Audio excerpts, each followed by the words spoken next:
Okay, hello and welcome. I hope everyone's doing well. I'm doing pretty good. Let's continue with Morrowind.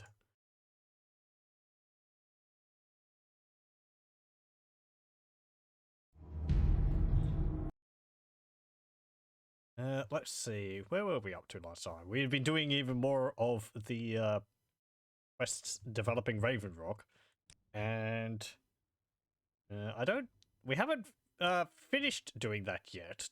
Though I think we might be getting. I think we're getting close to the end of developing Raven Rock. Oh yeah, and there was battle music going on because we had just protected you from assassins, and for some reason, I guess these people here are stuck in combat or something. Because I ran off to fight one of the guys. But they didn't come back. So. Oh well. I don't think there's any enemies nearby because I was able to rest properly. Yeah, and I rested a few days.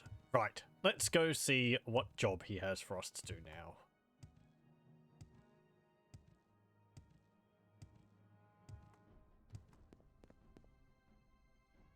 In his continuing efforts to make life as difficult as possible, Cardius has sent word that several silver longblades have arrived. He refuses, however, to have them sent out to us. Can you go get them? I believe Constans Atreus should have them at Fort Frostmoth. It's that big Imperial fort on the southern shore. Pretty much the only sign of civilization on this island, apart from the colony. Okay. Oh, right, yes. And I was reading up about, this EEC stock certificate which we have. Turns out, I believe around now is the time when the stock certificate is worth the most. It might have even been just before I accepted that quest from him. I think the maximum value it can be worth is 12,000 gold. It might have dropped down to 10,000 gold now. I'm not too fussed by that. 2,000 gold difference is like, so whatever. But yeah, apparently that's the maximum amount it's actually going to be worth at any time, so. I may as well go hand it in if that's the case. Are you back? You're back. Let's see. Stock certificate. What's the value? Yep, 10,000 gold. So the maximum this is worth is 12,000 gold. Apparently, so I'll turn it in, and we get 10,000 gold. There we go. Again, 2,000 short, but yeah, I don't care. I would have thought it would be worth the most when the settlement is completely finished, because then maximizing the amount of ore which is being mined. I guess part of it's like the speculative growth of the settlement. How much people are investing in the settlement outside of in the greater empire. Collect several silver longswords for Constans Atreus. Who's that? Not you.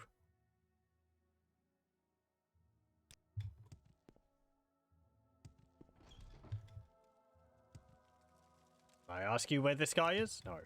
Is it that dude upstairs who was telling me last time that Carnius is gone?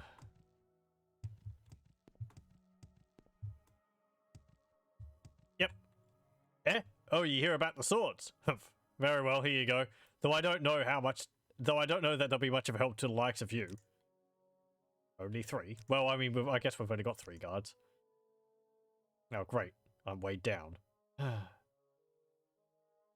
Yep, okay. Let me put this ice shield on the ground. As neat as it is, I don't need it. Oh no, I don't have my Amulet of Holcon. There we go.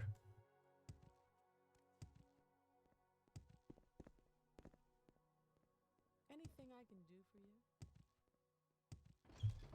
Okay, let's take a boat back to Raven Rock. Actually, no, I don't need to take a boat. I can recall. pretty sure I have. Actually, no, let's not, because my recall might still be in the mine. I don't want to have to travel out of there.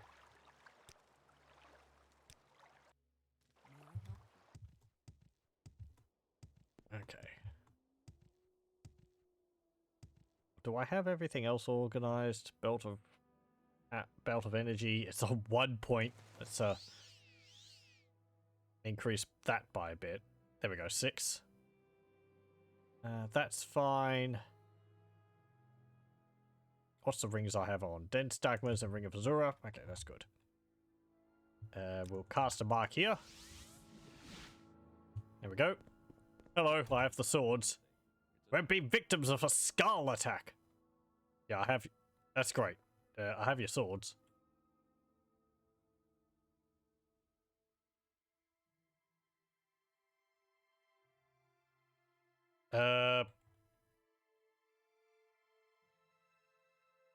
What was it under? Shipment?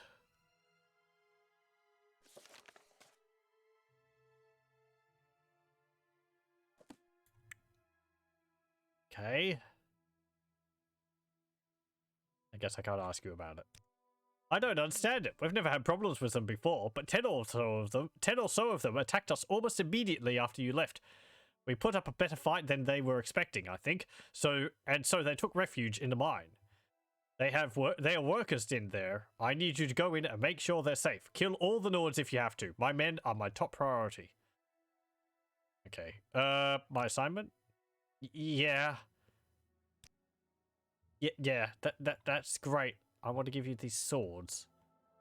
Extra payment? Ooh, 4 more pieces. Ooh, higher guards? No. Seen anything? Ooh. Stock certificate. Stock certificate. Didn't you already exchange it? You're not going to get another one, you know.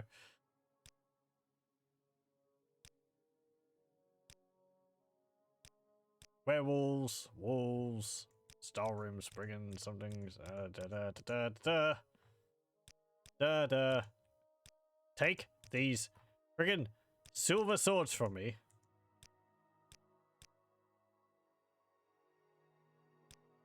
I don't want them anymore.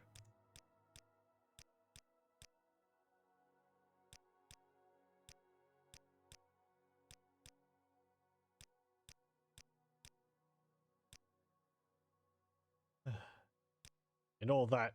Yeah, I don't think he took the swords from me. Nope. Hey.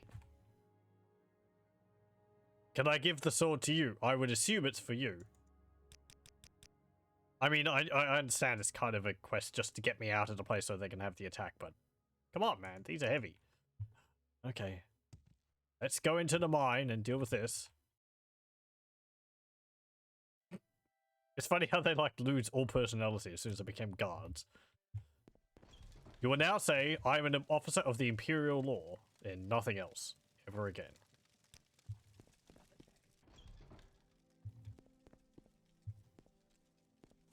Okay, where are they?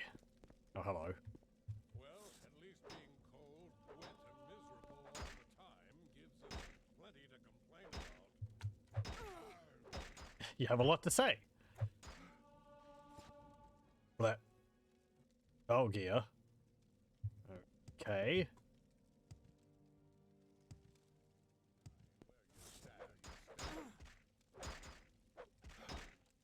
Oh.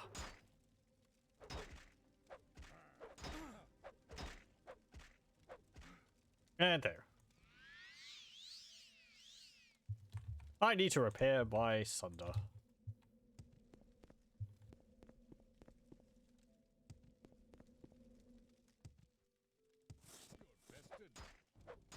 Nope. Could you have some valuables on you?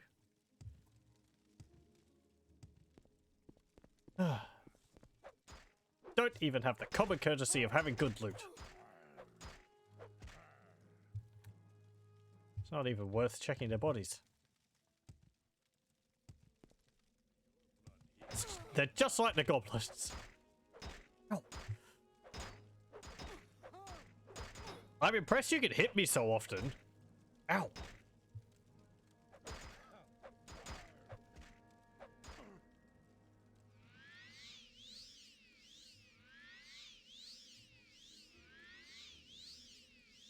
I don't know what those guards upstairs were doing. Apparently they're better fighters than I am if they were able to scare them all into the mines. Considering how many there are. Ow. Come on. Stop knocking me on my butt.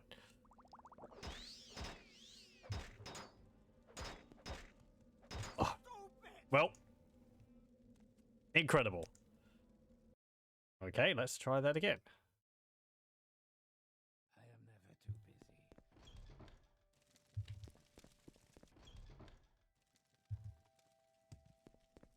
What they lack in equipment and loot, they certainly make up for in enthusiasm.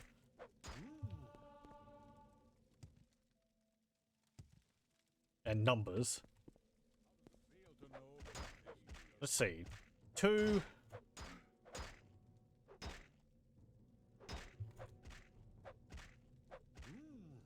3.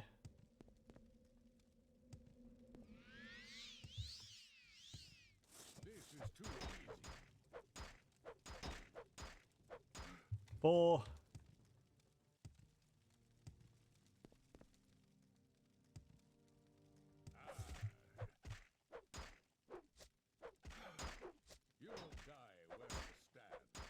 5.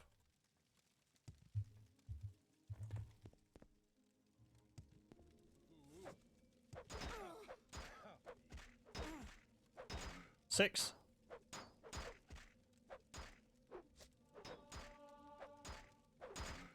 7.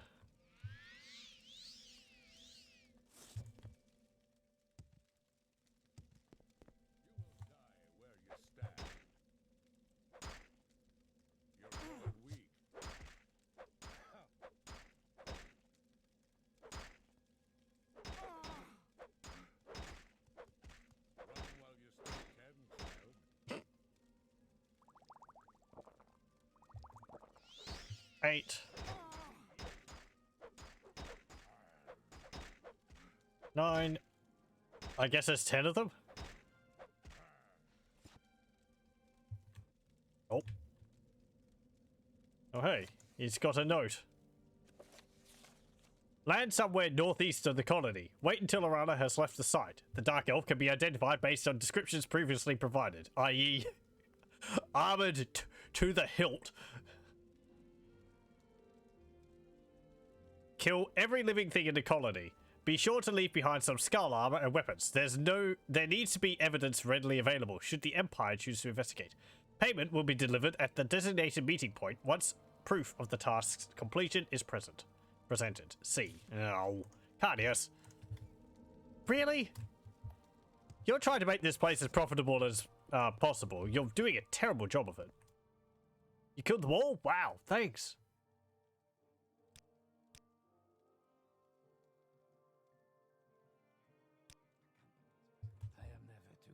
Thank you for saving me. Is that all of them? I thought I would have gotten a,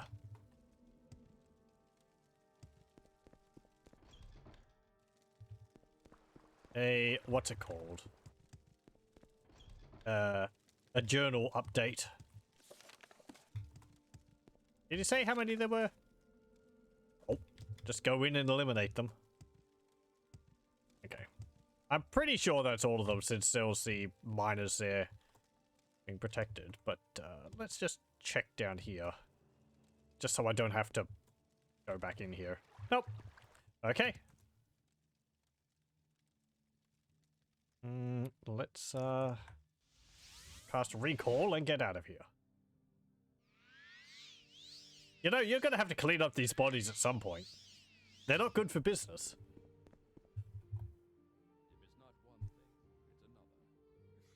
Are you here on assignment? Yep. Something about the skull attack doesn't seem right. Wait, what's that note? That was on one of the Nords. Here, let me take it. Let me have it. Give me a moment to read it. I feel like if this... If they're supposed to be people dressed up as the Skull, it's nice that they made sure that all of them were Nords. I half expect one of them to be like an Imperial, or like half of them to be Imperials dressed up in Nordic gear. We've been had. This wasn't really a Skull attack. It was mercenaries dressed up like them to fool us. If they'd succeeded, the whole thing would have been blamed on the wrong people. This stinks of Carnius, and I think it's time you confront him. Take this note and show him the proof you've got of his involvement. I can't believe Carnius would go to these lengths to make us think that Skull wanted us dead when he really just wanted us out of the way. Yeah. Can I really not return these swords to you?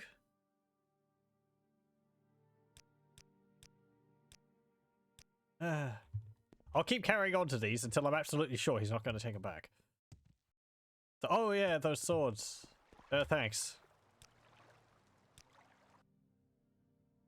We'll come back here and Cardius will have done a runner. Chasing him across the forests of Solstheim. Yeah, not again.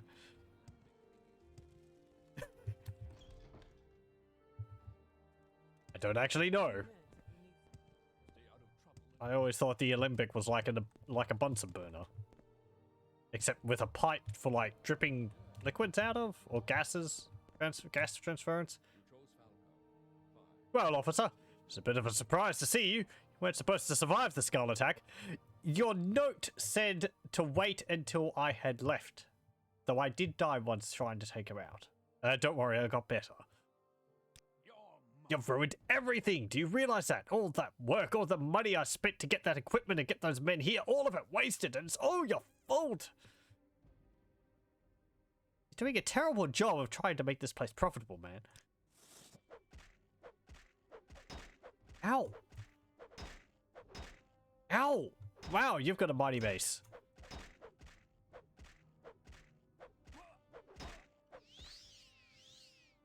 You're surprisingly tough for a... essentially like a desk job worker. Ow. It's his rage. It has given him... wings.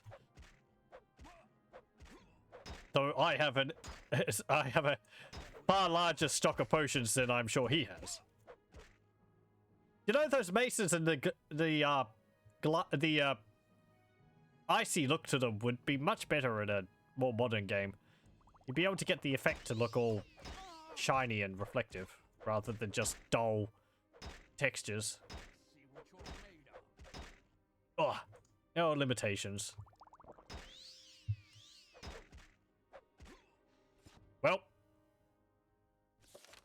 I confronted Cardius with the evidence of his involvement in the attack on the colony. He flew into a rage and attacked me. I've killed Cardius Magius. He's got a Stalrim mace. Weight is 65 though. Looks cool. I'm surprised these don't have like innate magical effects for like dealing cold damage, but I guess if they had that you would be able to enchant them yourselves. So yeah, hello. I take it you have resolved your problems with Cardius? Perhaps you should take the matter up with Falco, back at the site. Yes, he's dead. You killed him, remember? Oh, right. Yeah, it's funny how these things happen. You've already turned in your certificate. Well.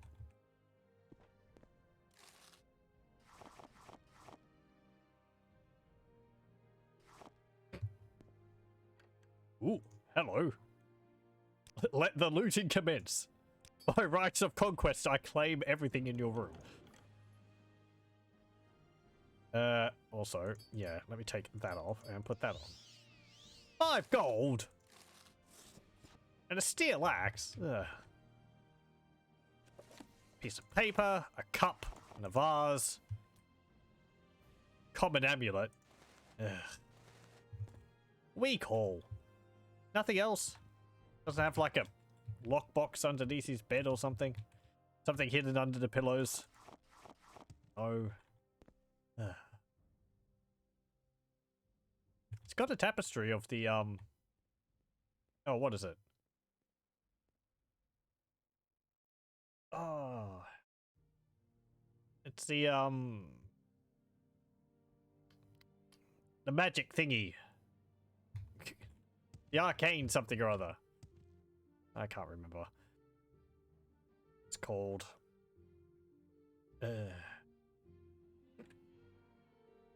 It's the one which gives you, what, like summon a skeleton? But also it, turns undead or something like that. I've got a few minutes if you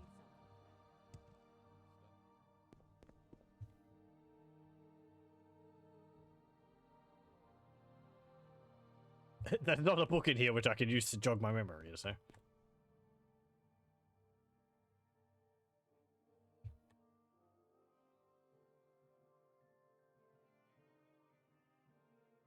This one? Nope.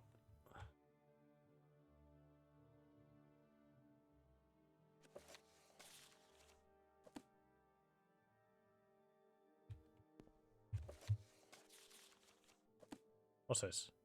Potion to cure common disease. Don't need it.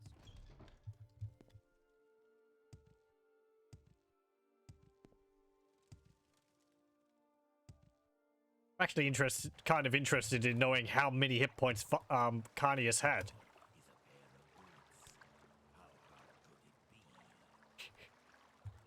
I kind of like in Morrowind how the Argonians and Khajiit have DGT grade legs, and their head means that they can't wear enclosed helmets. I know it means that you can wear less armor as them, but it's like a neat little thing different about those characters. And also because it looks a little odd in Skyrim where you're playing as like a Khajiit or a Argonian and you put a full helm on, but the helm doesn't like,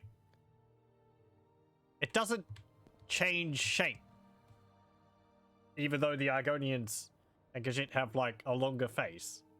It just sort of squishes their face down to fit in the helmet. So Cardius is dead. I'm sorry, I didn't think it would come to that. You've lived through it though, and Raven Rock will be a better place for it. Now someone needs to be put in charge. I know I don't want the job. You're next in line for it, so I'll make sure the paperwork goes through. You're now the factor of Raven Rock, division of the East Empire Country. East Empire Company. Congratulations. Hey. I didn't know this company did things the Telvanni way. Should have told me earlier. I would have, it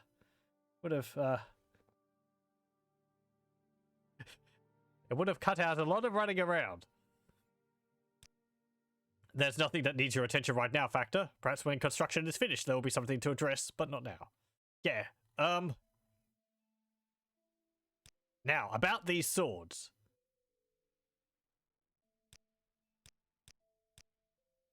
I honestly can't tell you about the swords. You did what you had to do. It was clearly self-defense, and no one can fault you for killing him. Yeah. I wonder what happens if I kill him before the quest line gets up to that point. Probably just stalls. Or, no, I probably will get kicked out of the East Empire Company. No, hang on. If I taunted him... It'd probably be just the quest line messes up, because he's supposed to be alive. Well. Silver longsword, sir. You seem like very good company. You don't want a silver longsword, do you? No? Okay. Here. There. One thing, it's another. I don't want them. Oh.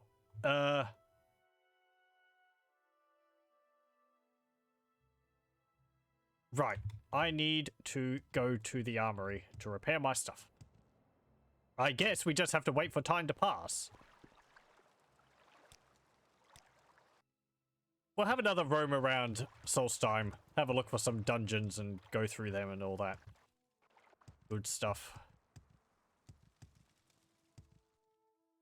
We did the, over here. Let's see. Hello. Oh yeah, you don't stock hammers, do you? You're gonna rob me blind if I ask for you to repair my equipment. You could have some hammers, man. Got hammers in any of these chests or something? What?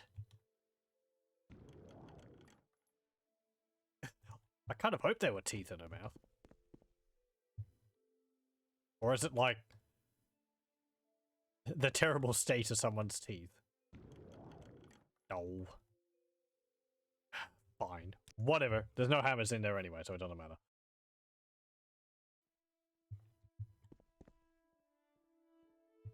What about in here? Hello? Ooh. I say ooh, looking at a plate, looking at a shelf full of silverware. There's some filigree petals. Like it's going to be, like it's going to make me any money. What's in here? Stuff. Ooh. Ooh. 155 gold, 155 gold. The muck. Armor eggs.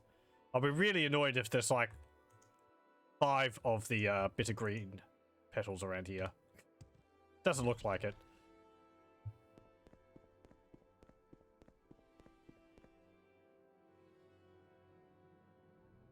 Oh, I could have gone through the other way. Oh well. I like how you can roam around the fortifications.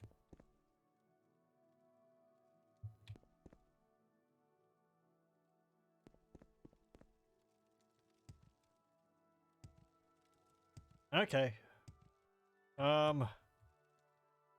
Well, we don't have a smithy at Ravendrock, so I'd have to go somewhere else. Since I chose the trader. Hang on, do I actually have any hammers? I do have some hammers. How about that? Mid-air repairing.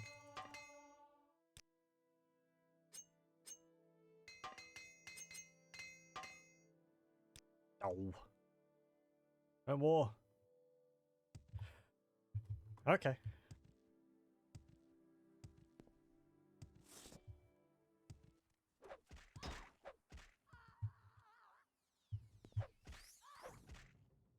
Bonk. And again.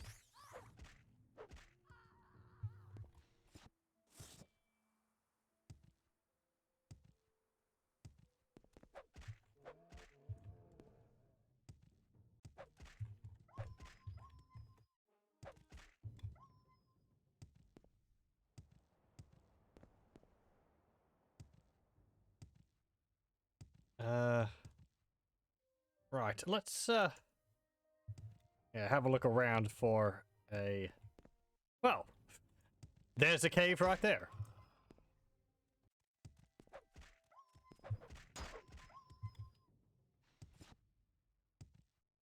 What's this place? Solfjord.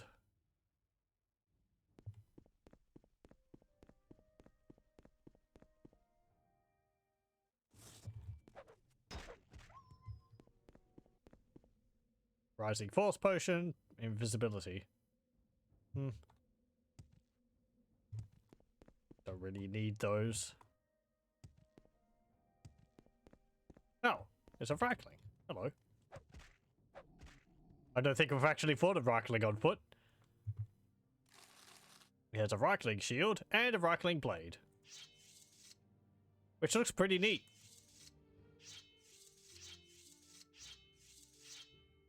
I can get a clear view of it. Some kind of, I don't know, big cleaver sword.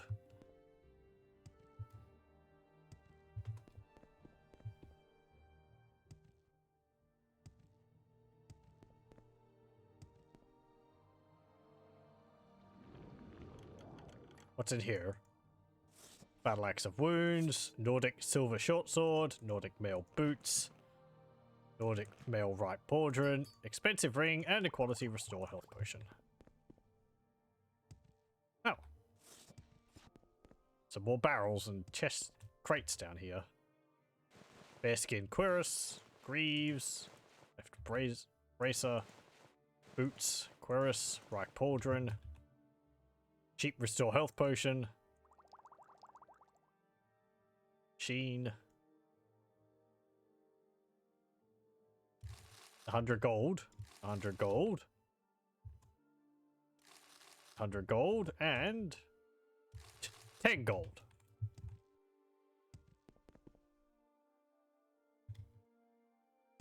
Okay.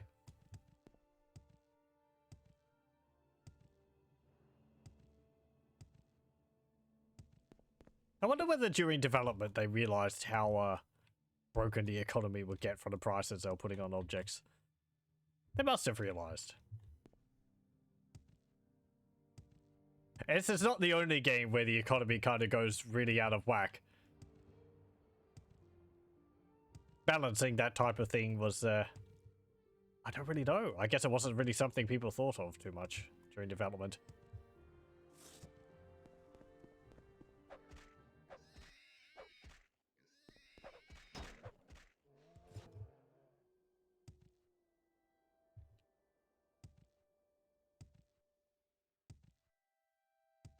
I mean, they must have realized because they put in like scampers and no, they put in creeper and the mud crab merchant specifically. You would assume specifically for the purpose of selling high valued items to.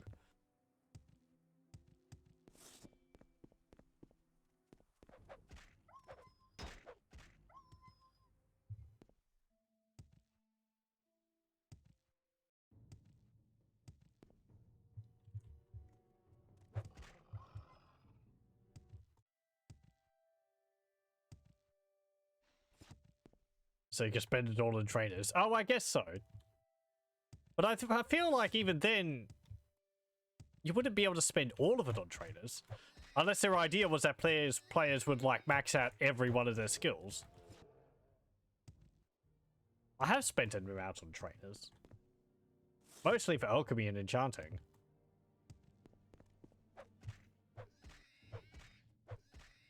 That's the idea.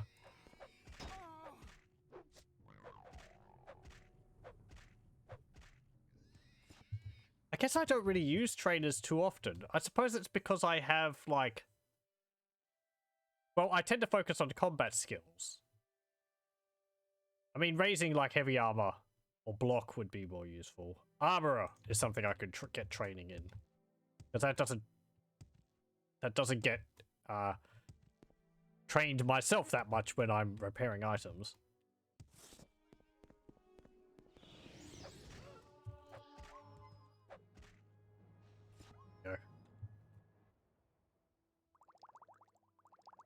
Also welcome. Even if a skill doesn't level up, it's still very good to have most of them up. And it's true, yeah, because I'm still making use of, like, alteration spells, even though I don't have alteration as one of my...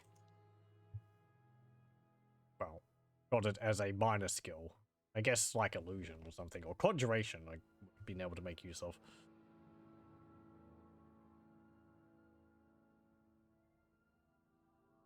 Blood is currently my highest miscellaneous skill because I've been using Sunder the whole time. But then I didn't need really training for using Sunder because it buffs my skill enough that even without training I was hitting frequently enough, so it trained itself pretty quickly. Hey, talking about, there's a level up.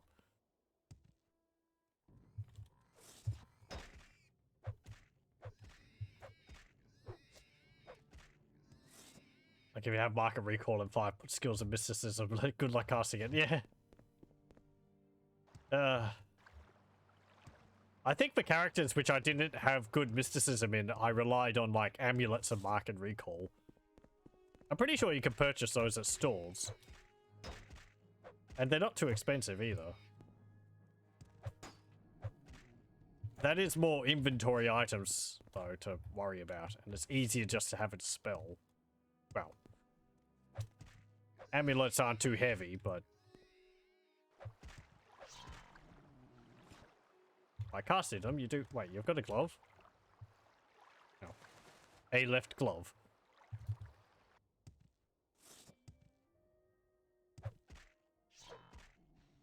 By casting them, you increase alteration, which you can use for other things. I don't know where I'm going. I'm just following the coastline. Where are we? Okay, we're about level with Lake Fjording. You just get intervention scrolls until it's leveled up. I only know Elm Civvy intervention. Divine intervention, I should probably have learnt it at some point, but oh well. There's some potions you can get for that as well.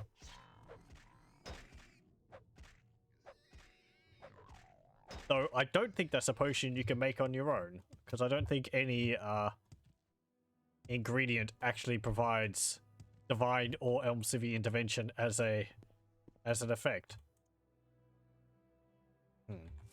That's a tomb for a quest. I can't get in there.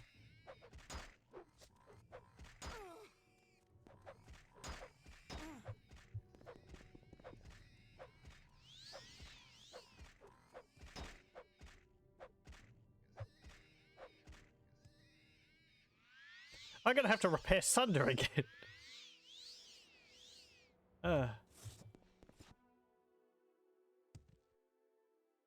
Really notice when the damage it deals starts to drop because it's being damaged. Oh yeah. I went up a level, didn't I? Okay, let's rest. Out here next to this tree. There we go.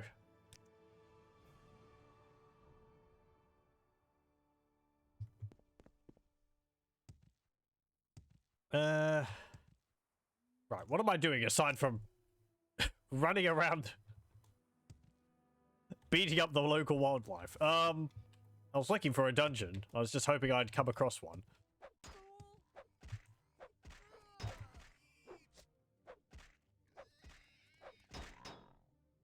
Ugh.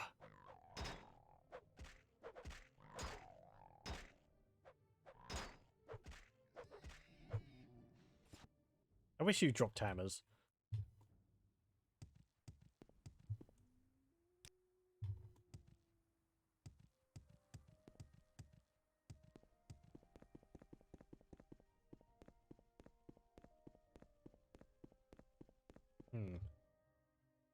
Oh, that's Thirsk, isn't it? There might be a armorer in there. Hello again. Oh, welcome to Thirsk, friend. I see you haven't cleaned up the body. Oh, I don't want mead. Yeah, he's already met me. We've been here already. Nope. Nope. Nope.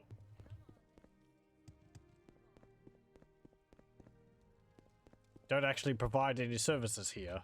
You just spend your entire time drinking. Oh no. My name is Beredit Gestel. Perhaps you'd like to buy one of my books. I'm a bookseller by trade, but my real passion is writing. Oh, thought you were a smith, maybe. I recently finished two scholarly works, Thirsk, a history, and Sovngarde, a re-examination. I have copies of both for sale, among others. Fascinating.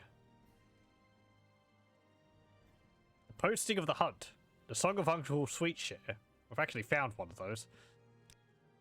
I came to Thirsk all the way from Cyrodiil, by way of Ardenfell. My father once visited Solstheim, you see, and as a boy, I was intrigued by his exciting stories of the Nords. I was particularly fascinated with this very mead hall, its residents and their adventures, things like that. I arrived here over a year ago, and have been living among the Nords ever since. I've been chronicling their lives, and recently collected enough data to complete my history on Thirsk. Thirsk is the name of this mead hall. It was built over 500 years ago by a group of Nords who left the Skull village. They were led by Hrothmund the Red, who became Thirsk's first chieftain. They didn't go very far. The Skull village is just a few, like, I guess it's a few kilometers north. In reality. The Nords believe that the god Shor constructed a magnificent fortress where valiant Nord warriors may live forever, feasting, fighting, basically doing everything Nords like to do. The trick is finding the way in. According to legend, the entrance to Sovngarde is hidden, and only those who take up the search may ever find the way in. But according to my research, which I've chronicled in a new book, the way into Sovngarde isn't quite what they thought. Are you going to tell me? I guess not. I'm going to have to read your book. Fine.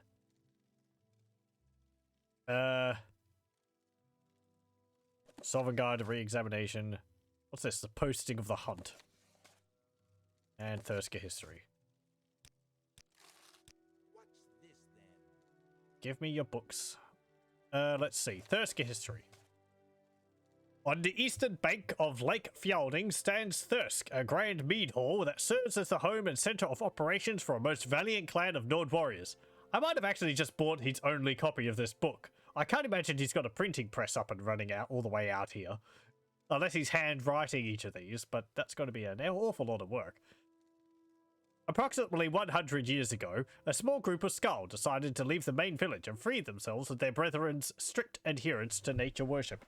They sought to live life as their ancestors had in Skyrim, free to kill what they wanted when they wanted, free to worship in any manner they chose. The group braved the harsh weather and travelled south towards Lake Fjalding, where they found the perfect location for a new settlement. Not that far south, but whatever. There they decided to construct a grand mead hall that would serve as their new home and hunting lodge. After several months of building, the companions had completed the task and named the mead hall Thirsk. The settlers looked upon all they had accomplished and were truly proud of their accomplishment. But their happiness was short-lived, and the settlers soon learned that not everyone celebrated the construction of Thirsk. As the mead hall was being erected, so too was the noise and commotion of construction disturbing an ancient creature that lay... sorry. Pardon. Not my mic. So too was the noise and commotion of construction disturbing an ancient creature that lay dormant under the ice. It was a tragic twist of irony, therefore, that as the last beam of the great hall was nailed into place, the slumbering beast did finally awake. His ancient name was the Udafricht, though the settlers knew him only as Death. The Udafricht came to the newly completed mead hall and wreaked vengeance upon those who had shattered a piece of his long cold sleep. He killed without mercy, without warning, without mercy, reducing the Thirsk Nords to half their number. It was the valiant sorcerer Eldred Icelight who finally drove the beast back to his lair beneath the frozen lake and used his magicka to seal the entrance with a great wall of ice. The horror was over, but the price was great. It took the settlers 2 months to fix the damage done by the Udafricht, and with so many strong hands now gone, it was slow and tedious work. I'm guessing other people from outside of the settlement come and, like, join the Nords at Thirsk. There's not really enough of them to, like, keep a population going themselves for 500 years. Finally, Thirsk stood tall and proud once more, but even though the settlers had worked together to construct the mead hall and drive away the threat of the Udafricht, tensions quickly grew over who would serve as their leader. Most of the men considered Hrothmund the Red their de facto chieftain, as he was the strongest and most capable of the lot. But one warrior, Drengar Bronzehelm, disagreed. He thought himself most capable to rule over Thirsk, and loudly voiced his opposition to Hrothmund, knowing that conflict and discord would only serve to destroy the new life they had worked so hard to create. Hrothmund the Red exercised his only true option. He swung his great axe and beheaded Drengar Bronzehelm where he stood. The Nords appreciated more than anything a warrior's prowess in battle, and Drengar's slaying proved to them that Hrothmund was indeed most worthy to be Thirsk's chieftain. So that the other Nords would never forget he had proven his right to lead, Hrothmund placed Drengar's head on a pedestal in the centre of Thirsk's main hall for all to see. Oh, that's what that skull on the pedestal there's for. And so began Thirsk's most time-honoured tradition. Any warrior, regardless of race or sex, could claim leadership of the mead hall by displaying the most impressive battle trophy on the great hall's pedestal. So long as the spirit of Hrothmund the Red consented, that warrior would be named chieftain. Hrothmund's Bane. For 21 years, Hrothmund the Red ruled over Thirsk with its residents as chieftain. With his soft voice and great axe, which was said to be the largest weapon of its kind ever wielded by a Nord. I think we've actually seen that, because we've been in Hrothmund's barrow. Hrothmund brought peace and prosperity to Thirsk, but peace proved to be Hrothmund's undoing, for the mighty Nord grew restless in the warmth and safety of the mead hall. He longed for battle and adventure, to feel the frost in his veins once more, and could ignore the call of valor no longer. When word spread of a giant, bloodthirsty white wolf terrorizing travelers in the Mosring Mountains, Hrothmund took up his great axe and set out to defeat the beast alone. The men of the mountains named him Onjage, the fell wolf. The beast measured as large as an ox, with fur as white as new-fallen snow, and it was said no man or woman alive could bring Onjage down. The words of the mountain folk proved true, for while Hrothmund did hew one leg from the fell wolf, Onjage devoured the mighty Nord whole, leaving only his great axe as a grim reminder of man's failure against the beast. Filled with sorrow and rage, the residents of Thirsk marched to the mountains in search of the wolf, called by them Hrothmund's Bane. Only together did they manage to slay Onjage, and as family they feasted on his roasted flesh. The following is a list of Thirsk's achievements since Hrothmund first ruled. Hrothmund the Red, Nord male, slew Drengr Bronzehelm and presented his head as a battle trophy. Ruled over Thirsk for 21 years, slain and devoured by Onjage, a fell wolf. Isgaror Whitewave, Nord female, slew the necromancer Hildir Wormheart and presented his heart as a battle trophy. Ruled over Thirsk for 4 years. Einar, Nord male, slew the frost giant Gurlog and presented his foot as a battle trophy. Ruled over Thirsk for 6 years. Gissel Roundgut, Nord male, slew Einar and presented his sword as a battle trophy. Ruled over Thirsk for 2 months. Einar the Younger, Nord male, slew Gissel Roundgut and presented his stomach as a battle trophy. Ruled over Thirsk for 7 years. Gjotgaror, Nord male, slew the White Witch Katla and presented her staff as a battle trophy. Ruled over Thirsk for 2 years. Amelie Bortico, Breton female, slew Gjotgaror and presented his head as a battle trophy. Ruled over Thirsk for 3 years. Thoromir Stormkiller, Nord male, slew the brothers Arni and Ali and presented their enchanted hammers as battle trophies. Ruled over Thirsk for 16 years. Aegaleaf, Nord female, slew Odni the Unfaithful and presented her hand as a battle trophy. Over Thirsk for 8 years. Casino Aurelia, Imperial male, slew the Imperial hero Claudius Azione and presented his sword as a battle trophy. Ruled over Thirsk for 3 weeks. Fraud. Eljar Bearskinner, Nord male, slew the Imperial fraud Casino Aurelia and presented his tongue as a battle trophy. Ruled over Thirsk for 5 years. Bulky the Fat, Nord male, slew a pack of 6 rabid wolves and presented their claws as battle trophies. Ruled over Thirsk for 3 months. Succumbed to madness and death as a result of rabies.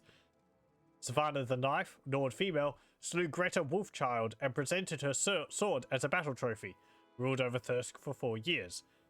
Binier Whitebeard, Nord male, slew 3 Orc raiders and presented their eyes as battle trophies. Ruled over Thirsk for 22 years.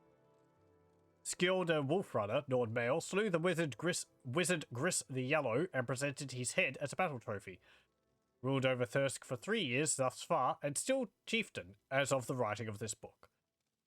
Expansion. The Thirsk Mead Hall is nearly the same today as it was over 100 years ago, a testament to the quality of its construction. But while Thirsk itself did not grow, its inhabitants did, and before long the Grand Mead Hall could not house all who wished to dwell within. So over the years, many lords have left Thirsk to establish their own private dwellings out in the wilderness of Solstheim, relying on the island's many caves and natural shelters. But those who left are always welcome back at Thirsk, and many return frequently to enjoy the Mead Hall's hospitalities. It is also important to note that although over 100 years have passed since the group first left the Skull Village, apparently 500 years, the Skull and Thirsk Nords have always remained civil to one another and even trade resources on occasion. Relationship with the Empire. Throughout the years, the Thirsk Nords and the Empire have entered into a simple but effective relationship. They leave each other alone and everyone is happy. Soon after arriving on Solstheim, the Imperials realized that their authority on the island was limited to Fort Frostmoth and vicinity. Solstheim was, is, and probably always will be a savage and frozen wasteland, more suited to ancient Nord custom than conventional Imperial law. And long as the residents of Thirsk leave Fort Frostmoth in peace, the Imperials at Fort Frostmoth will reciprocate. In fact, the relationship between the locations is fairly civil, and the Thirsk Nords gained considerable favour with the Empire when they delivered the Breton fugitive Alain Montrose to the garrison at Fort Frostmoth. Even the writer's getting confused. After he attempted to hide out in Thirsk, or an order within Thirsk. Within the Mead Hall, the chieftain serves as judge, jury, and executioner if necessary. The reality is that Thirsk has always been a fairly peaceful place, with camaraderie and goodwill the norm. Solstheim can be a harsh home, and the Nords of Thirsk have long realized that fighting each other isn't nearly as productive as battling the island's bears, wolves, draugrs, reiklings, and whatever other fell creatures may roam the land. Still, there is the occasional disagreement, which more often than not ends in bloodshed, and every few years someone gets it into his head to challenge the chieftain to a blood duel to try to gain the possession of Thirsk. Generally speaking, the Nords of Thirsk are one big, happy, barbarian-like family, and live like any family, they have their squabbles. Okay. How long's this one? 7 pages. Death. Is it something we all face, or do we? I see it updated my, journal, so... But, let's read this. Just ask the nearest Nord what he thinks of the end of life, and you'll likely be treated to a horrific story of blood, bone, and viscera, of courageous deeds and heartbreaking sorrow. Carnage notwithstanding, there may be even more to death than the average Nord warrior realizes. New evidence suggests a life beyond the battlefield, where the valiant Nord may live forever, downing mead and engaging in contests of strength and skill. But in order to fully understand the possibility of a Nord's eternal life after death, one must first re-examine the legend surrounding that most wondrous of warriors' retreats, Sovngarde. According to the ancient writings and oral traditions of the Nords, going back as far as the late Merethic era, there exists a place so magnificent, so honoured, that the entrance lies hidden from view. Sovngarde, it is called, built by the gods Shore to honour those Nords who have proven their mettle in war. I believe the late Merethic era... I think that might be before the first era? It's kind of like the Mythic era. Within this Hall of Valor, time, as we know it, has no meaning. The concept of life and death are left on the doorstep, and those within exist in a sort of self-contained euphoria. Free of pain, suffering, and the worst malady a Nord can suffer, boredom. But just how well hidden the entrance to Sovngarde is has been a matter of much scholarly debate, and there are those who believe Shore's Great Hall is just a myth, for there are no actual accounts from Nords who have experienced the wonders of Sovngarde, then returned to tell the tale. Not that this has stopped anyone from looking. Some Nords spend a lifetime searching for the mysterious hidden entrance to Sovngarde. Most return home sad and broken, their hearts heavy with failure. They'll never know the pleasure of a mead flagon that never empties, or a wrestling tournament without end. What, some may ask, does the entrance to Sovngarde have to do with death? Everything, according to a series of ancient parchments recently discovered in the attic of a deceased Nord's home in Cyrodiil. What at first seemed to be a series of love letters was later found to be a correspondence between one Felga Fourfingers, a medium of some note, and the ghost of a Nord warrior named Rolf the Large. According to the parchments, Rolf had spent his entire life searching for the entrance to Sovngarde without success. He was returning home to his village of Skyrim when he was waylaid by a band of giants. Rolf fought bravely, but was quickly killed, and the giants proclaimed to play catch with his head. Amazingly, all this was seen by Rolf in ghostly form as he drifted away from the scene, soaring upwards into the heavens, where he finally arrived in the magnificent Hall of Sovngarde. You know, I would have thought something which was like, what happens when you die? And it's like, oh, you have to go and search for Sovngarde. People would have figured out it'd be kind of an afterlife. But you have to die in the process, but I don't know. Maybe I'm just thinking crazy. Rolf could not believe his good fortune and his foolishness for not having realized the truth so many years before. Yeah. Yeah. But death was the entrance to Sovngarde, so he was told by Shaw himself, who greeted Rolf the Large as a brother and personally handed him a leg of roast mutton and the hand of a comely wench. Shaw was later wondering why there were so few Nords in these halls of Sovngarde. Turns out his directions had been too complicated, or nobody had figured it out. Anyway. Sovngarde, Shaw told him, can be entered by any Nord who dies valiantly in honorable combat. It is time for Nords to learn the truth. Eternal life can be theirs without the need to spend an entire mortal life in vain pursuit of something completely unattainable. In the end, all valiant Nords can enter Sovngarde. Dismemberment, decapitation, or evisceration seems a small price to pay for the chance to spend an eternity in Shaw's wondrous hall. I guess if people went on a search for Sovngarde and they didn't come back, people would just assume that they found it. Not that they had died in the process and found it. So, I guess that's how that would work.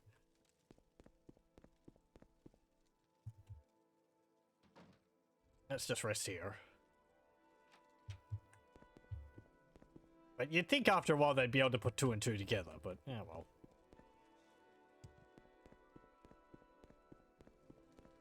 You know, you need to clean up that body.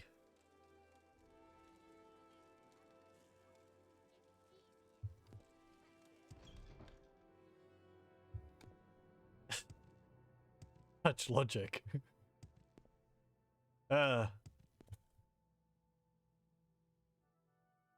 Right, so that's important because yeah, we have to take her to Ulfgar the Unending. And I forget where he is. He's in a cave somewhere. I feel like he's over here somewhere. Let's go over that way.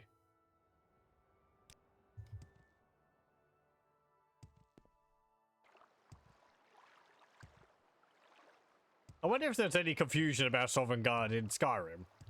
The game Skyrim. Probably not. It being the whole sort of Valhalla XP of the Elder Scrolls series. Seems to have taken firmly root rather than, I don't know, like being a portal there or something.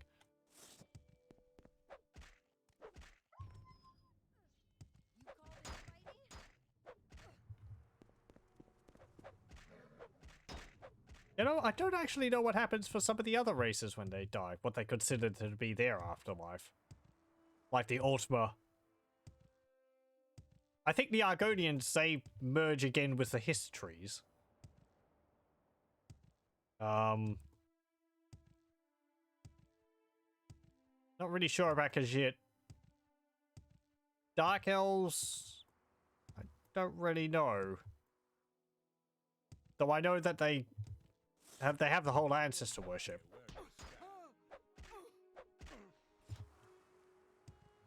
Imperials, I don't really know. Oh, hey. We found his cave. How lucky. Hello. Welcome back. I hope Solstheim has been treating you well. Yeah. There's a lot of animals. So tell me, have you managed to locate the entrance to Sovngarde? Ha! Of course you haven't. I searched for 500 years and never succeeded. You know, there's a part of me that feels Sovngarde doesn't even exist. Actually, I came upon this book.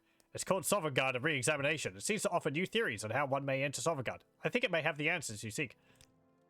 New theories, you say? Let me see the book you speak of. Could this be? Is it possible the entrance to Sovngarde lies right before me, all along? It makes so much sense. You've done it. You've found the way to Sovngarde. All I need to do is die valiantly in combat. But how? I know. You must help me. You must defeat me in armed combat and send my soul to Sovngarde. Tell me, will you honor me with a fight to the death? I'll help you or do everything in my power to defeat you in armed combat. You honor me with this decision. Songs will be written of our glorious battle. It is true that in my heart I wish to be defeated, so that I may enter Sovngarde. Who's here to record the battle? But know this, I will fight and fight valiantly, as I have all my life. You will probably die by my hand. I will grant no quarter, no mercy, and I expect no less from you. Go now, prepare for battle. When you are ready, speak with me again, and then we shall engage in armed combat. Okay.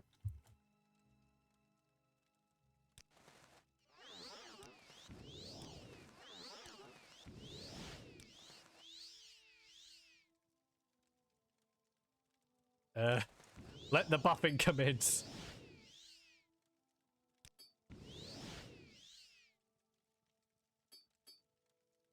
Okay, Ring of Azura. I need to put on my Amulet of Hulk. And I will put on of Energy. There we go. I'll write a song about this fight, I'm sure, but I'll write it. My speechcraft is 19. I don't know if it will like enthuse anyone. We fought. It was tough. I won. Yay. The simplicity of it has been noted by many scholars as being its strongest point. The hidden depths, one would say. I have been waiting for you. The hour of battle is upon us. I hope you're well prepared to engage such a worthy foe as myself. I've roamed the land for 500 years, leaving death in my wake. Oh, pish posh. I defeated Dagothr. He's been around for at least a few thousand. And although I've been brought to the brink of death on more than one occasion, still I live. Yeah, he's apparently cursed to live forever. Though apparently that is like, he won't die of old age. Not necessarily he won't die. It is my hope that you are my match and will send my soul racing to Sovngarde. And we test our metal. 2 arms! You actually just respawn on the spot. You will die where you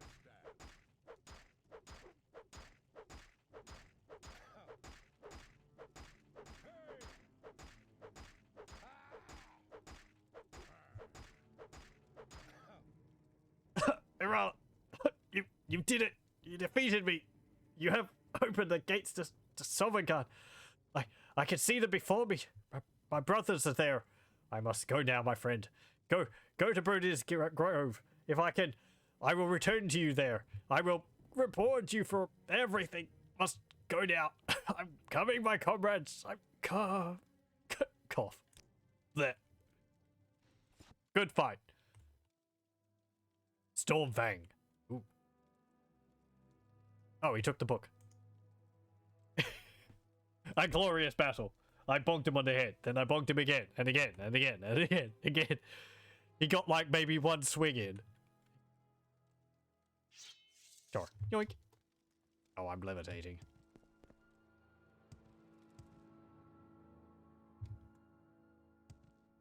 Oh, hey. Here you are. You did it! By helping me die valiantly, you showed my soul the way to Sovngarde. My friends, Hunror, Erlender, and Nicholas. I wonder if these guys show up in Skyrim expansion. That'd be a nice bit of continuity. Have been waiting for me. I told them of your willingness to help me and recounted our glorious battle. The four of us wish to give you a reward fitting of such a warrior. So we give you a piece of ourselves. Lay your hands on the stone, and you will receive the warrior's greatest attribute. Now farewell, my friend. Sovngarde awaits. Poof. There he goes. Somewhere.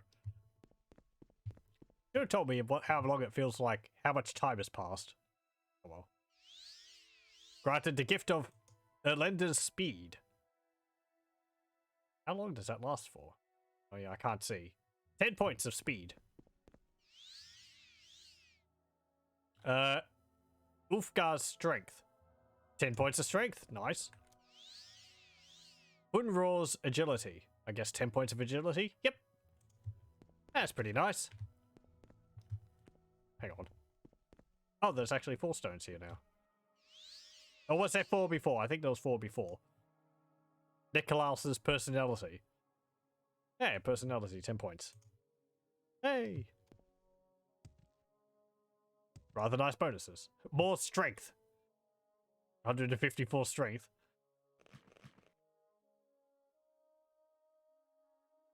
Okay, good. I was worried there for a moment. I thought my shield had 0... what's it called?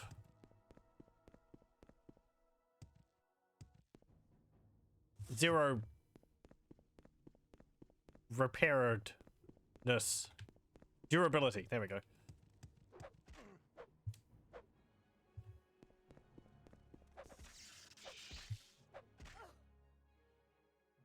We have Okay. Well, that's that done.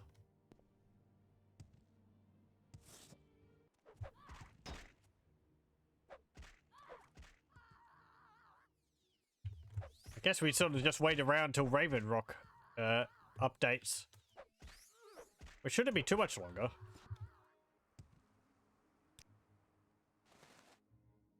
Let's just wait a day. Do I still have those bonuses? Ah, no. Okay. They do wear off. Oh well. I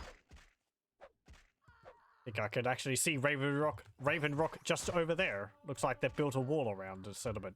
More of a wall.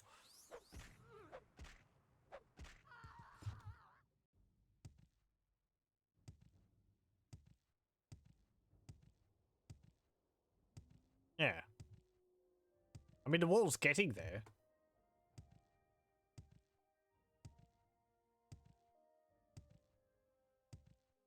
Yeah, they've actually nearly encased the entire settlement.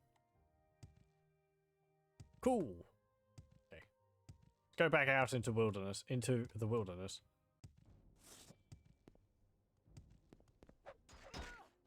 Ow!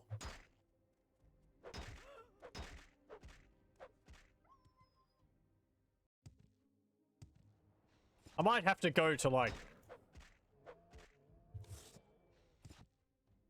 Old Rune or something to, get some hammers to repair my hammer with.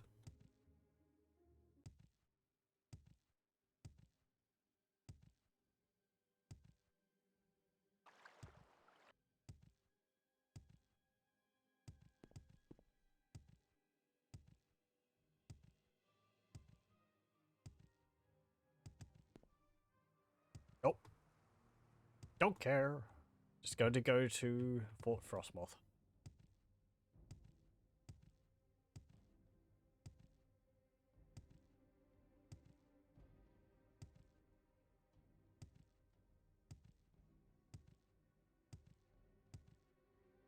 Again, I want to do all of Raven Rock quests before I start the actual main quest for Bloodmoon, or before I continue with the main quest for Bloodmoon, because from what I remember, the main quest of Bloodmoon, once it gets started, it really sort of takes precedent over everything else.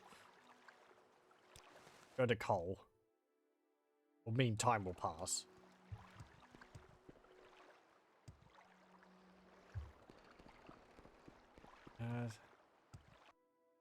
That's like a shop, isn't it? Yeah, it's a trade house. Hello. You don't have anything. What about you? You have any hammers? No.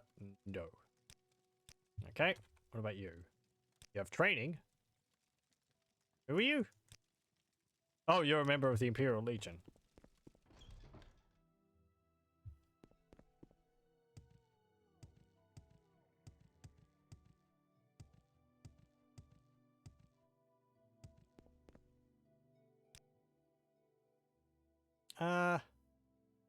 Yep. I can go here. We can go to the Fighters Guild, get some hammers from the chest there. Use those, maybe even carry them with me. Do you want something from me? Nope, just want these hammers.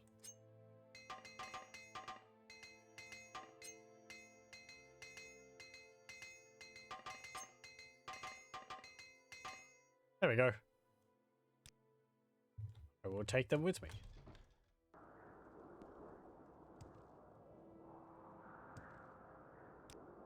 Let's just wait 24 hours. Maybe another 24 hours? Another? How many days do I have to wait for Raven Rock to level up again? I just stand here for like 5 days. Okay. That should be enough, shouldn't it?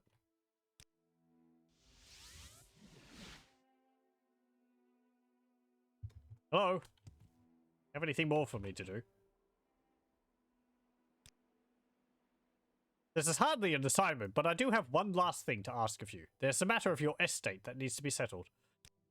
The plans for it have been on the table for quite some time. Carnius just never got around to doing anything about it.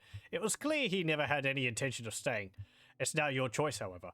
I've put Aldem Berendus in charge of the construction team. You should find him and have him explain the situation to you. This dude over here, I guess. Yep. Hello, you hear about the estate? Well, it's a little complicated. At least it is for me. So I've done as much as I can to make it real easy. See, there's 3 possible locations we can build on. You need to choose one, so I set up torches at each of these places. You just take me to the torch and place at the place you want it built, and say the word. Let me know when you're ready to get started, and I'll follow you. Okay. Let's have a look at these locations. Oh, I see one of the torches. So this is one location. Kind of in the center of town. Makes sense. Let's see. Put a note there on the map. I'm guessing... Oh, here's another one.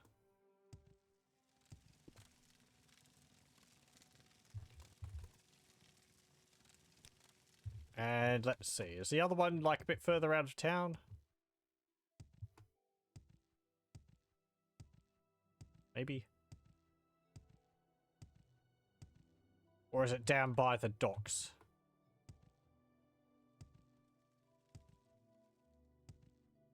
It's kind of nice that you can choose the spot where you want them to build it.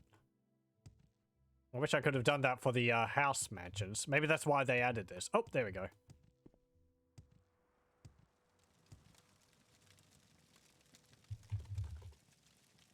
I don't know if there's any difference between these buildings, depending on which one you build. Like if one of them is better than the others. I assume they're all the same. Yeah, so what? Have it all the way over there, have it there in the middle of town, or have it behind those buildings there.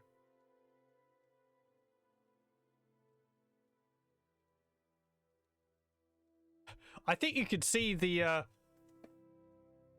vaguely the outline of the building. You kind of see something like that there. That one looks pretty clear. Is that a line in the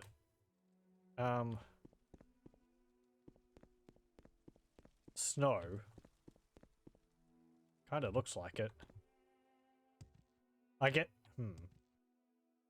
guess because I can't change the terrain texture. So if they want to make it look like...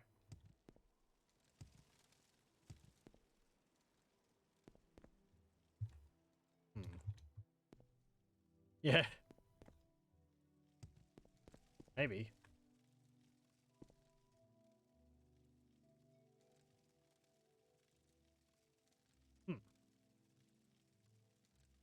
I don't really know. Any opinions? I'm open to any suggestions as to which one. Got Site 1, this one here. Site 2, this one over here. Or Site 3, down here. Ugh.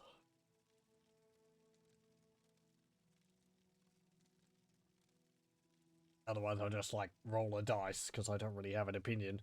Though I...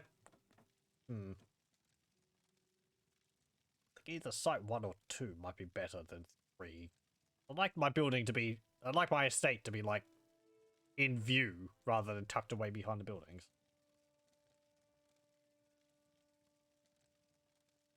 Let's see. 1, 2, Site 1. 2, 3, Site 2. No, 1, 2, Site 1. 3, 4, Site 2. 5, 6, Site 3. 6, Site 3. Well, I'm not accepting that. That's a 1. Site 3 was not really on the table. There we go.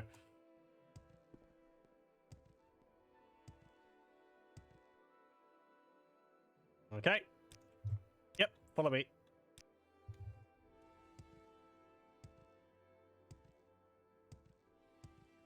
Let's go this one.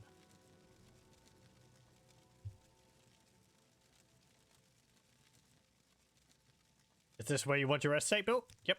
Okay, now you have to be really sure if this is the right spot. I don't want you to have any second thoughts later on. Are you sure you want to build here? Yes. What the factor wants, the factor gets. I'll see to it that work gets started real soon on this, but it'll probably take a few days to be completed. Just so you know, I'd say at least 5, providing we're left alone to work. If you keep coming back, it may slow us down some. Okay.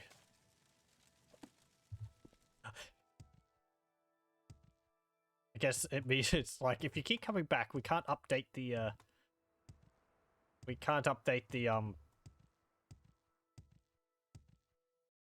what? The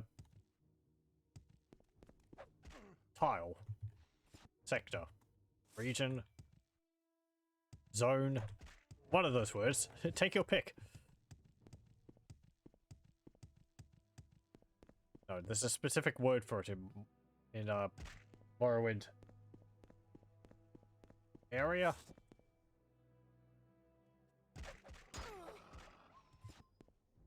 Module. Blizzard.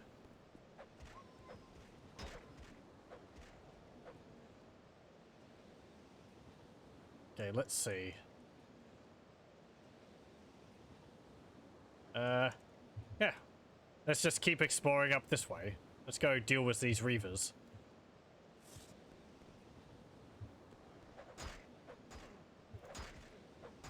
You all look exactly the same.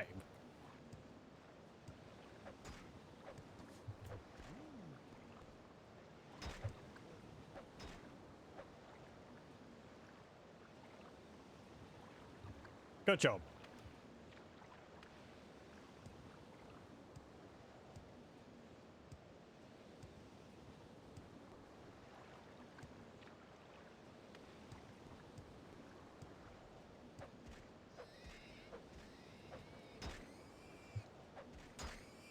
Ow.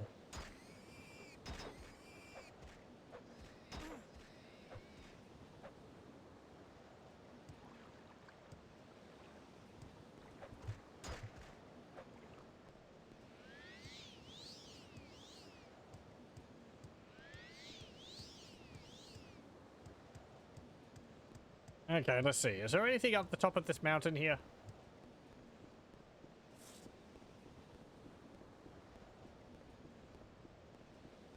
There's a pile of rock up there. I don't want to have to deal with a whole bunch of Reiklings.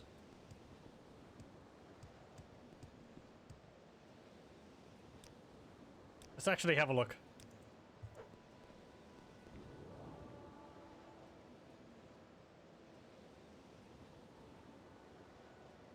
Oh, there's a plant up here. I'm sure that's not relevant for anything at all.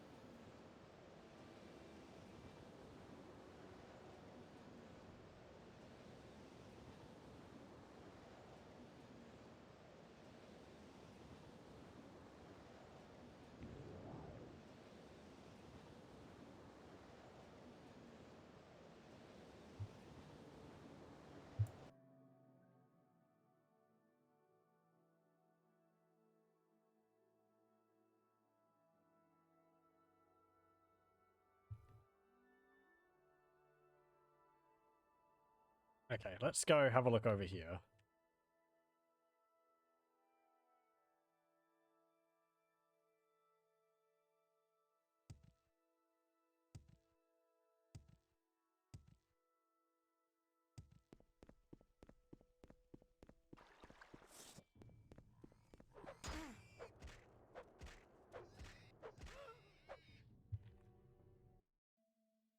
You have a health potion? No. It restore endurance. Don't need it.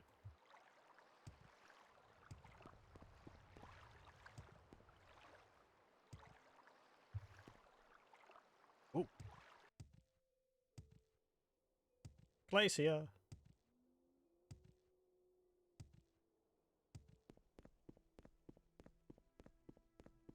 Wartrag Glacier.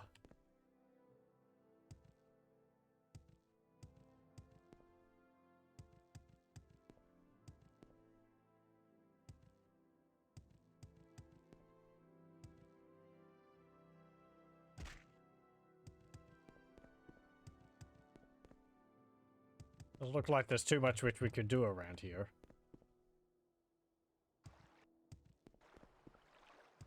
I love these, like, large slabs of ice just sticking up out of the ground.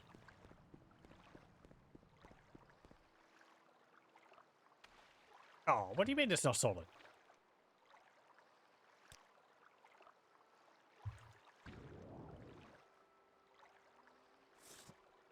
Let's have a look on top. I'm pretty sure there's no caves around here, but... eh. Don't think I've had a look around on top of the place here before.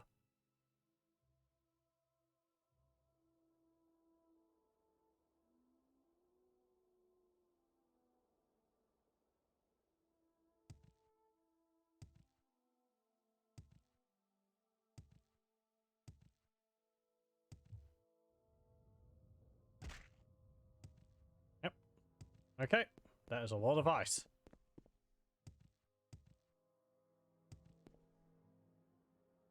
Hang on, is that something there?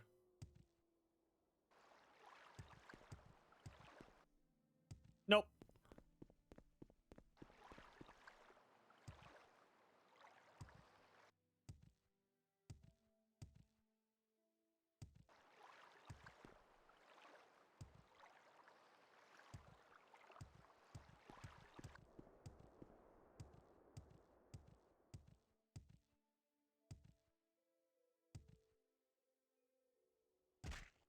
Let's go over this way.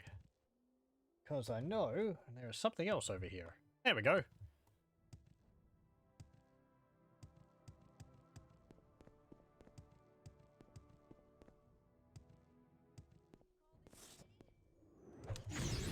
Ow!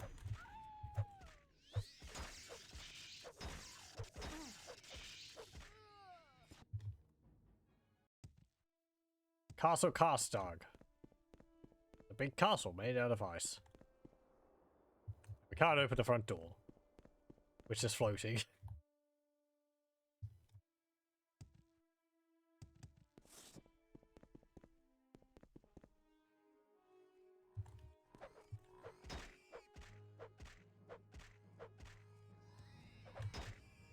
Ugh.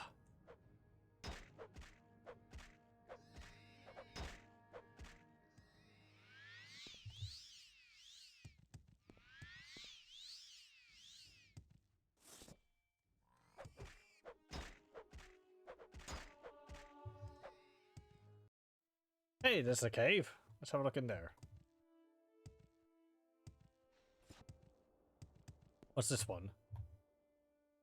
Fricked. Ooh. Skeletons.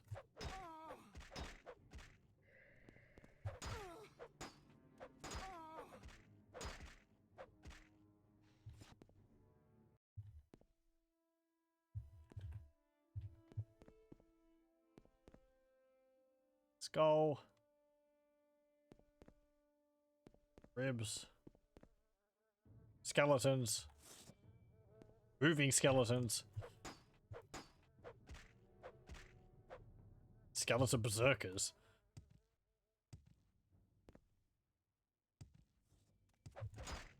I guess the skeleton... Wouldn't all skeletons be berserkers? I mean, they're not... None of them were wearing any armor. Huntsman bolt.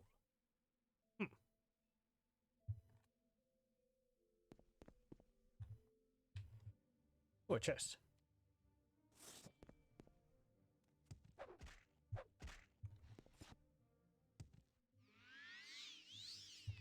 Have a look in here. Said have a look in the chest.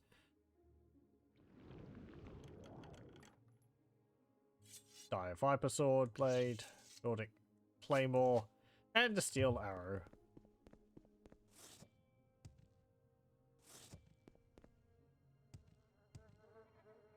Huntsman's axe, and you're dead.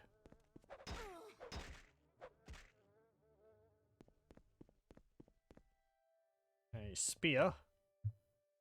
A dagger. Wait, what was that dagger's name? Wolf and a silver dagger. Value is 1. Wow, really? Are they all called that? Hmm.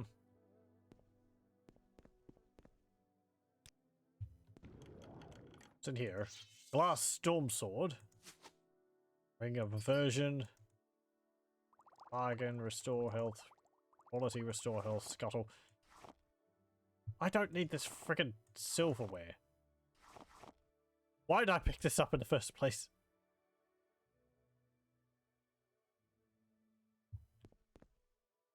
Where'd that cup go? Or the bowl? Yeah, whatever.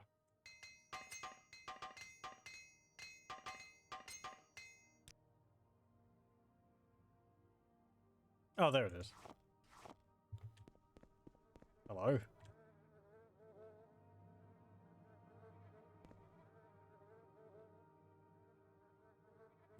Oh, wow. How'd you get all the way out there, you silly sod? Nordic Silver Claymore. Huh. Huh. Come on. Check your body. You probably just got some.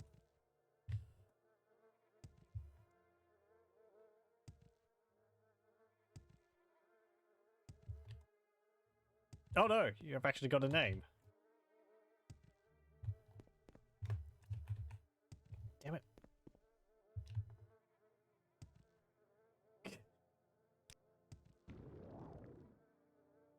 Angria's corpse. Ancient steel helm. Amulet of fast silence. Bone meal. The Book of Daedra. Gold and large red ware bowl. Okay. Is the amulet valuable? I mean the helmet valuable?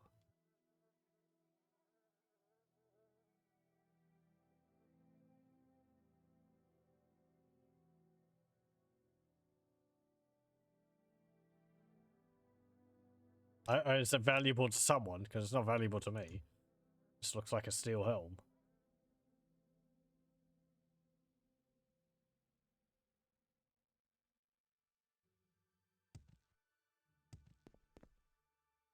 Okay, let's continue exploring.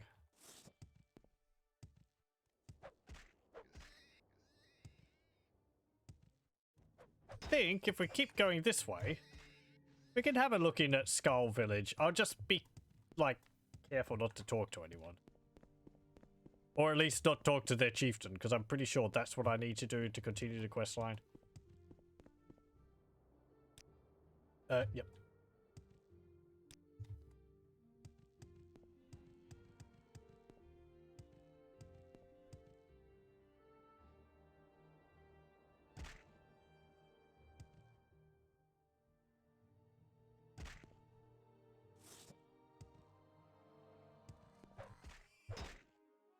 Oh.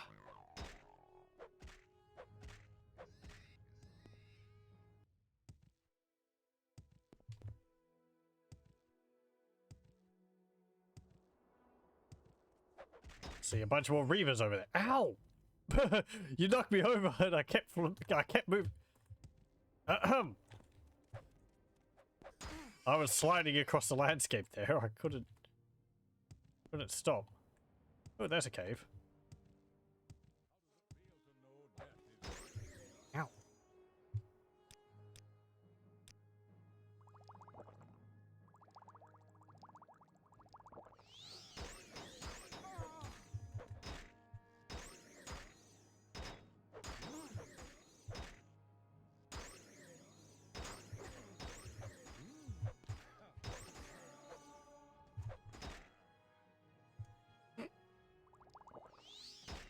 Stop filling me full of arrows.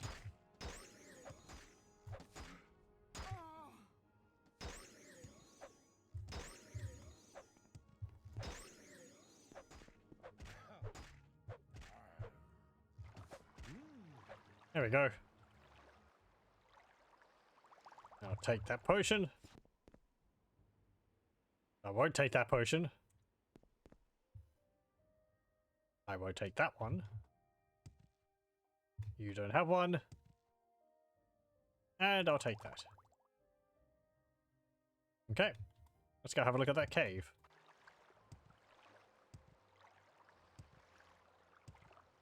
Interesting bridge. I think it's like one of the only like substantial stone constructions in Solstheim.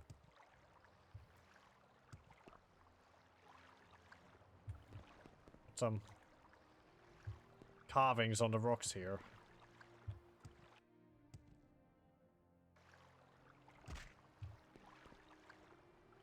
Skigge. Oh, hello.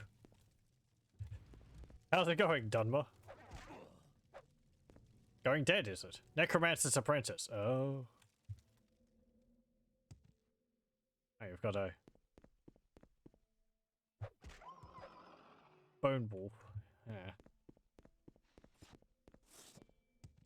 You will die! Bonk.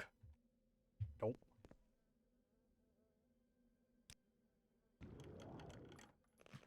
Nordic male grease. Right thing. A feather belt and yeah. Why is there a whole bunch of necromancers living in a cave here? Rogue necromancer. Ooh. Staff of channeling. This is probably related to a quest. Summon Bone Walker for 30 seconds on self. Damage health 1 to 5 points for 30 seconds on self. That's actually pretty nice. And the journal. It's an ebony staff too. Weaklings and cowards, I care not what they think of me, or my pursuit of the dark arts. Who are they to dictate the form of Magicka I practice? Vardenfell holds generations of dead just right for the picking, and yet they hoard this resource as if it were sacred. Such nonsense. I've been less successful here on Solstheim than I would have hoped. That cursed magic ice protects many of the corpses, and even I have trouble controlling the savage Draugrs. Even so, my work continues, and the apprentices are growing more powerful every day. My latest research has revealed the location of the Mantle of Woe. It lies within the Rimhull Ice Cave. Soon I will claim its dark power as my own. I think someone actually mentioned about the Mantle of Woe a number of sessions ago. We go Ice Grip, Die Viper Blade, Sword Rice, Expensive Ring. They've just got a whole bunch of bodies here. Oop, hang on. Amulet Recall. Spirit of the Daedra. Bone Meal. Iron Shard Axe. Amulet of Divine Intervention. I guess I'll keep that. I don't know Divine Intervention.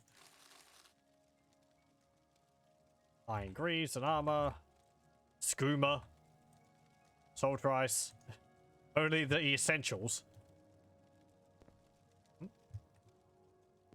Oh, that's just back down to there. Okay. I think I know where you have to get the Mantle of Woe. I think it's related to a quest in the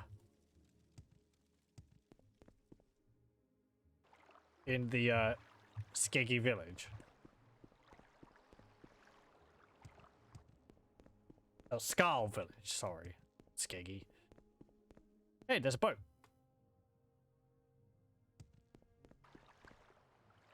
Is it a shipwreck?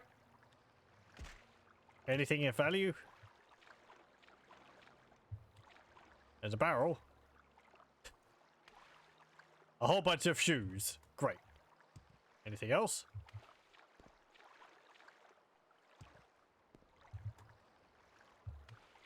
Nope.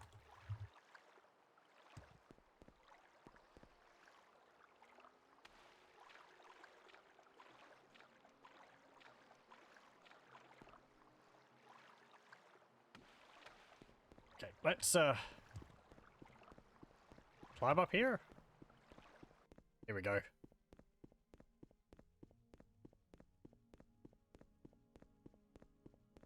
And here's Skull Village. The back entrance.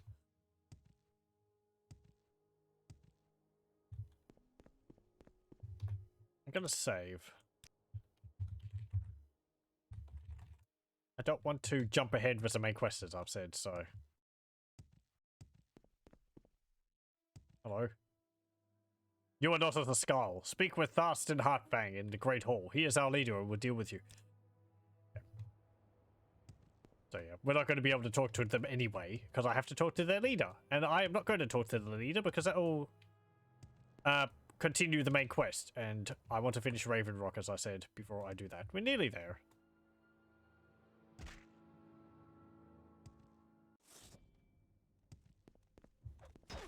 It's because, well, as I said, I think once you get it started, it sort of keeps rolling.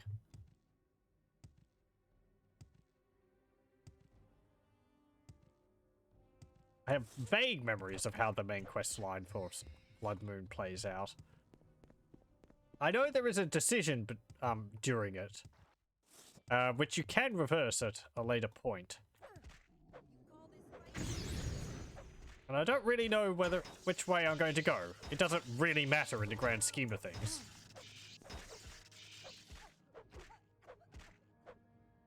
I guess one way... Well... I don't know, unless anyone has any suggestions.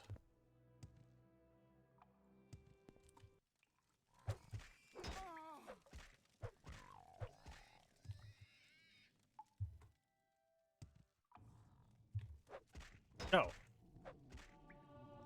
Rackling Boarmaster.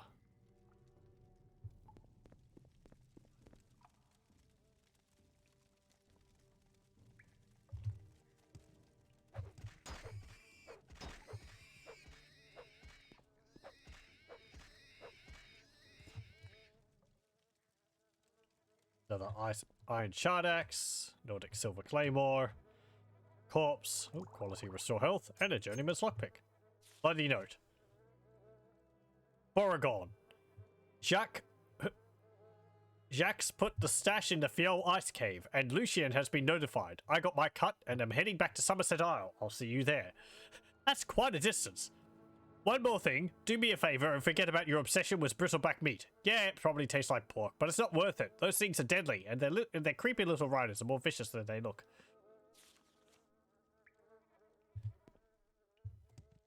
He died looking for the perfect bacon. A worthy death. Steel bolt, sword rice, gold. Eh.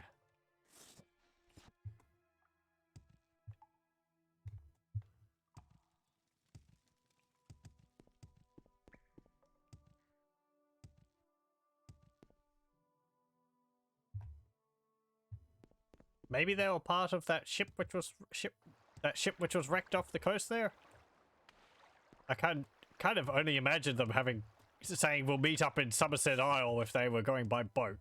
They're going overland. That would be a heck of a trek.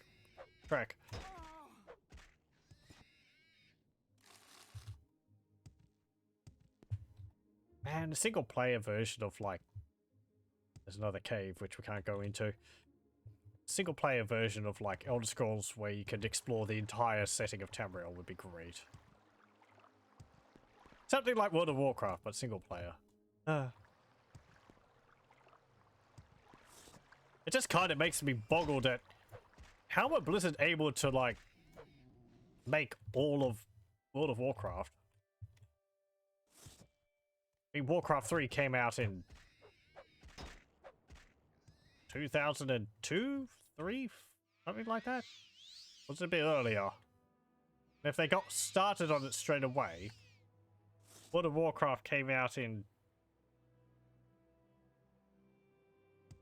2004? Maybe a bit later?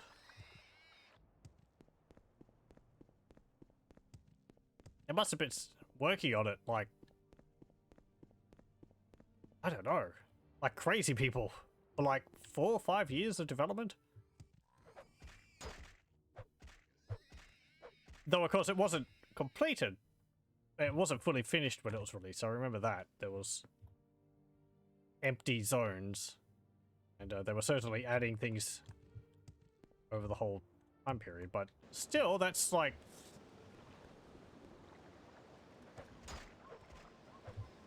Azeroth and Kalimdor, or the Eastern Kingdoms and Is it Azeroth is the entire world? Have Eastern Kingdoms and Kalimdor.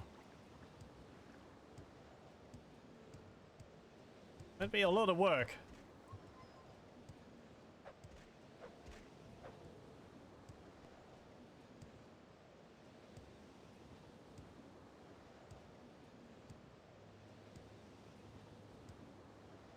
I guess a lot of the dungeons in World of Warcraft, like the small caves you can enter, are all sort of very generic. You have like the mines which you could go into and they all kind of look the same as each other. Even the layouts are the same. I think some of them are just like one big... sort of one big singular object like that rock, which you just sort of stick onto the landscape. I don't know how... I don't really remember them looking particularly modular. Hey, what's this? Luke Stone Barrow.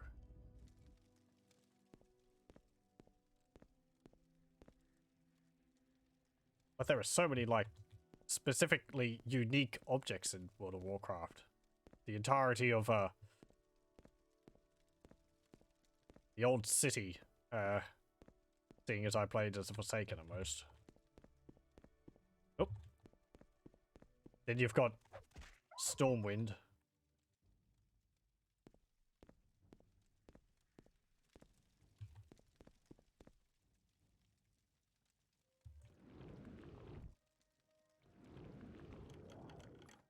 Spark Arrow, Amulet of Mark, don't need that. Cheap Restore Health Potion, well, Chug-a-Low. And Journeyman's Lockpick. What's in here? Glass Fire Sword, Glass Frost Sword, Eye Maze Ring, Ring of Fireballs, Potion, Journeyman's Armor Hammer.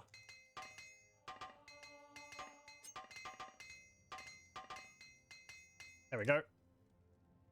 I'm just tossing these aside. They're worth 17,000 each. They're pretty good. I don't want to be carrying them around though. Kinda heavy. Shadow Weave Ring. I've already got a bunch of those. Oh, Flint. I'll take that. Some more Stalrim. Do I want more of that? Am I going to be making more Stalrim? This Nordic pickaxe is heavy. How heavy is the Stalrim which I'm carrying around? 5. I don't really need more of it. It creates medium armor. I'm not too interested in it.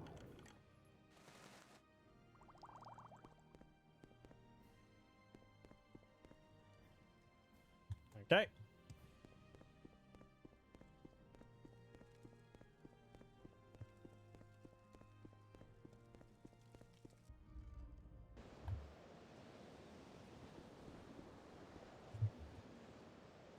Enemies? Where? Oh, there you are. Oh.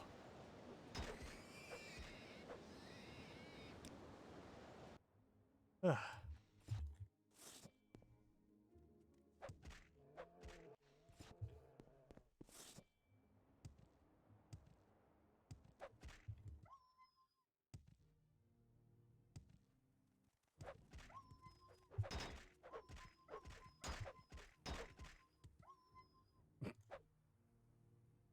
Good job.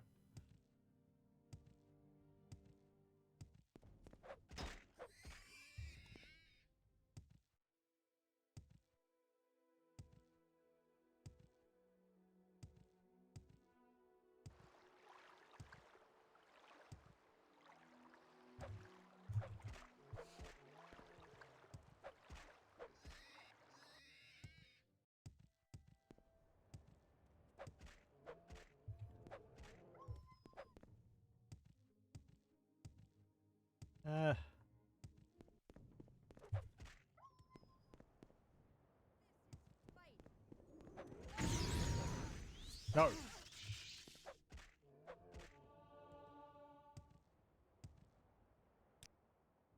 We've kind of nearly filled out every zone square on Solstheim. It's not that big of a place.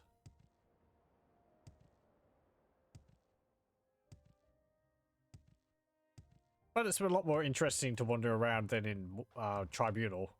It's just a whole bunch of like caves under the city. Which is neat enough, but yeah.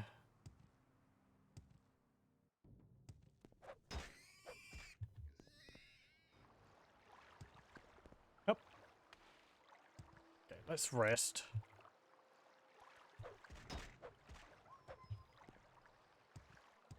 I guess let's just rest for 24 hours, since I'm not really finding anything. Except for endless balls. Construction on the Factor's estate should be complete. There we go.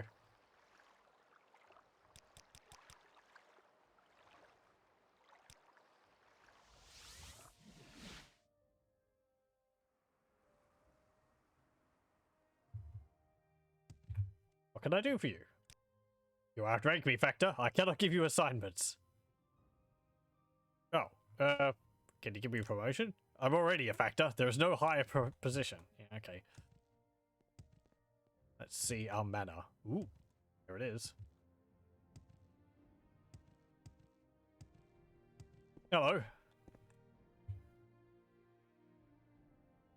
Estate.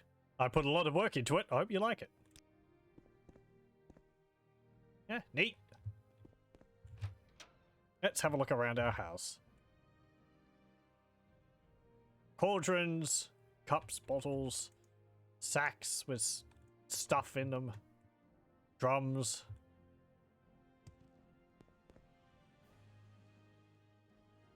I didn't even have to pay for this. I did have to fork over like 5,000 gold for it, which is quite nice.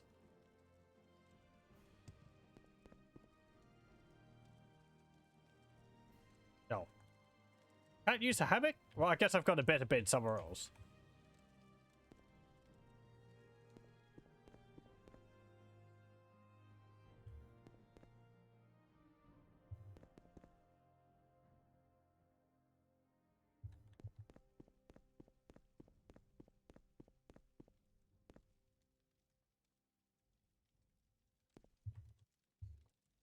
Hey, there's 4 gold in that chest. And a common ring. And a bed. Snore. Okay, well. Nice place. We've already got one in Balmora, though, so I'm not going to move all of my stuff here. And we've got our red stronghold, which I've barely used either, so... Hey.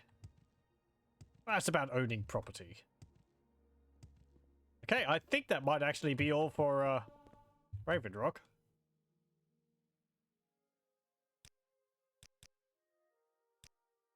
It's turned into something remarkable. I'm very proud of it. I'm also very proud of you. Oh, thanks. Put a lot of work and effort into this. Up. Up. Up. It's neat seeing how this settlement has developed over the next 200 years in Skyrim. Also how it's gotten a mixture of this sort of, I don't know what you call it, frontier type settlement style buildings, and the Dunmer Morrowind style buildings as well. I really don't remember how accurate this is to what it looks like in Morrowind. That wall wasn't going through that, going further there, but it continues all the way over there. There's no gatehouse there. I remember a gatehouse. And it goes down along there. I know the docks area is expanded in Skyrim. They have a whole sort of second tier of buildings there, I think. And there's more there's more... Yeah, more docks. I think there's like houses over there too. Just like stairs leading up into the higher part of the settlement. I think there's more buildings over in that area too. But yeah, well, I can see that cube emitting the steam, emitting the smoke there. Isn't that supposed to be invisible? Why would you have the emitter visible? Even if it's going to be out of sight. It's not like they're visible on the these. Yeah, whatever. Okay, so all of Raven Rock is done. We've built up quite a settlement there. Ooh, I like that. Got the wall wrapping around the tower there.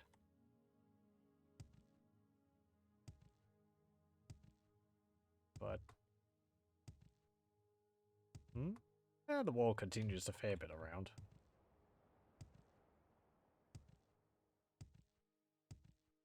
I don't think it really continues over this side though. Yeah, it's like a lot of the development was more on that side. They have this tower here, but they don't really have any wall over this side. Okay. Let's go to the Skull Village. And we'll continue with the main quest.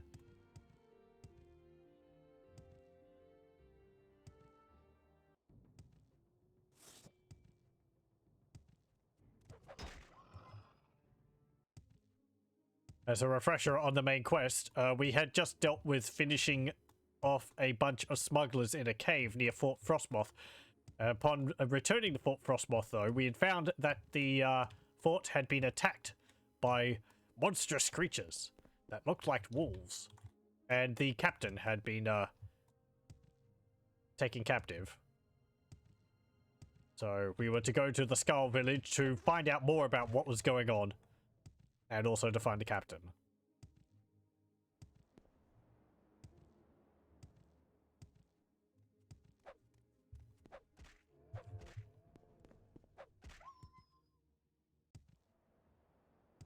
And that it was vitally urgent for us to go find the captain, because the fort can't run without him.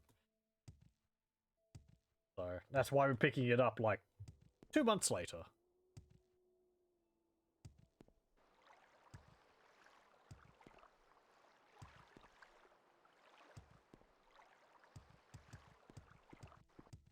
Fine. I'm sure they have like an Optio there or something. To look after things while he's away.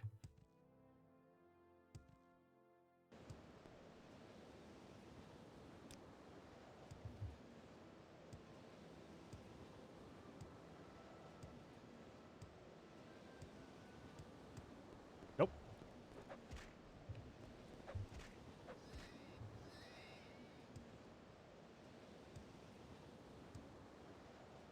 Okay, I need to go over that side. Yep, up at that hill. Hello? Oh.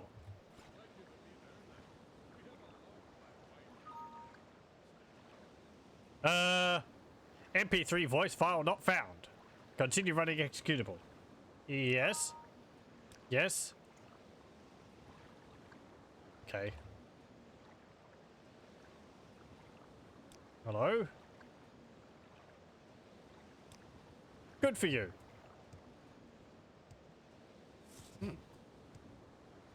I can see why she's quiet. None of her voice files will play. Though she's not too quiet, she causes a error sound whenever she starts talking.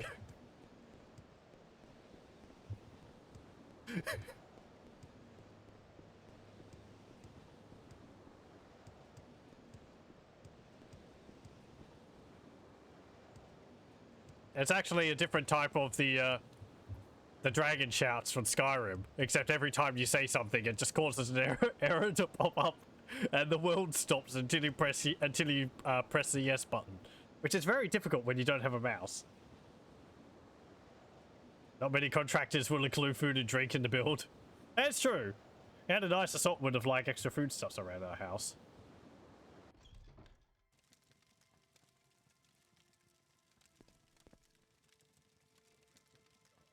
Also, welcome. Nice hall you've got here. I take ideas for Valheim, which I really should get back to.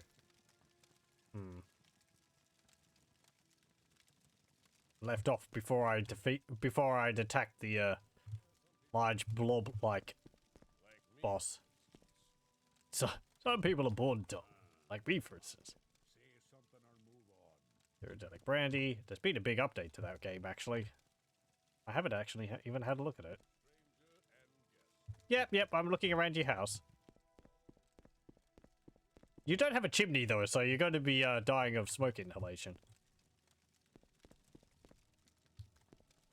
CO2 poisoning.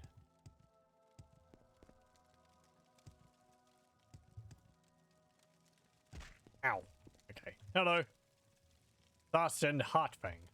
What do you want, stranger? The skull wish you no harm, but you would mind your manners while you are within our halls.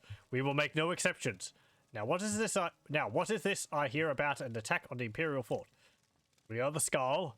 Can you tell me about bears? Bears are but one of the sacred creatures the Allmaker has blessed us with. They embody the warrior's strength, and some of the skull can even summon them to fight by their sides. What about berserkers? They are the bear sarks, or bare-chested. The berserkers wear no clothing and have been driven mad by the cold and too much mead. They are not welcome here, or anywhere else on Solstheim for that matter. Okay. I mean, the problem would eventually sort itself out, wouldn't it? And die of exposure. Though, maybe that's sort of tying into that book which we read about how the Nords further north become more elemental. Maybe they've sort of become... Because Nords do have a natural immunity, natural resistance to cold. So, I mean, taking that as being more than just, you know, they can stand nippy weather a bit better. Perhaps the berserkers are even further along, and they're really not bothered by cold at all. That'd be interesting if they had become sort of like ice elementals or something. Draugrs, foul beasts, fit only to stain the blade of my axe. Once proud warriors, now the living dead. They are an abomination. This is the island of Solstheim, a jewel of an island and home to the skull. We settled here many generations ago. The lake is the largest in Solstheim. It is often used as a mating ground for the hawkers of the island. Another of the Allmaker's wondrous creations. These creatures provide a great deal for our people. They are strong swimmers and fierce fighters on land and in the sea. I have heard that the Imperials have begun mining there. Fools. They take no care with this land. What about snow? A gift from the Allmaker. It allows the hunters to track his prey, and it can be tunneled into for shelter.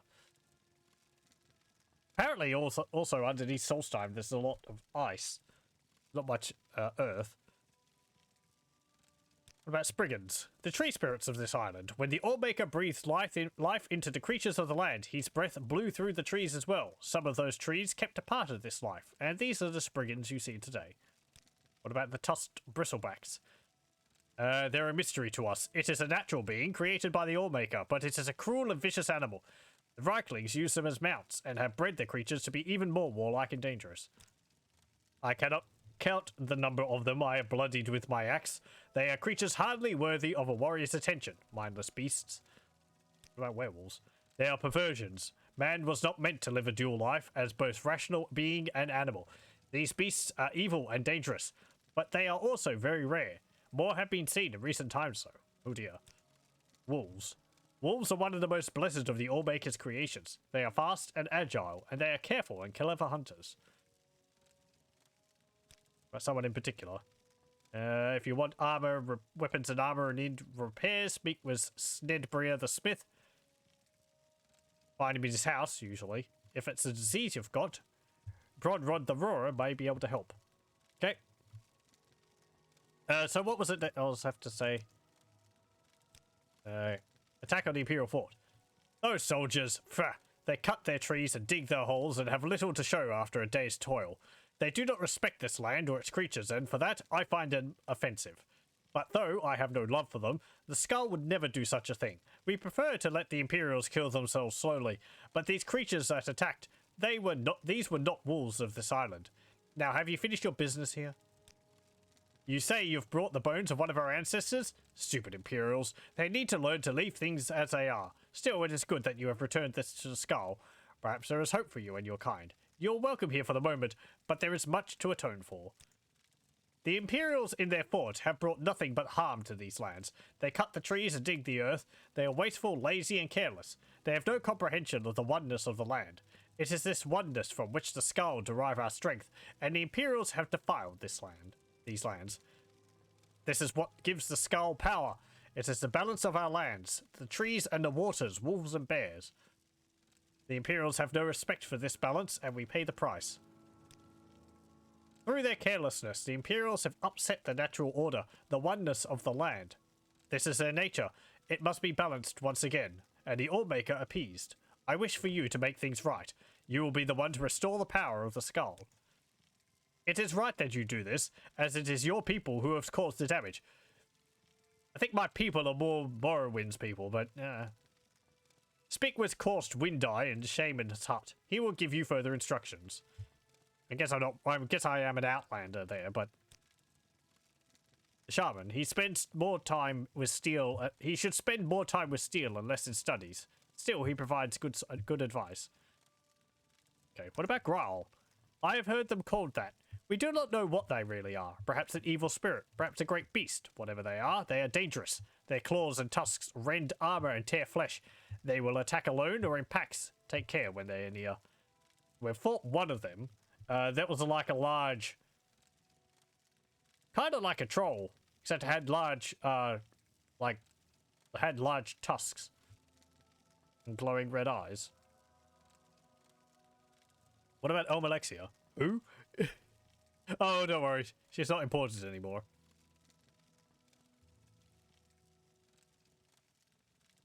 Thorsten Hartfang? You are Hartfang. What about Thirsk? It's a meat hall that was built by a group of Skull who split from a village hundreds of years ago. They no longer follow our ways, but we've no quarrel with them. Latest rumors. Yeah.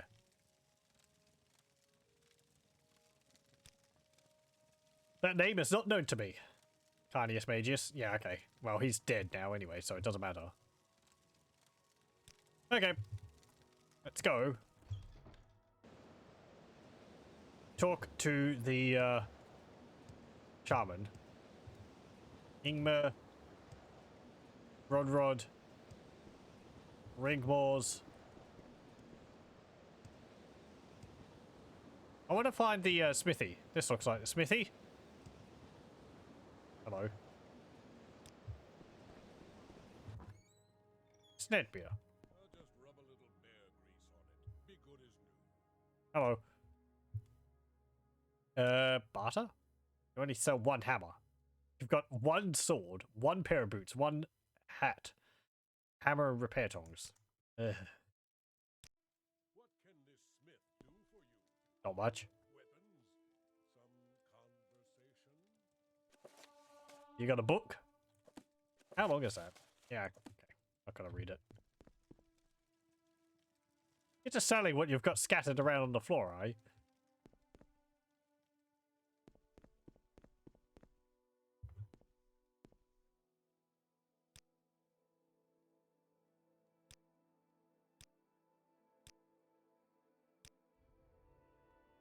Yep. Okay, you're just saying the same as the other person.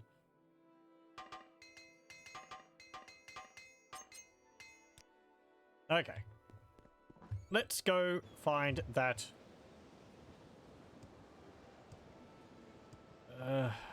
find the,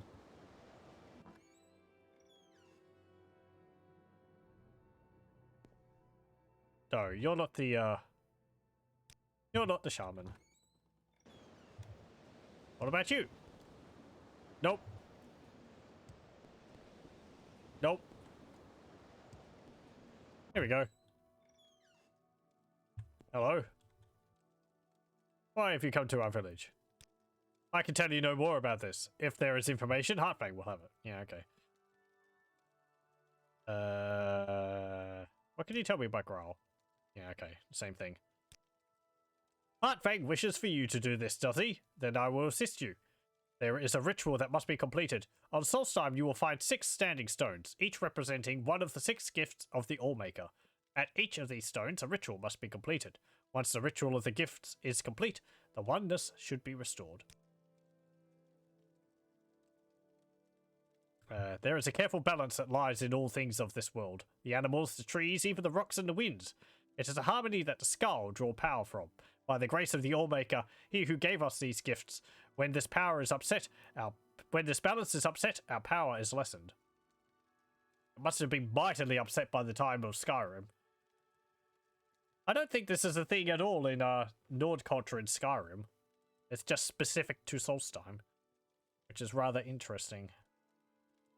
That they have such a different sort of religion than in Skyrim. It would be too much for any it would be too much for any not of the skull to remember. Here, take this. It will explain the rituals and guide you on your way. This book may be of some use to you as well. If you are to remain with the skull, you should understand our beliefs. Okay, you give me the story of Avar Stonesinger. There we go.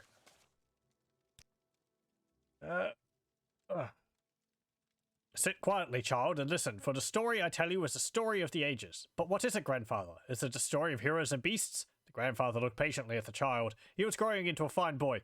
Soon he would see the value of the stories, the lessons that were taught to each generation. Just listen, child. Let the story take root in your heart. In a time before now, long before now, when the skull were new, there was peace in the land. The sun was hot and the crops grew long, and the people were happy in the peace that the Allmaker provided. But the skull grew complacent and lazy, and they took for granted the lands and all the gifts the Allmaker had given them. They forgot, or chose not to remember, that the adversary is always watching, and that he delights in tormenting the Allmaker and his chosen people. And so it was that the adversary came to be among the skull. The adversary had many aspects. He appears in the unholy beasts and the incurable plague. At the end of seasons, we will know him as Thartarg, the world devourer. But in these ages, he came to be known as the Greedy Man.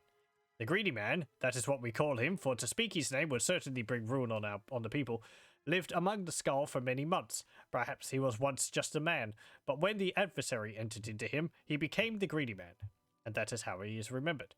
It came to be one day that the powers of the skull left them. The strength left the arms of the warriors, and the shaman could no longer summon the beasts to their side. The elders thought that surely the Allmaker was displeased, and some suggested that the Allmaker had left them forever.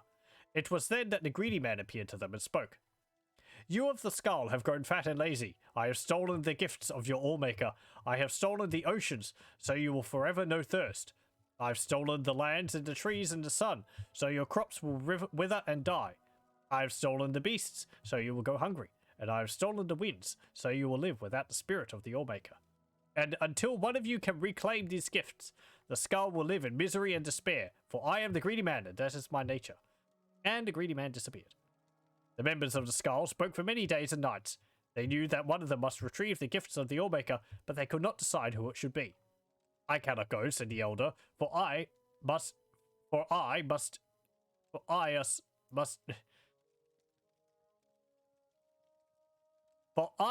stay to lead the skull and tell our people what is the law. I cannot go, said the warrior, for I must protect the skull. My sword will be needed in case the Greedy Man reappears. I cannot go, said the shaman, for the people need my wisdom. I must read the portents and offer my knowledge. It was then that a young man called Avar lifted his voice. He was strong of arm and fleet of foot, though he was not yet a warrior of the skull. I will go, said Avar, and the skull laughed. Hear me out, the boy continued. I am not yet a warrior, so my sword will not be needed. I cannot read the portents, so the people will not seek my counsel, and I am young, and am not yet wise in the ways of the law. I will retrieve the gifts of the Allmaker from the Greedy Man. If I cannot, I will not be missed. I cannot go, for us must take grammar lessons.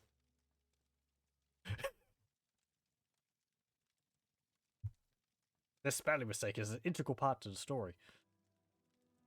The skull thought on this briefly and decided to let Avar go. He left the village the next morning to retrieve the gifts.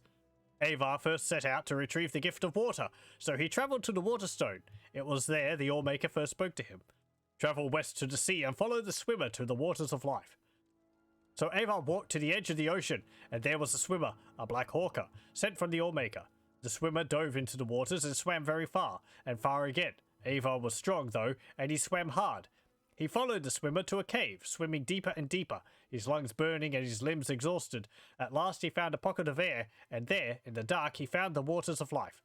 Gathering his strength, he took the waters and swam back to the shore. Upon returning to the Waterstone, the Allmaker spoke. You have returned the gift of water to the skull.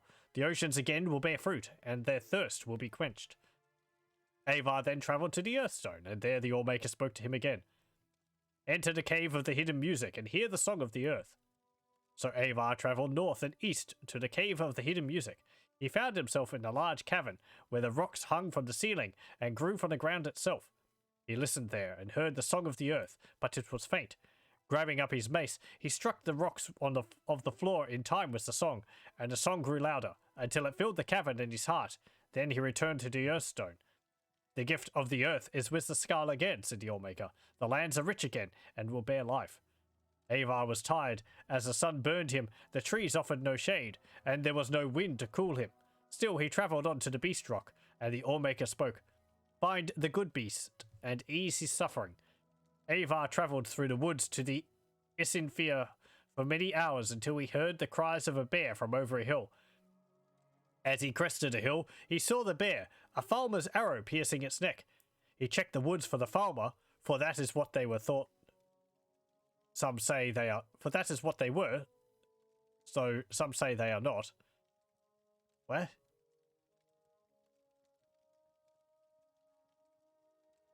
I don't... He checked the woods for the falmer, for that is what they were, though some say they are not.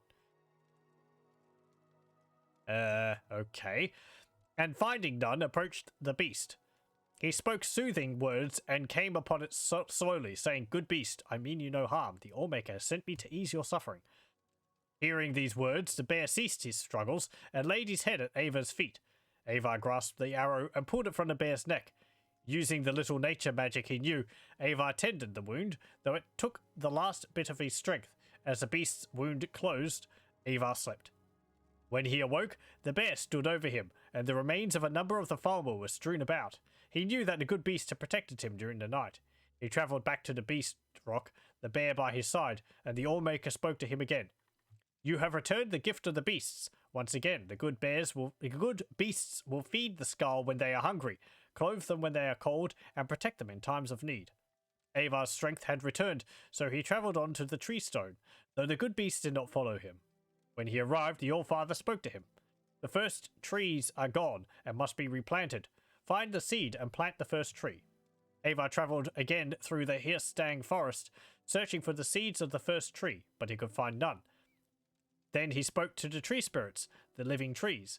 They told him that the seeds had been stolen by one of the falmer, for they are the servants of the adversary.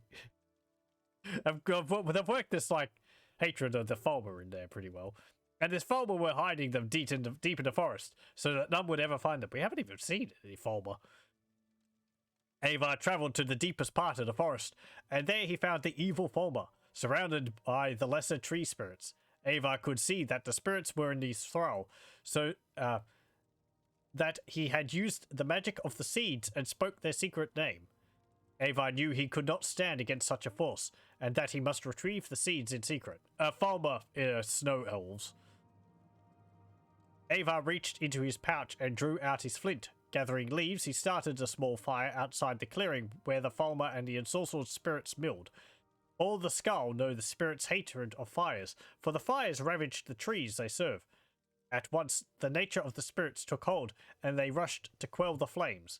During the commotion, Avar snuck behind the falmer and snatched the pouch of seeds, stealing away before the evil beings knew they were gone. When Avar returned to the tree stone, he planted the tree in the ground, and the Allmaker spoke to him. The gift of trees is restored. Once again, the trees and plants will bloom and grow and provide nourishment and shade. Avar was tired, for the sun would only burn, and the winds would not yet cool him, but he rested briefly in the shade of the trees. His legs were weary and his eyes heavy, but he continued on, travelling to the sunstone. Again the Allmaker spoke. The gentle warmth of the sun is stolen, so now it only burns. free the sun from the Halls of Penumbra. And so Avar walked west over the frozen lands until he reached the Halls of Penumbra. The air inside was thick and heavy, and he could see no further than the end of his arm. Still, he felt his way along the walls, though he heard the shuffling of feet and knew that this place held the unholy beasts who would tear his flesh and eat his bones. For hours he crept along, until he saw a faint glow far at the end of the hall. There, from behind a sheet of perfect ice, came a glow so bright he had to shut his eyes, lest they be forever blinded. He plucked the flaming eye from one of the unholy beasts and threw it at the ice with all his might. A small crack appeared in the ice, then grew larger. Slowly, the light crept out between the cracks, widening them, splitting the ice wall into pieces. With a deafening crack, the wall crumbled, and the light rushed over Avar and through the halls. He heard the shrieks of the unholy beasts as they were blinded and burned. He ran out of the halls, following the light, and collapsed on the ground outside. When he was able to rise again, the sun again warmed him, and he was glad for that. He travelled back to the Sunstone, where the Allmaker spoke again. The gift of the sun is the skulls once again. It will warm them and give them light. Avar had one final gift he had to recover, the gift of the winds. So he travelled to the Windstone, far on the western coast of the island. When he arrived, the Allmaker spoke to him, giving him his final task. Find the greedy man and release the wind from its captivity. So Avar wandered the land in search of the greedy man. He looked in the trees, but the greedy man did not hide there, nor did he hide near the oceans or the deep caves. And the beasts had not seen him in the dark forests. Finally, Avar came to a crooked house, and he knew that here he would find the greedy man. "Who are you?" shouted the greedy man, "that you would come to my house?" "I am Avar of the Skull," said Avar. "I am not warrior, shaman, or elder. If I do not return, I will not be missed. But I have returned the oceans and the earth, the trees, the beasts, and the sun, and I will return the winds to my people, that we may feel the spirit of the Allmaker in our souls again." And with that, he grabbed up the greedy man's bag and tore it open. The winds rushed out with gale force, sweeping the greedy man up and carrying him off far from the island. Avar breathed in the winds and was glad. He walked back to the Windstone, where the Allmaker spoke to him a final time. "You have done well, Avar. You were the least of the Skull. You, the least of the Skull, have returned my gifts to them. The greedy man is gone for now, and should not trouble your people again in your lifetime. Your Allmaker is pleased. Go now and live according to your nature." And Avar started back to the Skull Village. "And then what happened, grandfather?" "What do you mean, child? He went home." "No, when he returned to the village," the child continued. Was he made a soldier, or taught the ways of a shaman? Did he lead the Skull in battle?" "I do not know. That is where the story ends," said the grandfather. "But that's not an ending. That's not how stories end." The old man laughed and got up from his chair. "Is it not?" Okay.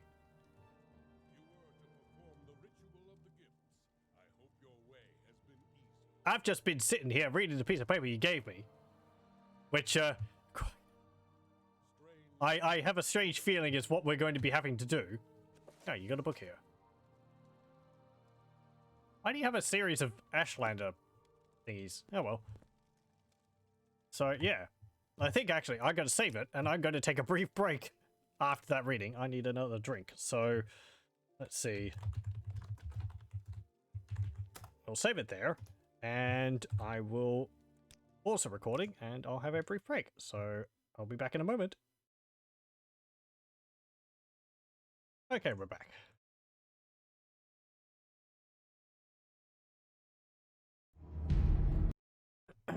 Let's continue with, yes, doing this quest for restoring oneness to the land.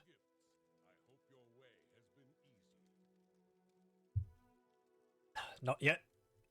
Okay, so we've got a whole task of different locations we're supposed to go to. Oh, and he also gave me a scroll with the locations of them on it, apparently. Here we go. I don't actually know whether you've got to do them in a certain order or not. Let's see. What was the order he did them in the story?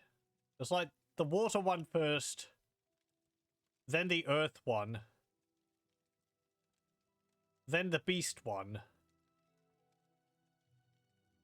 then the trees, sun, and winds.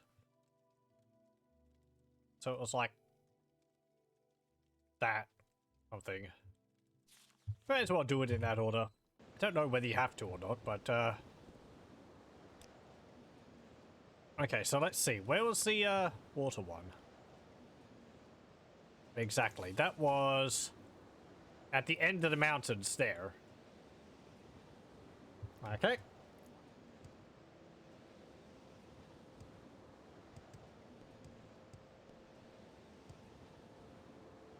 We've actually seen these pillars which we have to go to while roaming around the land.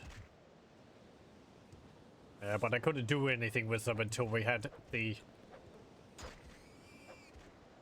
until we're up to this part in the quest.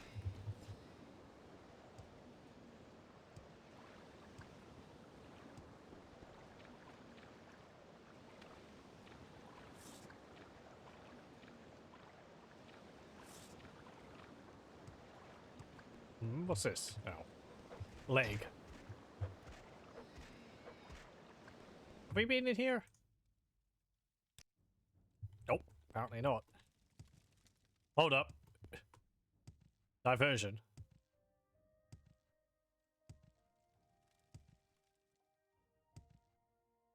How does all this snow get down here?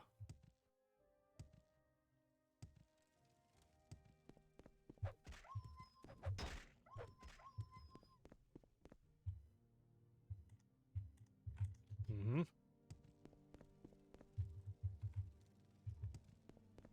Dead body.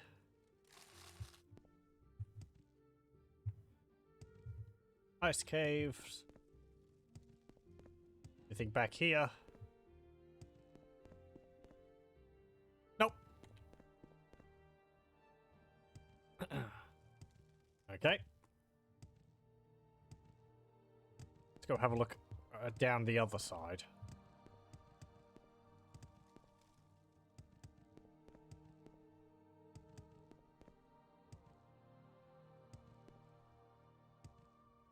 Oh, there's a whole bunch of bears down there.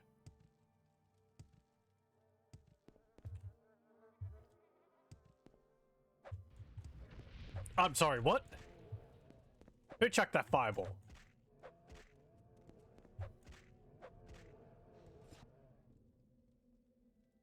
Why was there a fireball? Why does this bear have a ring of resonance fire? How did the bear chuck a fire?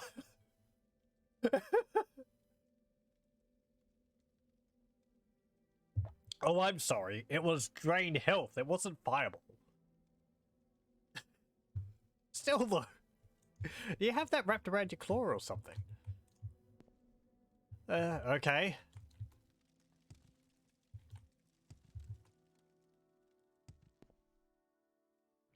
Magical bears. Woe charm, bone mold bow, quality restore. I don't need that. Drain willpower. A big rock. There's a skeleton. War axe of wounds. Another hammer. Settler's corpse. Entry 1. Today we found the perfect place to claim as our new home. It's an ice cave called Leg, and seems to be used by the local bears and wolves as some kind of den. How do they know the name of the cave? Does it have it like it engraved on the entrance? A letterbox. They should be easy enough to get rid of. Entry 2. We've done it! We've done it! The bears and wolves have been driven from the cave, and we've already started making ourselves at home. May our children's children enjoy the comfort of Leg. Entry 3. One of those blasted bears got into the cave today. We drove him out, but he managed to make off with our dinner. It's a good thing I have my grandfather's enchanted ring to keep them at bay. Oh, I see what happened. That's why the ring was on it, because the bear ate it. It's in the Michelin Cave Guide.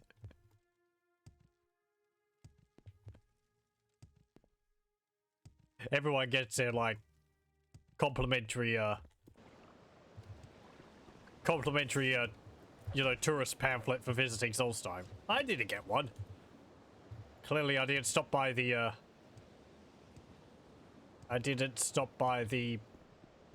introductory, information kiosk. No, I don't. Nope, I don't. Ah, it's my Daedric Daikatana.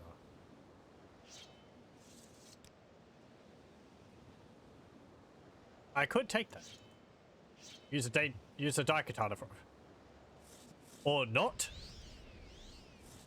I'll put this pickaxe here. I don't really want to carry it around with me anymore. All that. All this. I don't need that.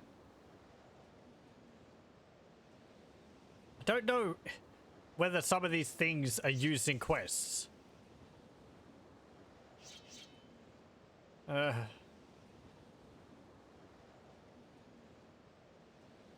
on. Do I have my Ring of Amulet of Holcon? I do.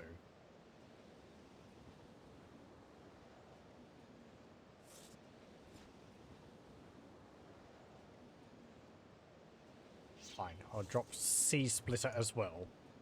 There we go. So we can use a different weapon other than Sunder all the time.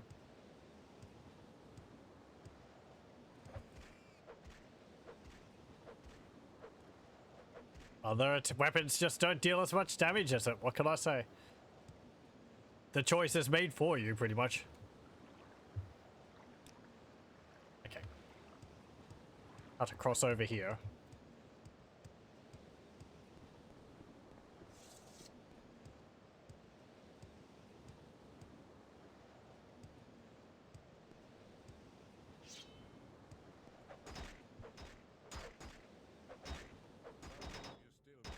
Ow.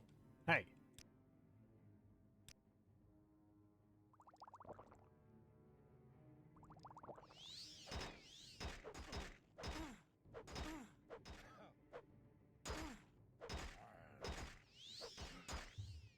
Ow. You're a very good marksman.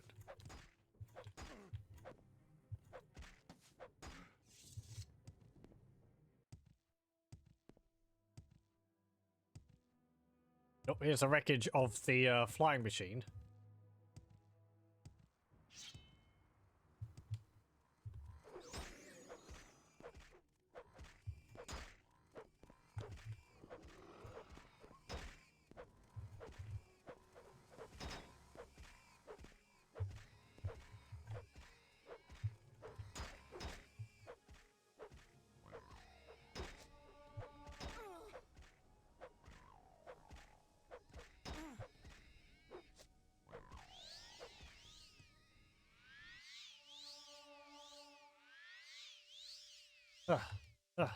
Okay.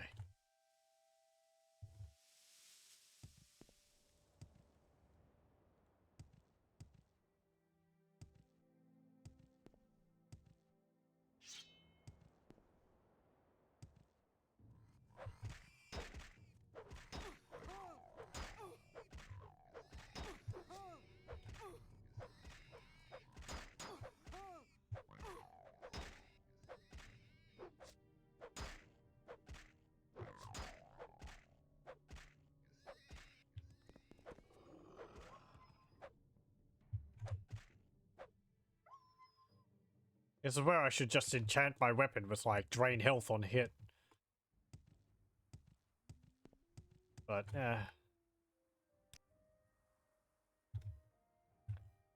okay, let's see. We have to go down this way. It's at the end of the mountains. It's not in the mountains. And I remember what happens, pretty much, so... we need to be near the coast.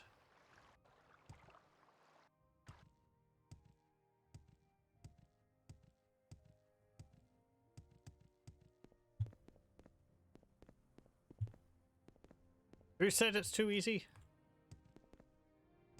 Oh, it's like... they're just staring at me from a distance. Hey! I was staring him down and he decided to attack.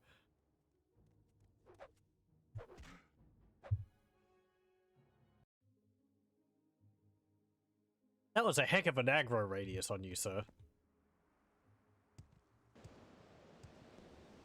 Here we go. Here's the water rock. Travel west to a small island off the coast and follow the swimmer to seek the waters of life. Okay. You can actually see the island on the map. It's right there. I'd zoom in, but I can't.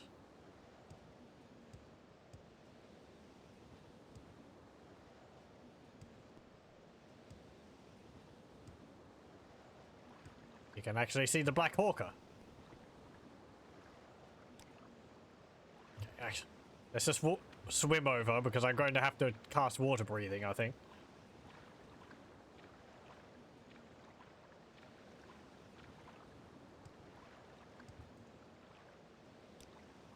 Okay. I have found the swimmer, a Black Hawker. I believe I should follow it. Look at him flop.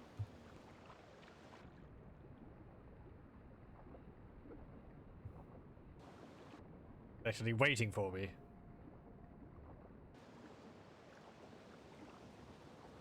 I think I know where he goes. I believe you can kind of see it on the map. The paper map which came with the game. It's rather a fair distance. It's up near Mortrag Glacier, I think.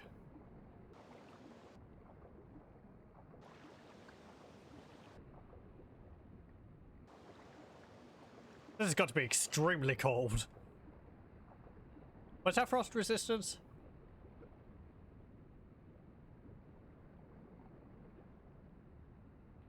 Our resist fire is through the roof.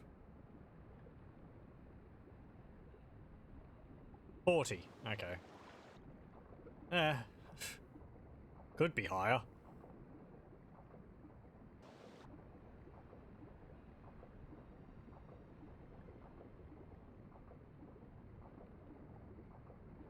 I can see hawkers flopping around on the ocean floor down there.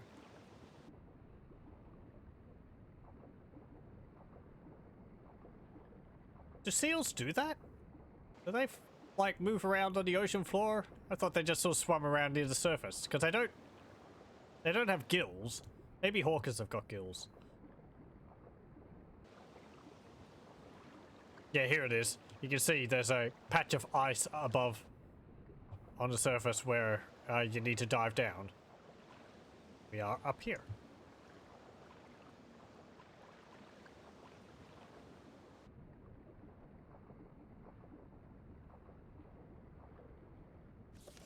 The swimmer has led me to the entrance of an underwater cave.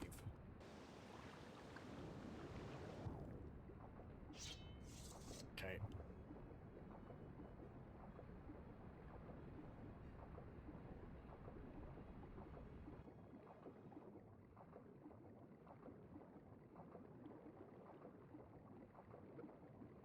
I think I have a water breathing spell. Or I could have played it as Argonian. That would solve the problem.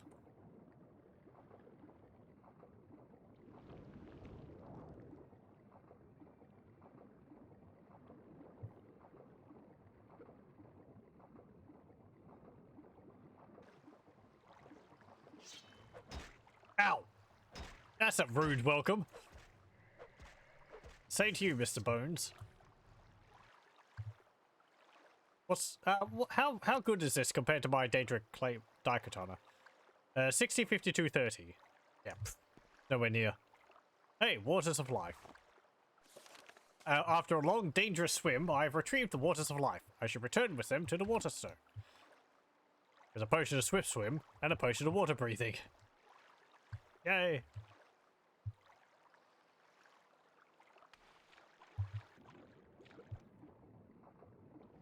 Okay, let's head back.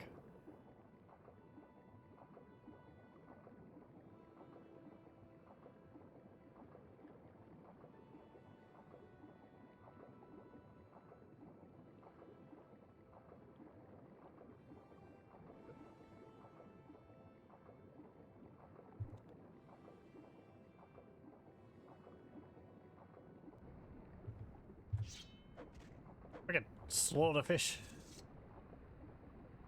I didn't read about that in the story of Avar. Along the way, he had to cleave his path through absolute teeming hordes of slaughterfish. Well, we've only fought one. It's hardly teeming hordes. You know they're lurking out there somewhere in the ocean, though.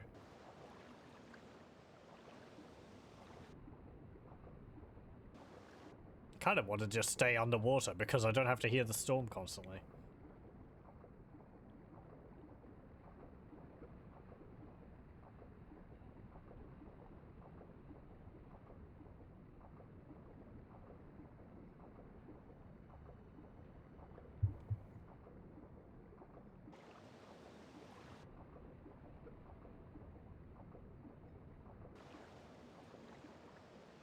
Okay, let's go back onto shore. I can move faster on land anyway.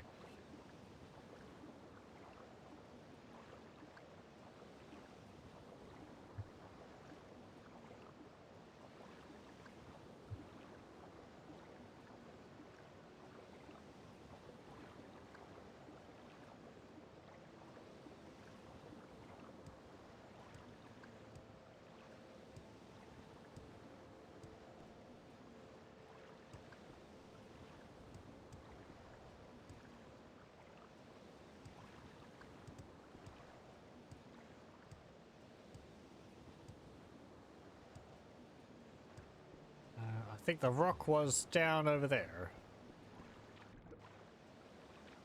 Looks like there's actually a cave built into the, yeah. There's a cave in a rock over there. What's that about? Bastard claves. Bastard.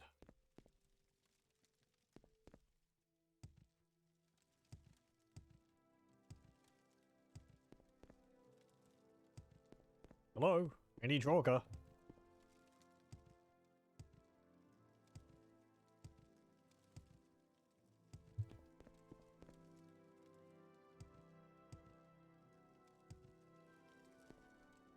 Is this expansive?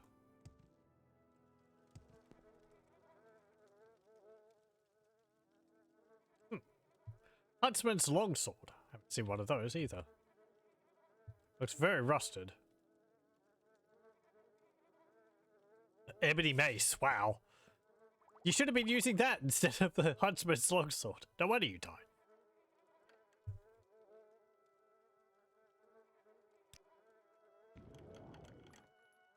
Nordic mail helm, Nordic right gauntlet, restore armor, restore health, gem feeder. We've seen this armor, that's what those skull honor guard wear.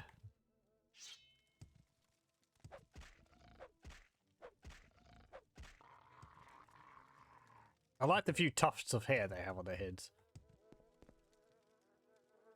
Nordic silver longsword. Rockbike war axe. Ah.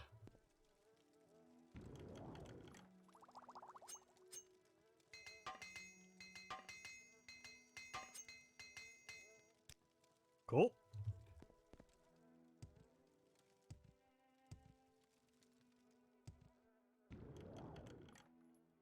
Steel crossbow and cheap restore health. Great.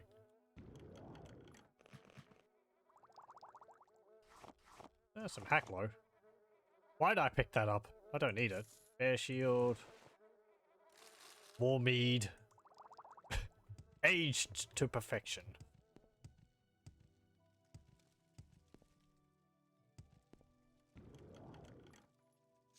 Bone Mauled bow. Ancestor's ring. Journeyman's armor. Armor hammer. Fortify Magicka. Oh. Emerald. We go back, it's just like...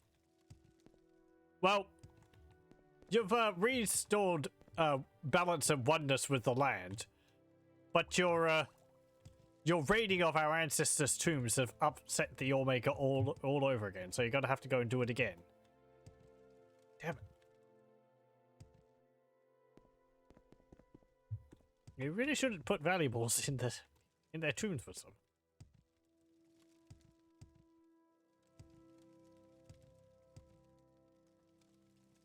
Like, well, you shouldn't go grave robbing.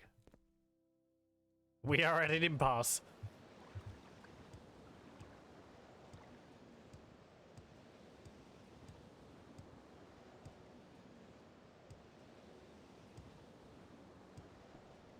Well, one of us is going to have to change, and I can tell you, my, the power of my greed is far stronger. Hey, there we go. I've completed the gift of the water ritual. Right.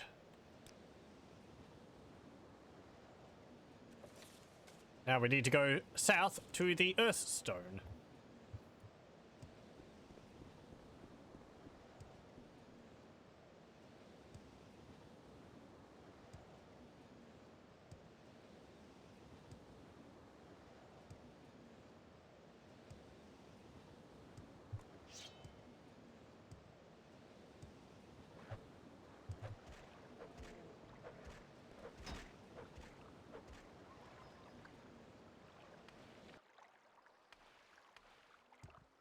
I'm guessing at least the killing of the plagued animals is alright by the Allfather.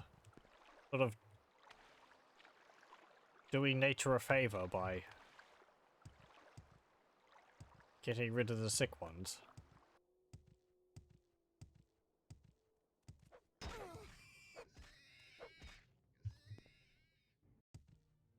Where is it? Around here somewhere.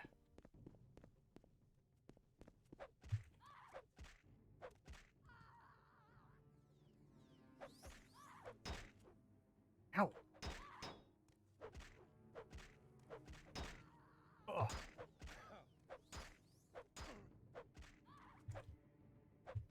Kind of think of it, I'm actually surprised that that character's voice lines weren't playing, considering I've installed a patch.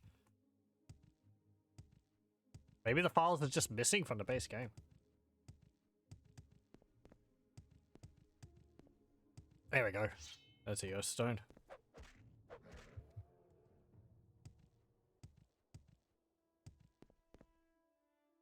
Travel northeast to the Cave of the Hidden Music. Learn the Song of the Earth. Words magically appeared on its surface. Oh, that's how it's communicating to me. Okay. You mean this one? Nope.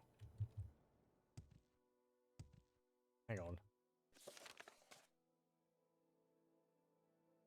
Northeast. Okay, so where is that stone? There it is. I just want to make sure I align myself correctly. Yep. How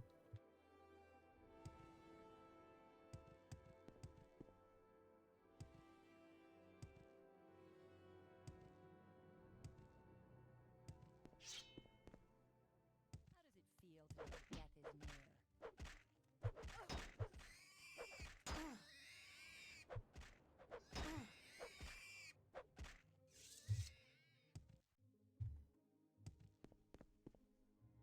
I'm pretty sure it's not the Blood Skull Barrow. That's related to something else, from what I remember.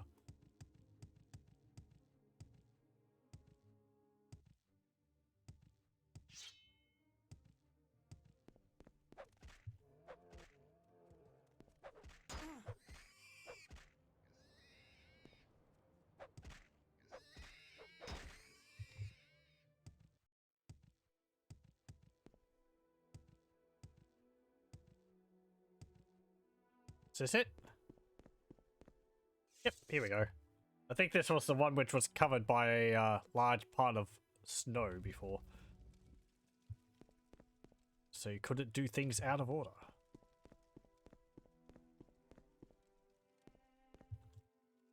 Store endurance, 25 gold.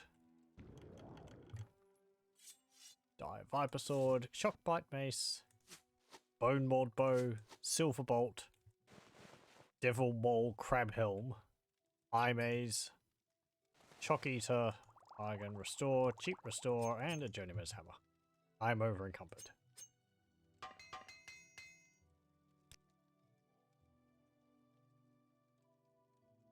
Okay. Now that I've picked this thing up and taken it away from the area where I got it, I'm kind of doomed to carry it. Because if I drop it here, I'm not going to remember it's in this cave. What a fool I've been.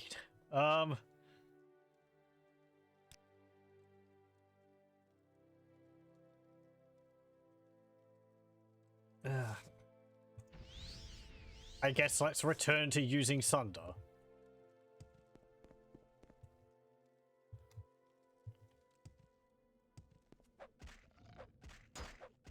It does just deal so much more damage. Ow. The Draugr don't have anything on them. I think they only carry Grave Tar. Yep. Which isn't very useful to me. I mean, what's this effect? Oh, you don't have any.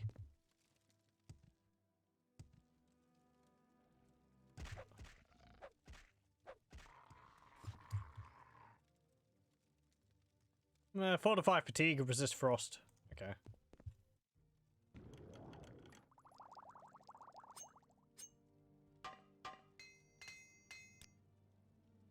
Fortify health.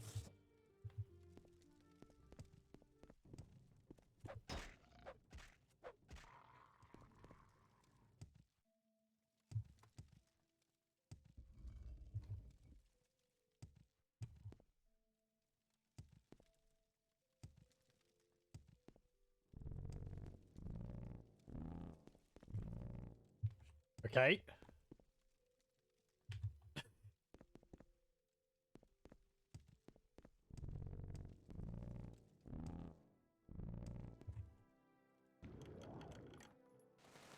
Amulet of Shades, Ring of Wounds, some grief.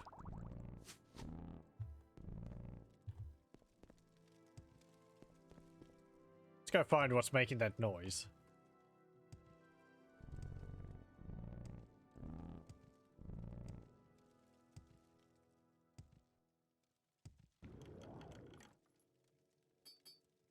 Orcish bolt?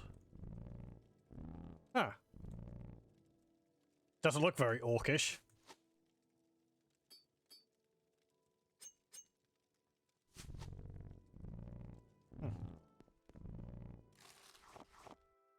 Some gems. Okay.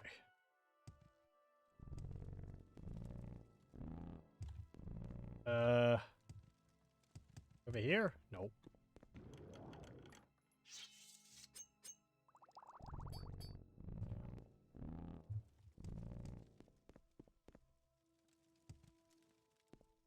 Oop.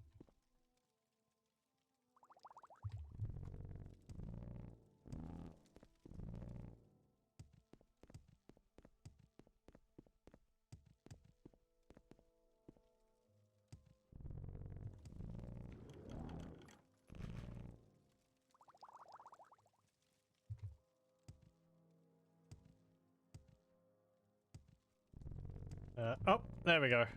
There's the thingy. Don't need those. Okay.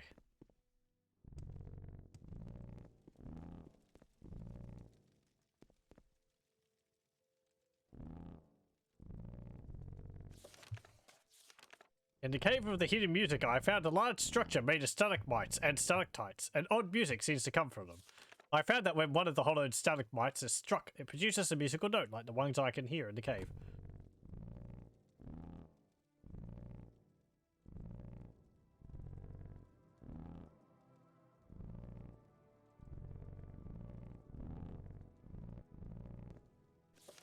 By striking the stalagmites in succession, I was able to recreate the sounds I could hear in this cave. When I did, the pattern changed.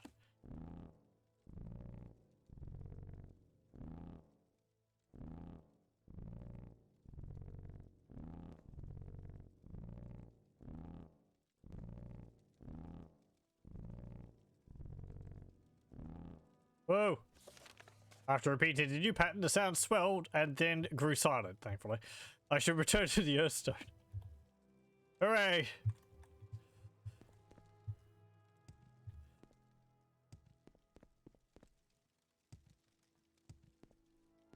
Have a look down here.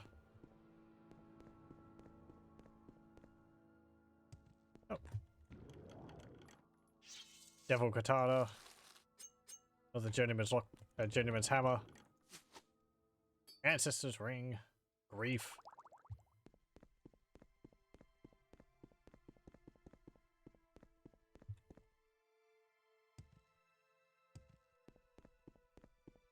And nothing back there.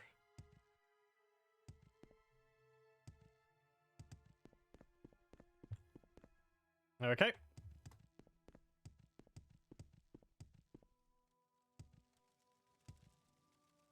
Like that's about it in here. Let's return. Yeah, I went up there. How do I get out of here? There we go.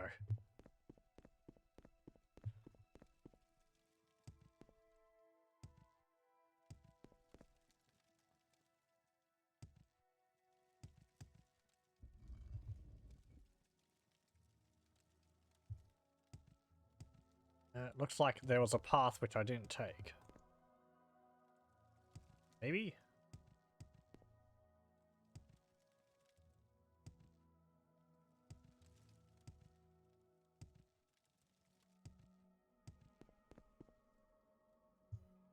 Let's have a look over here. Huntsman's axe, wild spark sword, and stuff. Oh.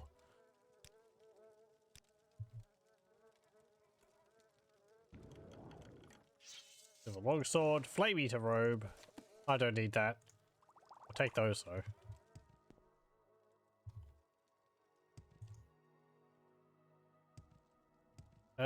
I did go down here. Let's have a look over here.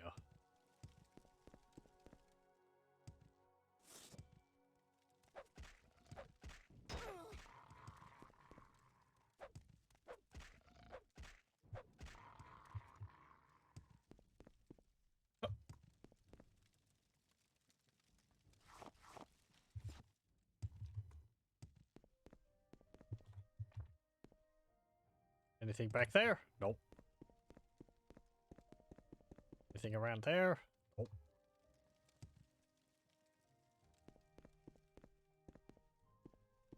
I didn't go down here.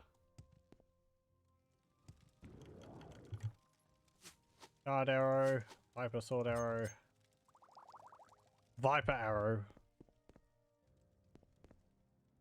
viper sword arrow.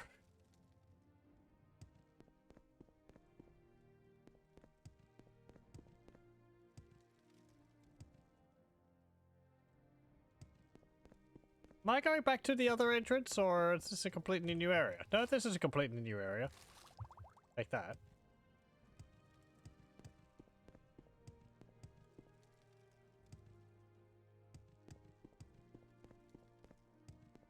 Okay. Let's leave.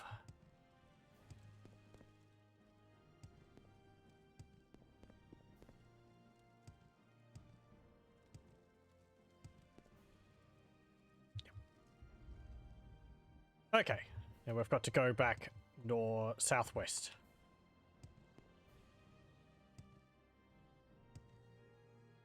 Yeah, let's bypass those reavers.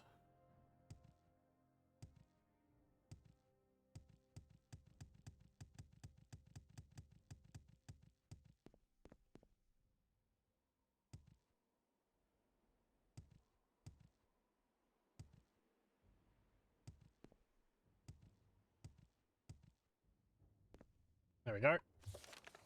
Completed the gift ritual, the gift of the earth ritual. Okay, so now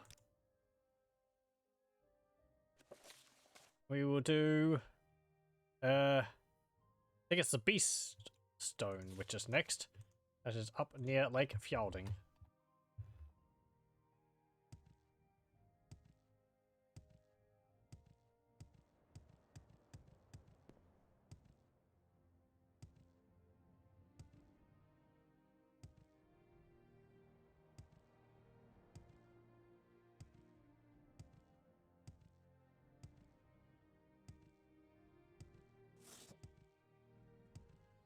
Nope.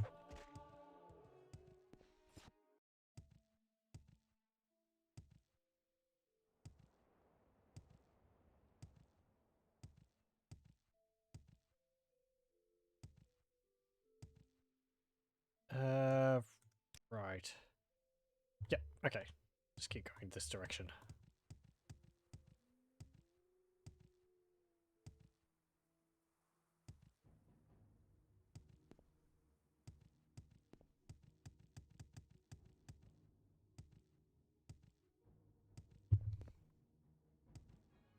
Whoever's chasing me, you're going to have to be fast, otherwise you're not going to be able to catch up to me.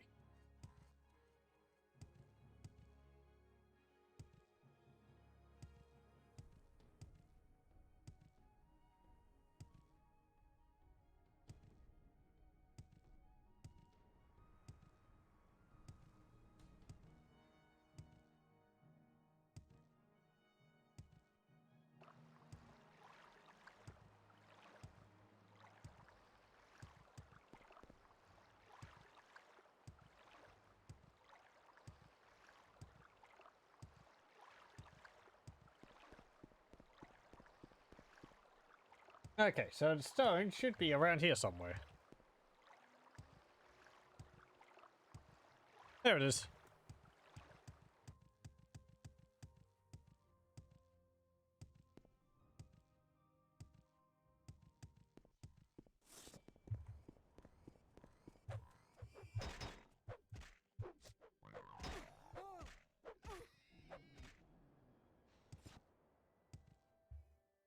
Travel south, find a good beast, and ease its suffering.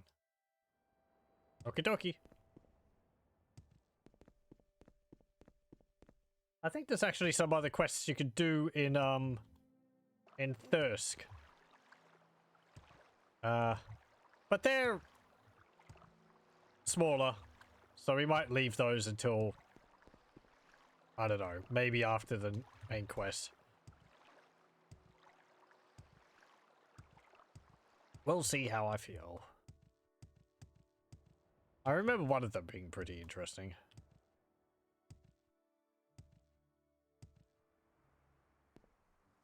Hello? Is one of you a wounded animal?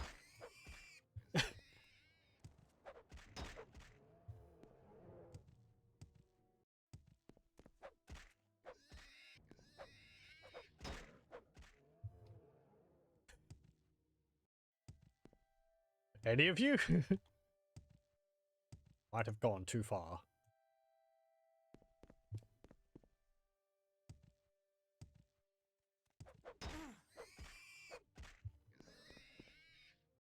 You're a plague bear.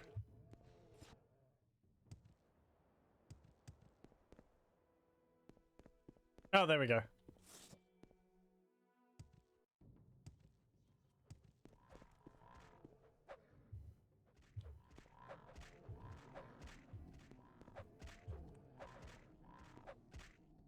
Ah, there we go. I have defeated the Reiklings attacking the bear. This bear, however, is still wounded. It looks as though it has been pierced by a Reikling arrow that will need to be removed. Yoink. There we go. I have removed the Reikling arrow from the bear, but it is still injured. I should attempt to heal it, or stay with it until it is well. Do I have a heal other spell?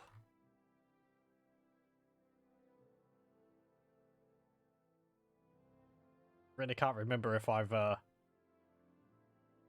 ever learned one. I've got cure disease another.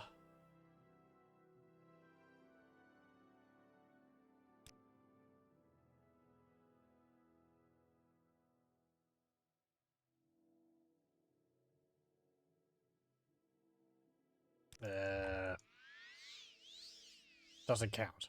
Okay, let's rest. The bear is fully healed from its wounds. I should return to the beast stone. It seems a good beast would like to return there with me. Okay. Come on. You're a good beast. Yes, you are. You could be a bit faster.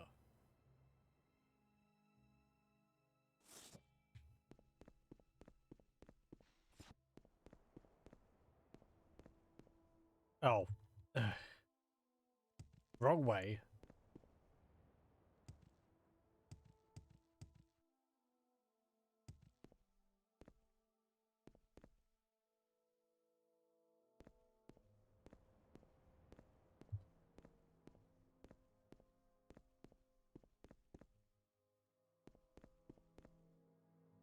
Come on.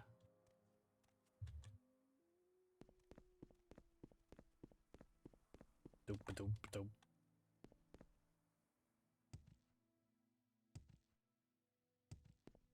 Okay, let's go around the lake, because I don't trust you to be able to navigate those holes in the water.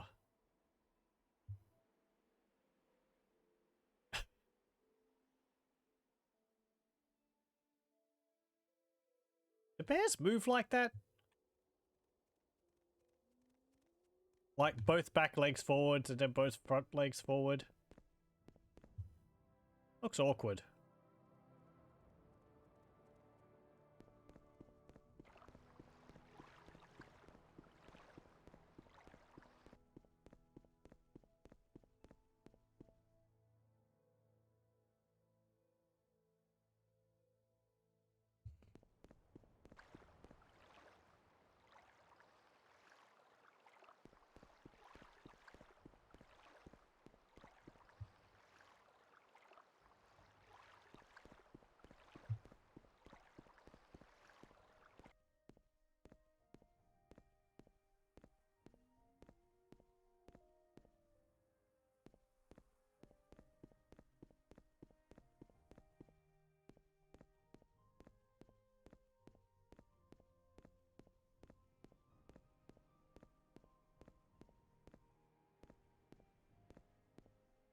Come on, nearly there.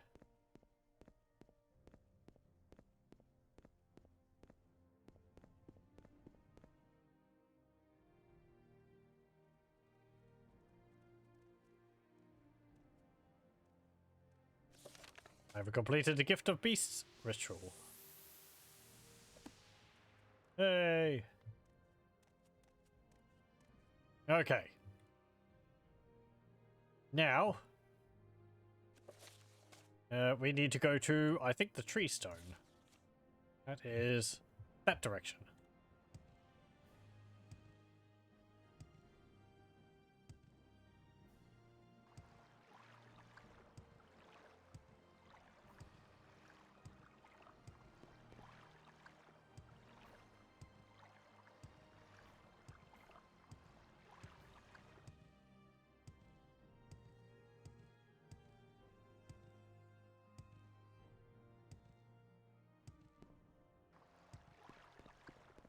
Oh.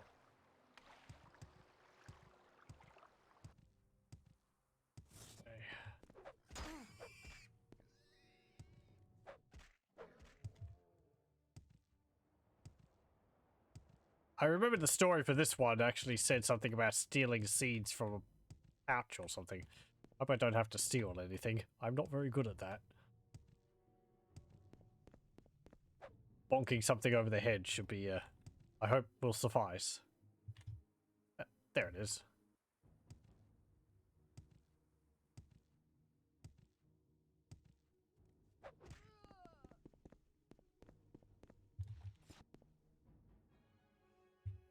First trees are gone. Travel east and find the one who has stolen the seeds. Beware, he who has the seeds controls the trees. Plant the first anew. Okay. East we go. There we are. Yeah, it looks like the Reiklings are being used for the purpose of the Falmer.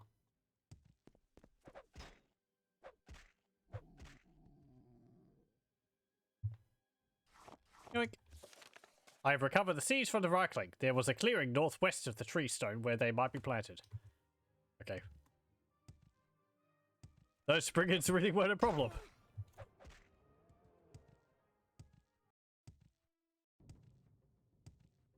Northwest. Yeah, this is it here. Would you like to plant the strange seeds in the fertile soil? Yes. That's it right there. So, I have planted the seeds. I should return to the stone.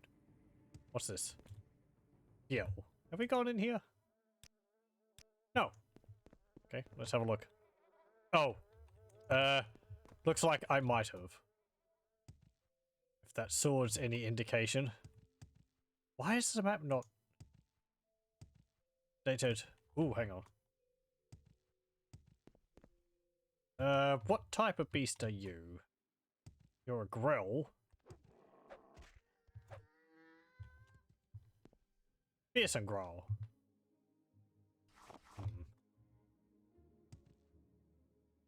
Maybe we can have a look in here.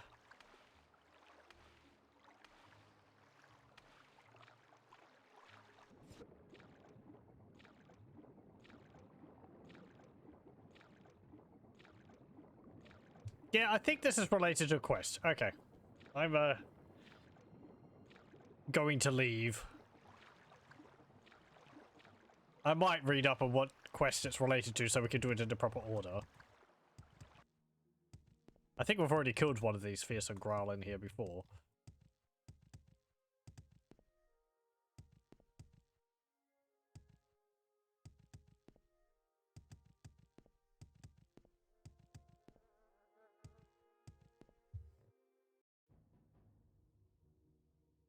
Okay.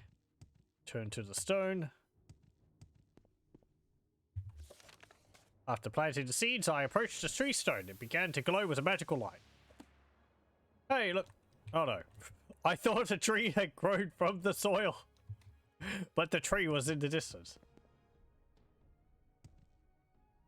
Okay. Let's see. Next up is the sunstone, which is down this way.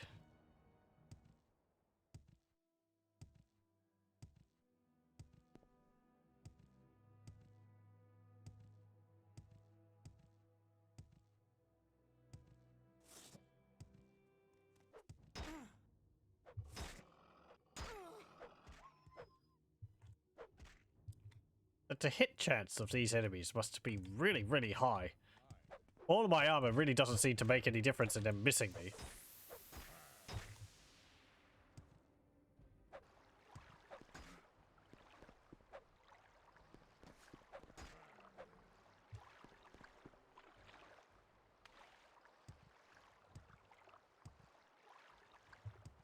Okay, down this way. Yep, there it is.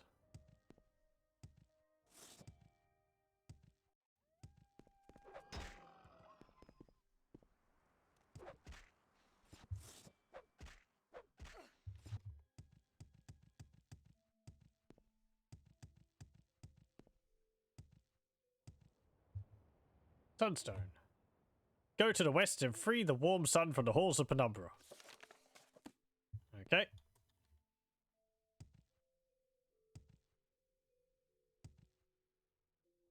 It's a neat little path to direct you to this.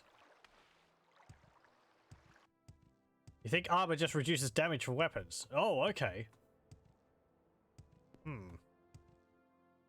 I have Sanctuary. That would, like, make it harder for enemies to hit me, then, wouldn't it?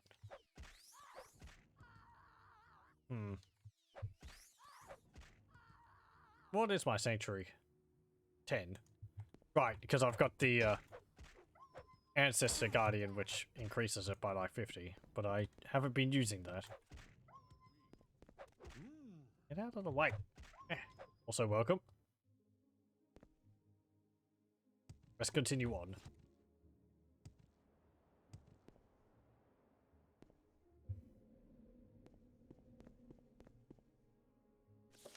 I have entered the Halls of Penumbra, which is seemingly devoid of light. Yeah, because I have Ring of Azure on. This is what it should look. This is what it normally looks like. Quite dark. Not completely dark, but, pretty dark.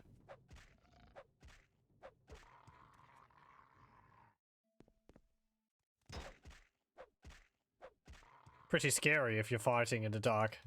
Because the, Draugr's eyes do glow. So, looks pretty neat.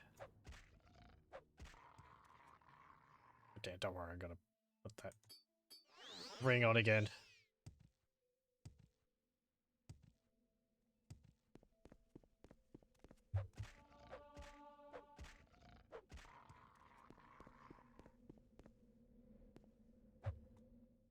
This way?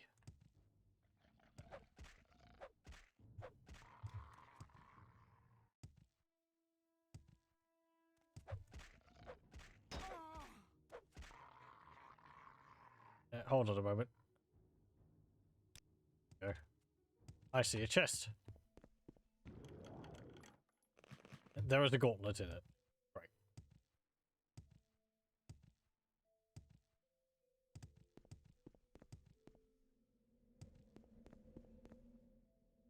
Right. This way?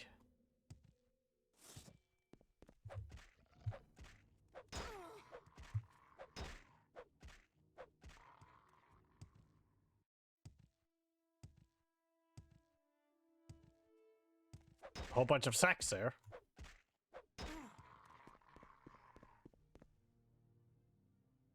$100 gold, 200, 300, 400.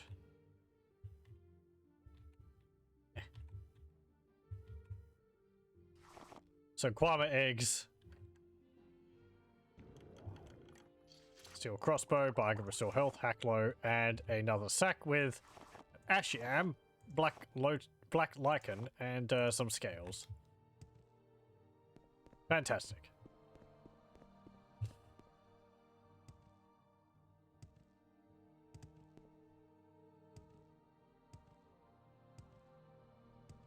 Okay, we're gonna go down this way next.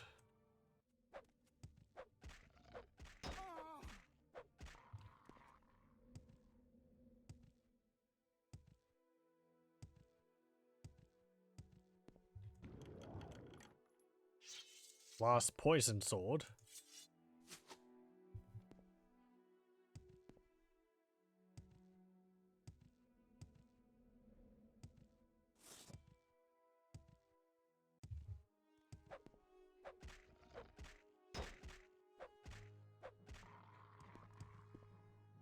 Oh, hello.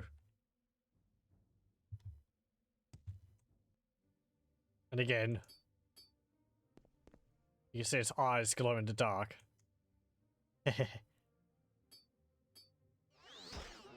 Ow! Hey! Sod you.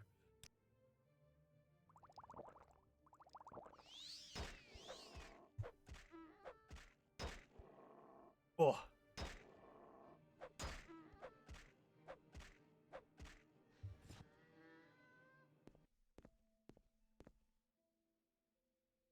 Hey, you've got like... I don't know. You've got like elephant feet with large claws on them. Your tusks are like coming out of your nose. Interesting. Flaming Eye of the Lightkeeper. We need that. I found a bright glowing object behind a wall of ice. This must be what I'll send to recover.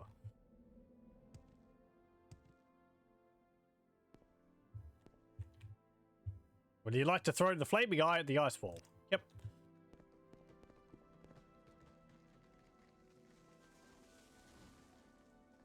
Whee!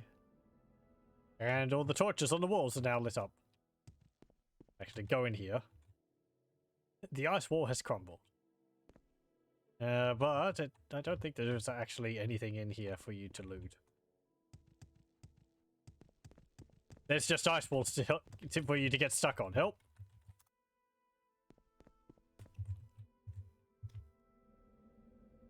Okay, and if I take the ring off, yeah.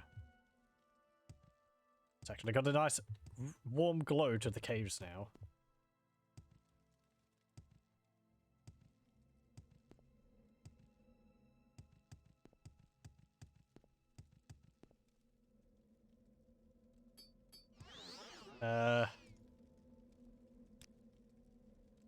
This way.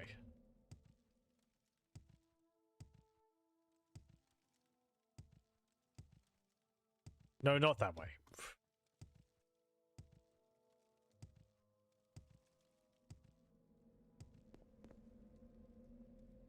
This way.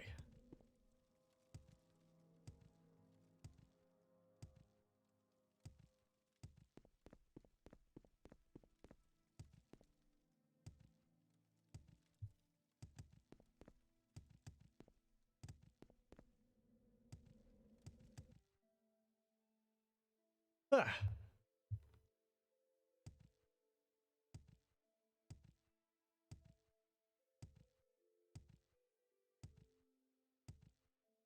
I wonder what this all maker really is. Is it an aspect of one of the Aedra, or is it a really minor Daedra which just has the skull really as its worshippers? Because I think there is a whole bunch of like lesser Daedra princes which aren't really known enough to have names or to be mentioned really at all.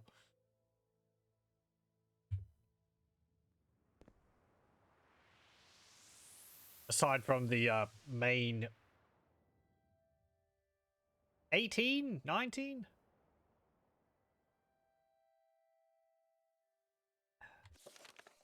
Okay, now we have to go and do the wind one, which is right up there. Yep. Like that way. Let's go.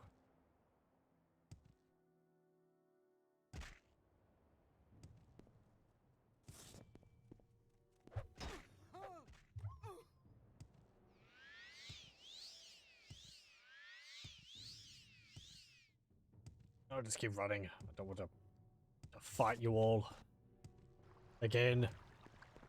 This island really does repopulate itself very quickly. I've been running around fighting things non-stop, and there's still enemies whenever I come back away. I wonder how long it takes for them to respawn. Oh, hello. Ah!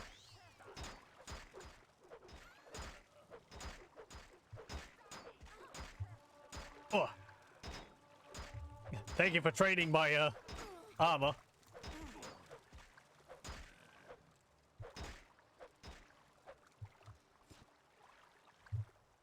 Hey, Master's Probe. Ooh, Grand Soul Gem. I'll take that.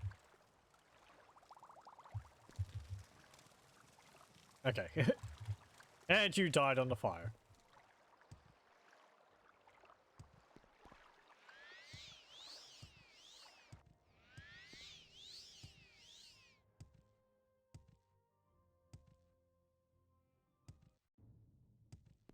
Nope. Can't catch me.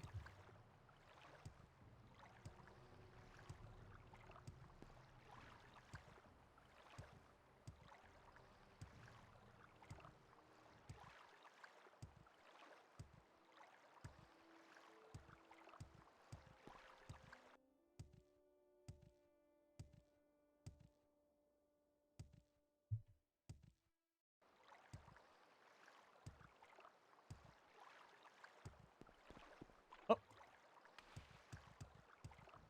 Actually, let me do this. There's a pile of stuff here. I'm gonna drop this here. I'm also gonna drop this here. And I'll drop my Daedric Daikatana there. I don't need that anymore.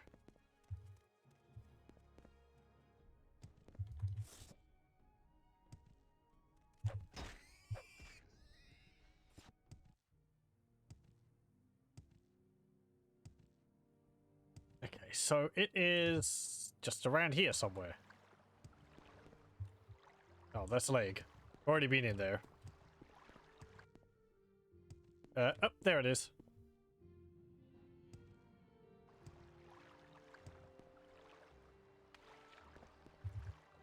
Travel south and east of the Lake of Ice to Glenshul's tomb and free the winds from the greedy man's bag.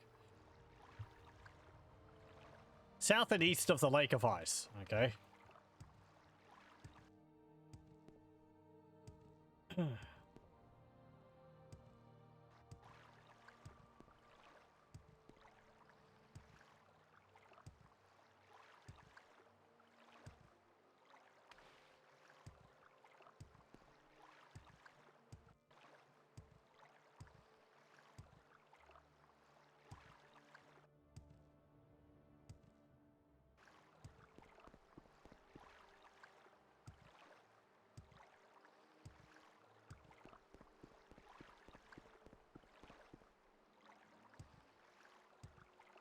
Apparently this lake was covered with ice because, say, 500 years ago, Thirsk They hid the Udafrict underneath it? How old is this, like... Though I would have thought that the lake would cover its ice on its own.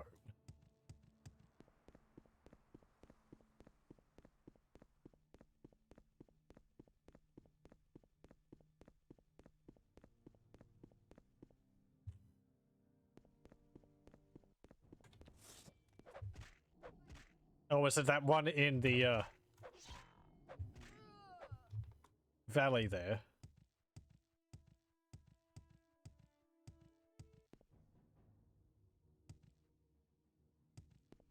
Yep.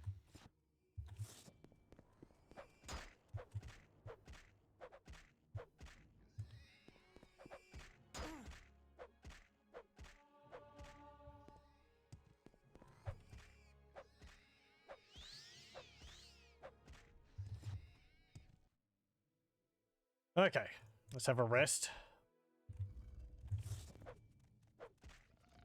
It's full of Jorga and bone wolves.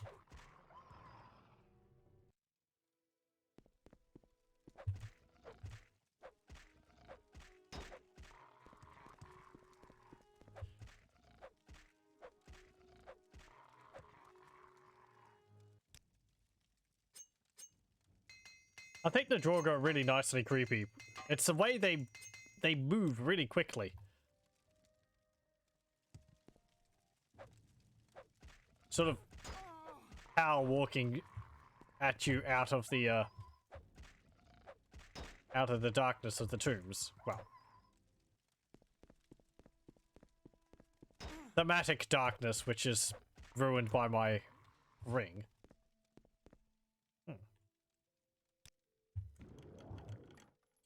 Dire shards, dagger, shadow form, spirit strike. Take that, salt rice, and that.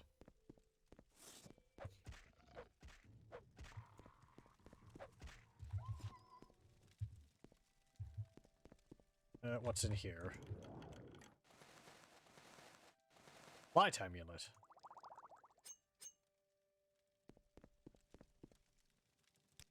This one too, actually. Night eye. Okay.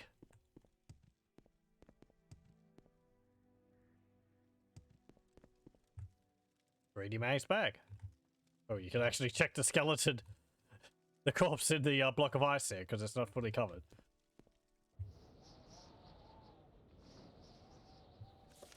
I've opened the greedy man's bag and freed the winds. I should return to the windstone.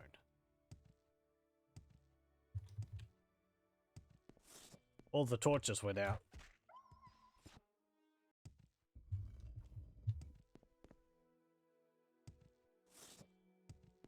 Give in. You're dead already.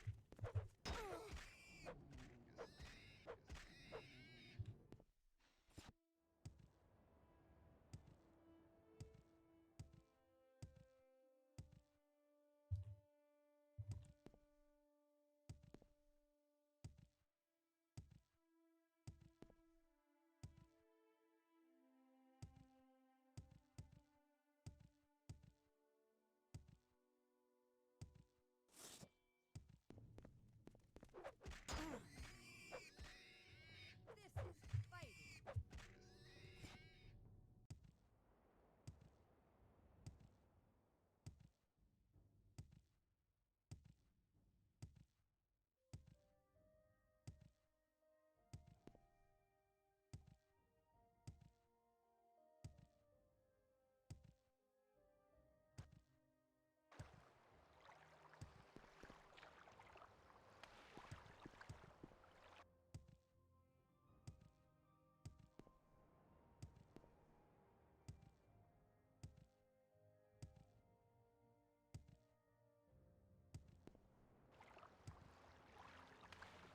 Right.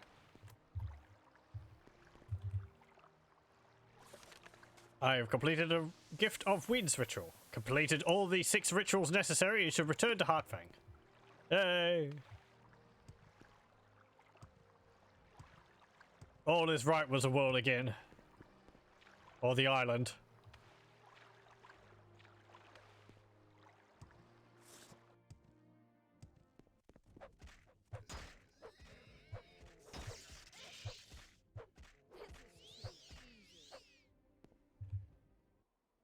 Uh-huh.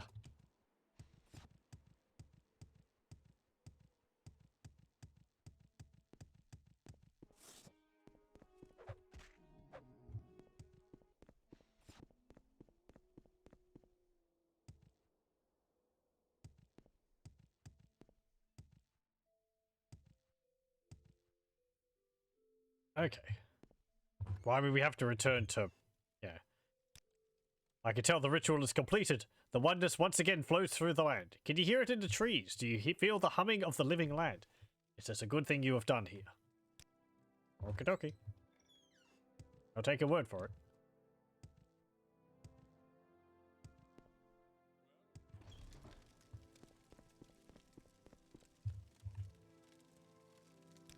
You have completed the ritual of the gifts. I am impressed with your efforts, Outlander. But there is more to be done. You have shown a certain loyalty to the skull, and it surprises me. Tradition dictates that you now hold this, the Mace of Avar Stonesinger. This is a treasure of the skull that I do not relish giving to an outsider. Still, you have earned it, for now. Now it is time to prove your wisdom. Yeah, the side effect of telling me to go do this. Oh well. Though I believe your heart may be one with the skull, your mind must be as well. To that end, I would have you investigate a crime. It involves two of the skull, and your actions will decide their fates. Engar Icemane has been accused of theft. His accuser, Rigmore Halfhand, claims that Icemane stole furs from his house. These furs were indeed found in Icemane's residence. The skull do not take such things lightly. We have little, and each is given according to his need. This offence is punishable by exile or sacrifice to the wolves. Icemane will surely choose the wolves.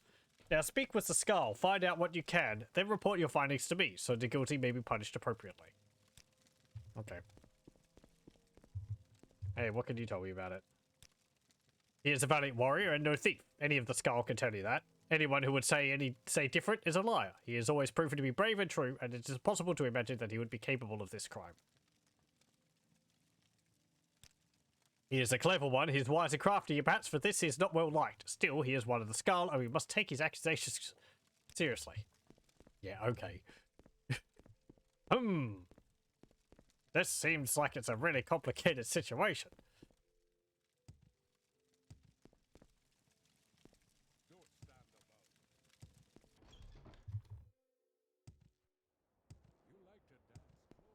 Hello? Oh, it's you. I am Engar Icemane. What can you say about Rigmore? I have no quarrel with Halfhand until this day. I thought him a friend to my family, to my wife, Rissy Icemane especially. While I was on the hunt, he was known to keep counsel with her and others who remained in the village. Now this from him. She is my wife, a wise and beautiful woman. Her life is not an easy one, and I'm often gone for weeks on a hunt. But she is strong, and our children will be fine warriors.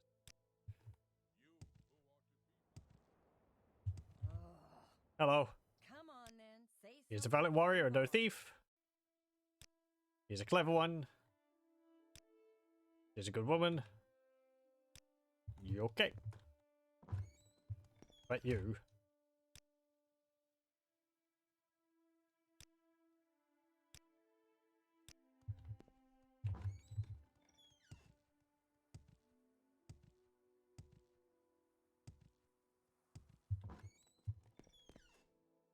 You are the one who is to investigate a crime that has been blamed on my husband. Engar would never do such a thing such as this. He is a man of honor, and we want for nothing. I cannot imagine what would drive Rigmore to make such an accusation. Perhaps he is jealous of my husband, and these charges are meant to disgrace him.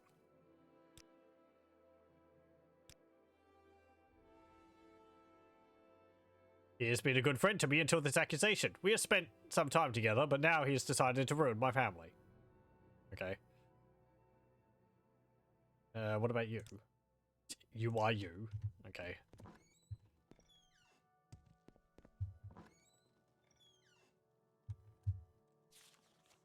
Oh, what's this? Dearest Brander, I have decided to take a walk on the banks of the Isilde. The river is so beautiful this time of year, don't you think? Come find me and we shall talk about our future. Freedom from your shrew of a wife. Your love, Erna.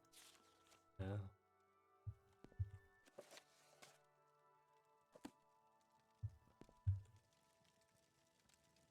Got some dried belladonna there.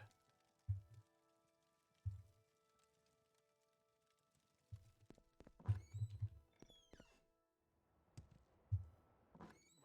son, Ugh. Please help a sad old man. Yeah, what do you want?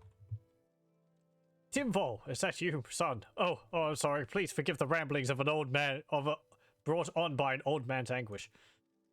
My son Timval was getting water and fell into our well. I am so lonely without him. Ever since his mother passed, Timval has been my only companion. The pool beneath the well leads to a series of ice caves known as Rimhole, so my boy may still be alive. But I'm too frail to search the caves, and everyone else in the village is convinced Timval is already dead. I must know if he still lives. Please, Dark Elf, will you enter Rimhole and learn the fate of my son? I'll help you, Lassner. It's possible Timval still lives. You will help me. Oh, thank you. Since my son fell into our well, I've kept it locked to avoid any more unfortunate accidents. Here's the key. The well is out back. The waters of the well lead to Rimhole, but there is said to be another more direct entrance to the ice cave, somewhere outside the village. I know not where such an entrance may be, though it's probably hidden somewhere nearby. Hurry, return when you have news of my son. Okay. I guess we can do this quickly. I don't think there's a time limit on the other one. We passed the...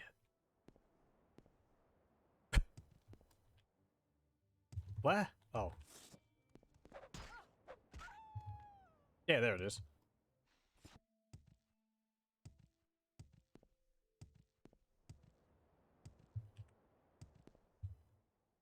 You gotta work hard to fall down that small hatch.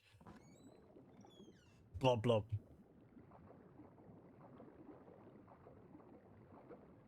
Ah. Great. There we go. Skeletons?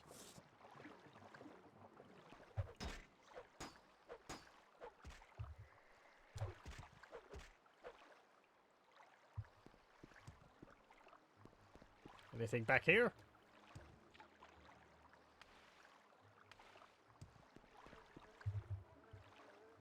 Amulet of health, some gold, hop toad ring, bone meal, journeyman's lockpick. Timval? Oh. Oh, hello. Ow! Ow! Ow! Hello, you're someone. You've got a fancy robe on.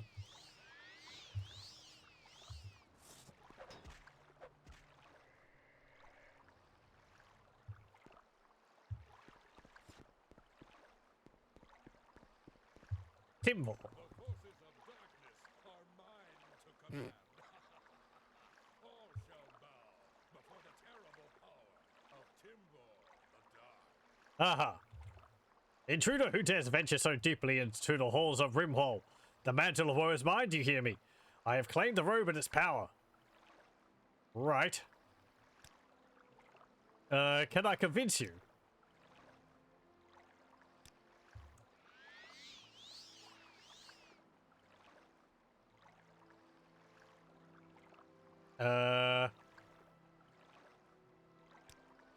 Isn't he the leader of the skull? He's... Yeah. How's this investigation? You don't know who caused wind dyers. Okay.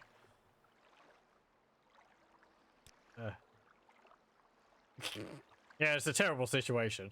So much has happened since you've gone.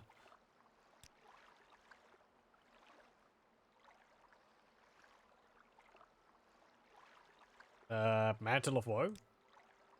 Behold the vestments I now wear. When I read the old stories, I had to learn the truth. Could it be that an item of such grand magicka lies so close at hand, in the caves beneath my very village?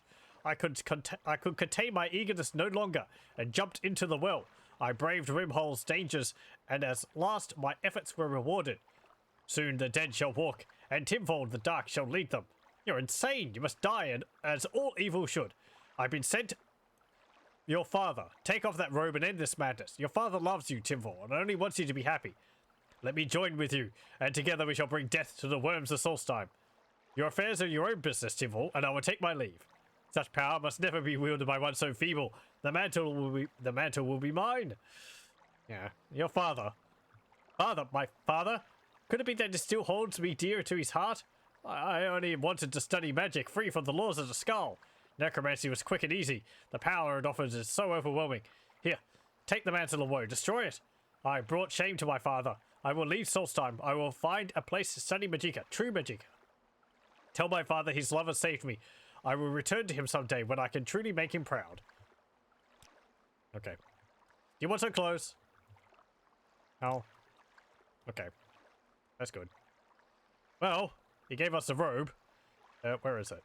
There it is. Hang on. There it is. Mantle of Woe. 10,000 value, constant effect. Drain personality, 100 points on self. Weakness to normal weapons, 20% on self. Fortify maximum Magicka, 5 times intelligence on self. Sun damage, 20 points on self. Fortify conjuration, 50 points on self. It's a pretty powerful magical item. Only problem being the drain personality.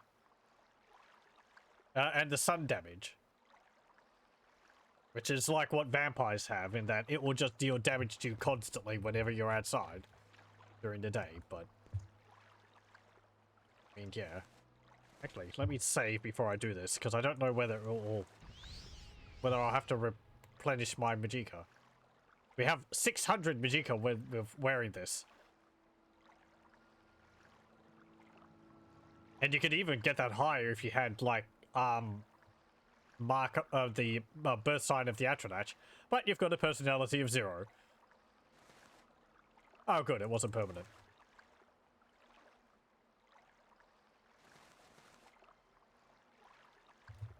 But yeah, pretty nice if you want to make a powerful spellcaster.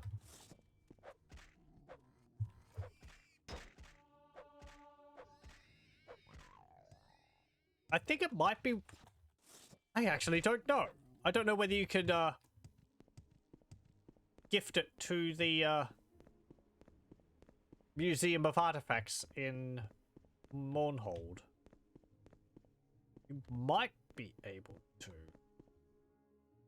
But I might be thinking of... I think that there's another robe of the Lich which you get, which I might be thinking of. Hey. Oh yeah, Starkov. I'm sorry, I was thinking about my boy Timval. Can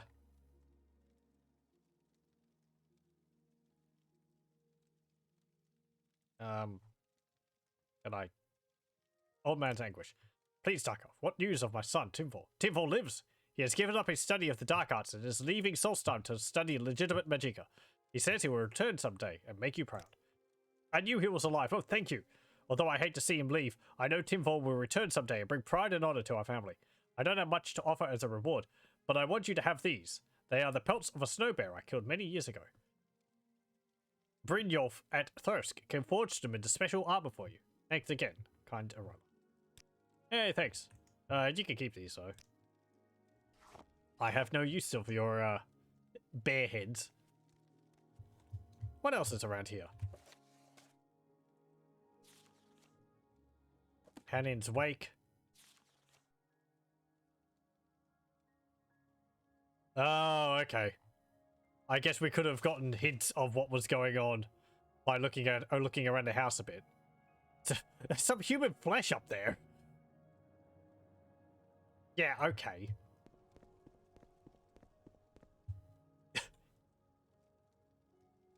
Yeah, right. He wasn't exactly being subtle, was he? Oh well. I half expected to open the cupboard and find that it was stuffed full of human flesh or something. I mean, what use would... Whatever. Whatever. Hey, what can you tell me?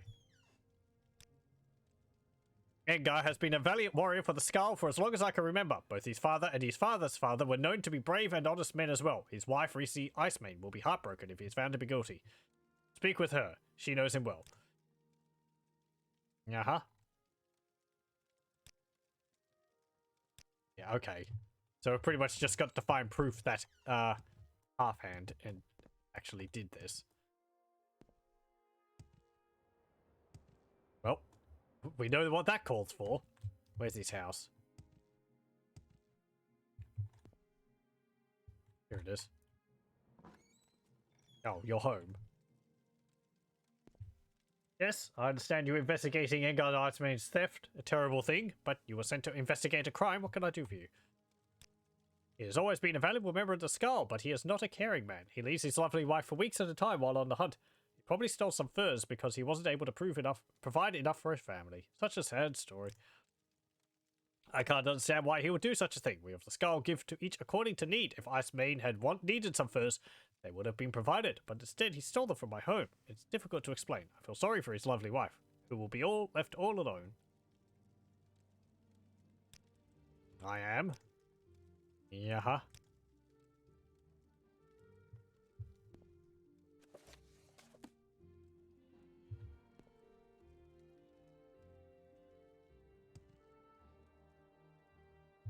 Yes,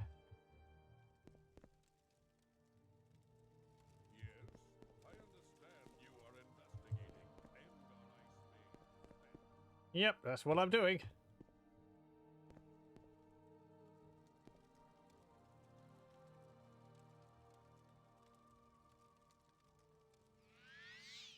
Yes, I understand you are investigating Angar Iceman's theft.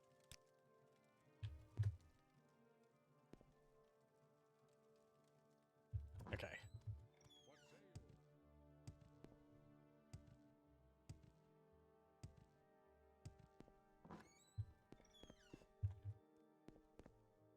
you? Uh...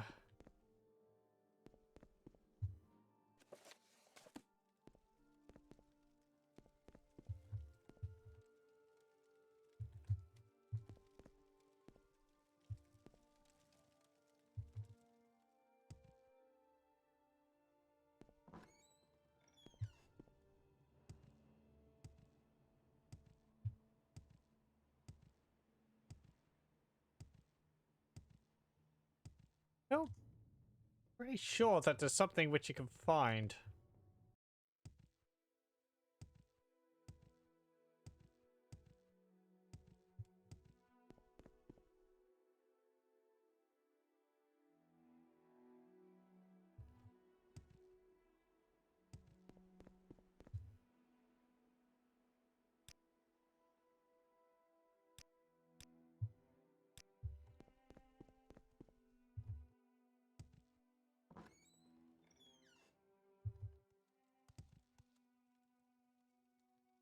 Very good, stop by. I have something for you. In honor of my defeat at the Valbranda Droga, my fellow Skull presented me with a belt of orc strength. Here, I want you to have it. After all, you earned it.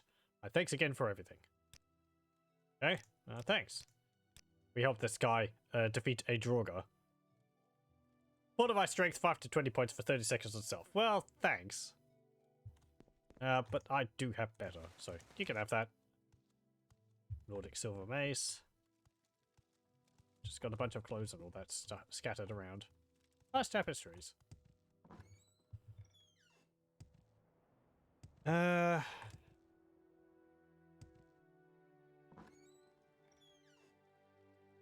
Feel like there's something which we're able to find somewhere. I mean, you know, crime has been committed. Probably a piece of paper with some notes written on it or something, you know.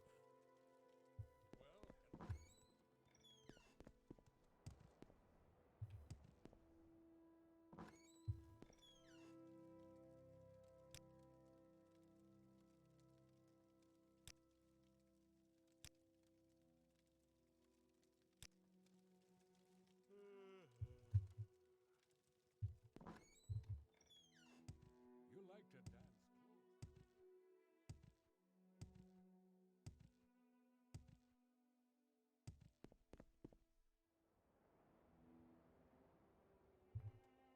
To look around their house? Hmm.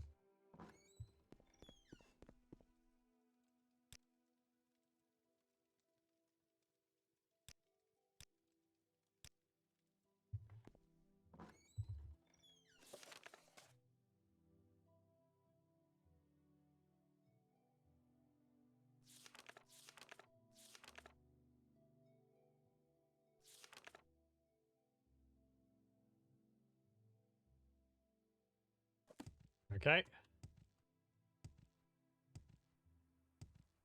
Oh, What say you? I might have to just, like, bring this to his attention. Hello. Have more information. Okay.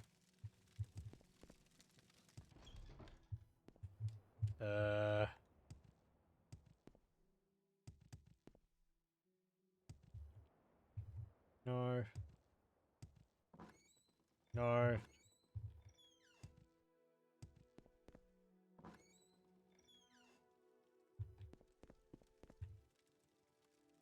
Hmm.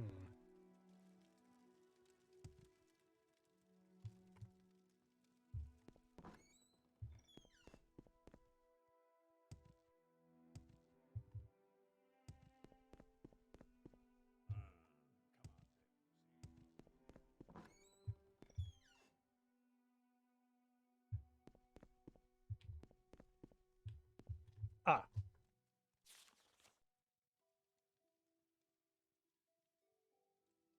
Consent to speak to me, just a word, a moment with you would ease my soul. If I cannot be with you, I will have to resort to something drastic. Please consider your feelings. Your husband is allowed away for weeks at a time with no consideration for your needs. I've always been there for you, and I always will be. We should be together, dear Rizzy. RH. Okay. Please tell me that this note isn't actually owned by you. Good. Words can be like honey. You saw the letter he wrote for me. Must maybe the reason he has brought these accusations against my husband. You have found the letter, have you not? It is true that Rigmore and I had a brief affair, but this has ended. He refuses to let me go, though I fear that he has caused this trouble just to get rid of Engar. You must put a stop to this. My husband is a good man and does not deserve this fate. Okay, let's go confront him about it.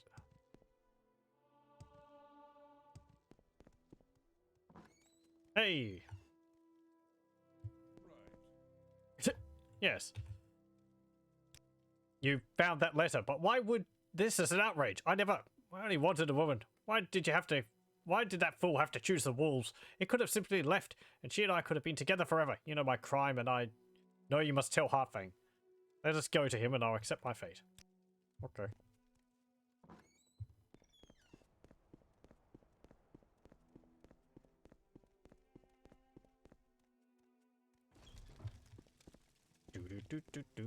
Hey there.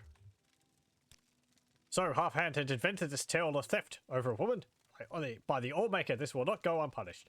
By Skull tradition, making a false accusation carries the same penalty as a crime that is claimed. In this case, either exile or death by sacrifice to the wolves. The verdict is yours to decide. Half-Hand will be forced to leave the Skull village, never to return. None of the Skull will hunt him, but neither will they offer him aid. Even in his most dire need, he will be dead to this tribe until the end time. The verdict is yours. Make your choice. The more honourable death, perhaps. The Cain Lawn, the ceremonial wolves of the tribe, would be summoned by the shaman. I wonder where the word's from. Cain Lawn. And Half-Hand would be fed to them. In that way, his spirit would be purified and reborn, perhaps to a better life than this one that he had chosen to throw away. It's up to you. The verdict is yours. I have nothing to say. My time is done.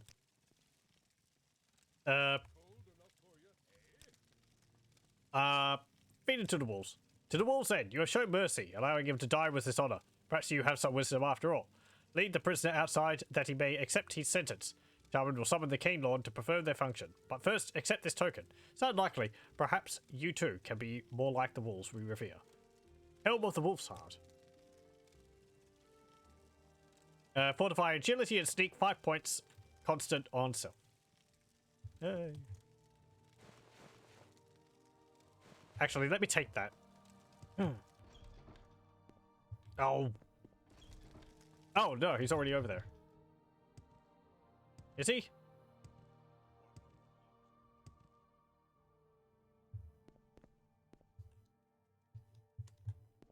Where? Where'd he go? Hold on.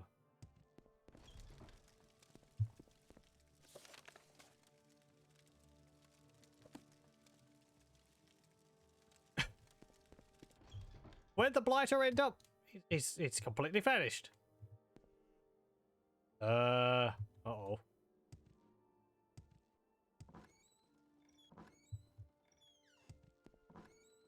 might have messed things up by going in and out of the building a few times. Yes, I understand. Okay. You are investigating Yep. Engar Iceman's theft. Okay, come with me. Let's do this.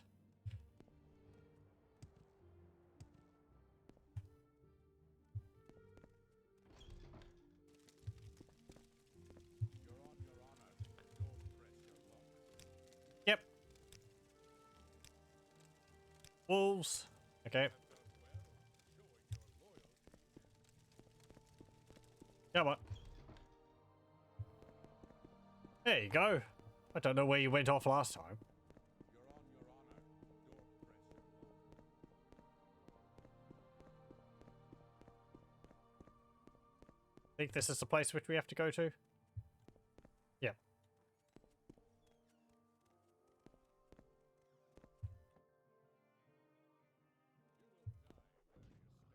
Dum dum dum dum. Hey! Oof. There we go.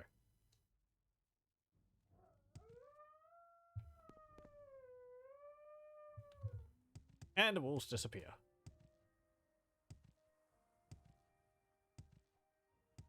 Okay. Let's go in here. You have done It's done. showing your loyalty and wisdom. But there is one thing further I will require of you. Now you must prove your strength as a warrior. I wish for you to travel to Lake Fjording. I will mark it on your map. Seek out Korst Windeye, who has traveled there already. He will give you further instructions. Look for him on the northern shore of the lake. Okay, okay.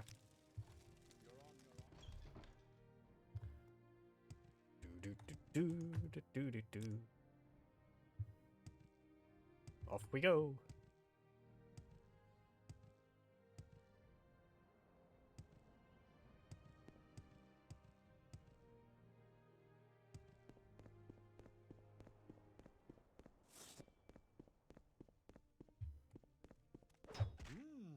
I don't think you could actually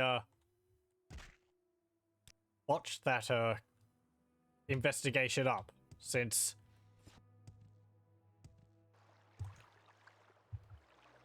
he won't accept an answer. Oh, that wasn't there before. Until you've found all the evidence. So, and by finding all the evidence, you know, come at the real answer. So that doesn't look normal.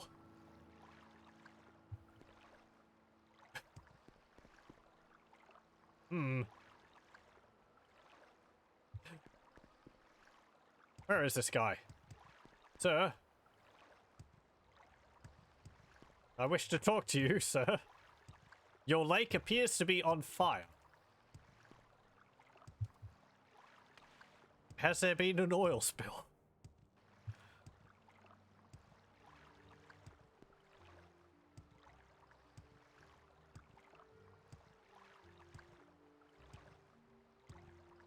Oh, there you are.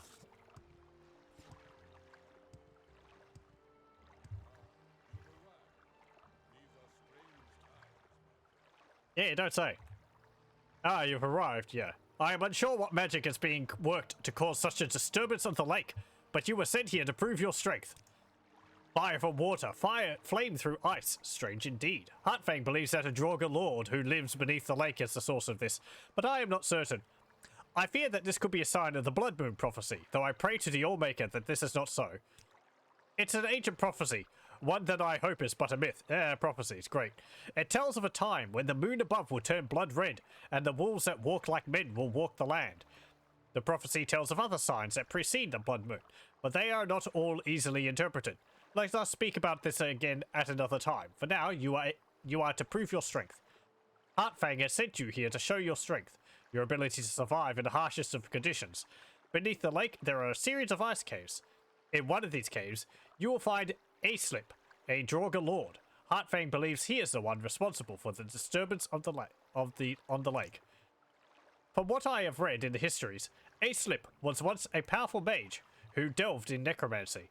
As a result of these dark magics, he was made a Draugr.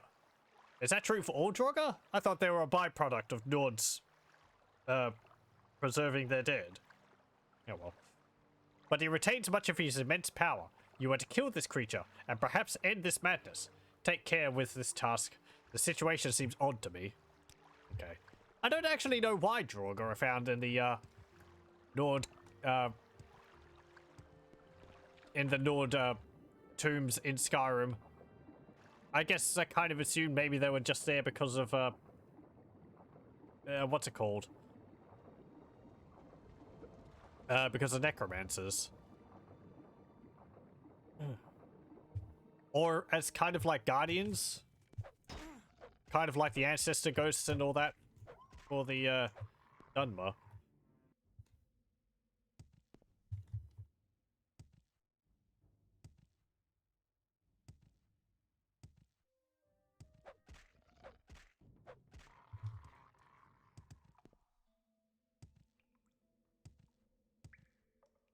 Yeah, the animation on the Draugr really stands out compared to all the other enemies.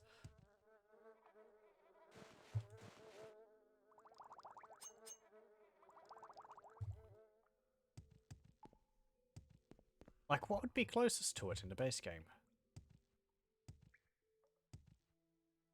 Don't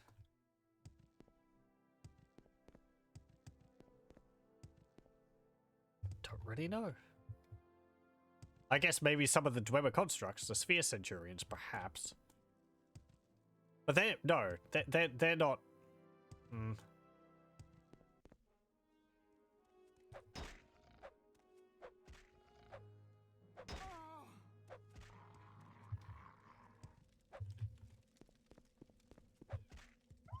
Bonk.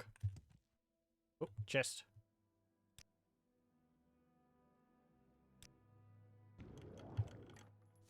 Iron throwing knife, expensive ring, juice store ring, and salt rice. Hello. Is one of you a nasty Draugr lich?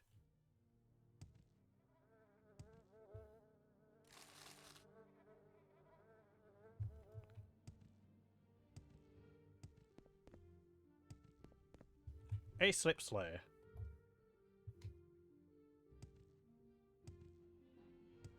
Kind of sounds like a drink.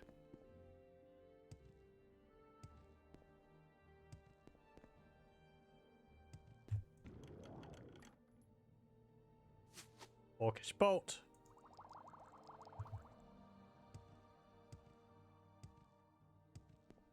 A barrel. Ring of shadow form. Master's lockpick. Some gold. Salt rice.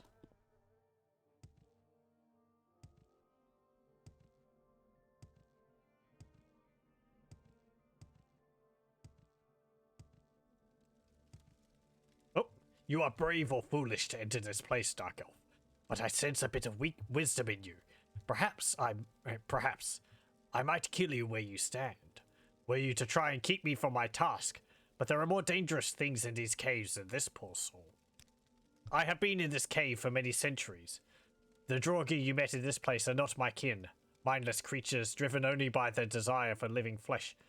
My story is quite different.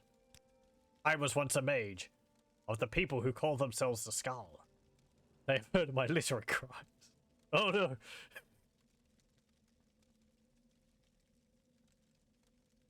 Driven only by the desire to keep the halls clean.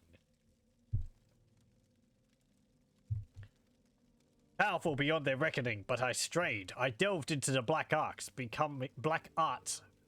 become learned in the ways of necromancy. When this was discovered, I was cast out by my people. Alone, I wandered to this place. Yeah. It's a story I've heard a few times. I continued to learn what I could on the ways of the living flesh and the energies that animate. I became a summoner. I continued with the Daedra. You notice my voice I was trying to put on just faded. Scratchy, growly voices, they just do hell with your throat. It was then that I learned of the machinations, their plan to destroy my people. Yeah. A group of Frost Daedra had taken up residence deep in the bowels of this island. I thought at first that it was my doing, that I had somehow summoned these fiends, but they were beyond my abilities. I learned that they would wipe the island clean of life, slaughter my people, and all we held dear. I knew I must act. I tried to warn my people, but I was an empty voice to them, as though I were dead. So I used my magic to erect a barrier deep in this ice, strong enough to contain these Daedra and keep them from overrunning the island. The barrier held. For years I maintained it, but I grew old, and I knew that my death would mean the death of all life on Solstheim. My life had to be extended, so I used my knowledge of the black arts and turned myself into the creature you see before you, a Draugr, eater of flesh. But my life was infinite. I could keep the barrier intact so that my people might survive. And now you appear. To kill me, perhaps? You may have the power, but perhaps you have a greater purpose here. Fight with me, Dark Elf. Together we might vanquish these creatures, send them back to their unholy plane. I will lower the barrier, and we will cleanse the land of this scourge. Yeah, sure, let's defeat it together. I am honor-bound to end your life. Let's destroy these creatures together. This is wise. I will lower the barrier that keeps the demons at bay. You and I will be victorious, as the lives of all those above are forfeit if we are not. Okie dokie. I like you've got a little helmet on. See some of your idle animations. Maybe. Maybe not. You stuck behind there, you silly sod. Come on, you gotta go around the table. There you go. No. Okay, there's a barrier. It's just a bunch of frost Daedra? I've dealt with them before. I don't really like you fast shuffling along behind me. It's kind of creepy, but oh well. Hey, yeah, it's frost Daedra. Wog. Dire frost atronachers, actually. Hang on, no. Actually. Hold on. So. Right, yeah, these are frost atronachers. Let us continue. Yeah. However, in Daggerfall, there is actually frost Daedra. And there's fire Daedra as well. But I don't think they show up in later games. They're kind of like merged together in a way, I think. Like atronachers, I think in Daggerfall and Arena are kind of like elemental golems. Whereas the fire and frost Daedra are, well, fire and frost demons. But then I feel in the later games, the fire and frost Daedra are dropped, and the atronachers are just sort of made to fill that purpose. That reminds me also, in Daggerfall, if you look at the atronachers, it actually comes up with, like, Frost Golem as a name or something. I think like the... what is it? I think, is it an Earth Atronach? Or something like that? You look at it, it calls it like a flesh golem. Something I showed off all the way. That I've found out back when I played through Daggerfall.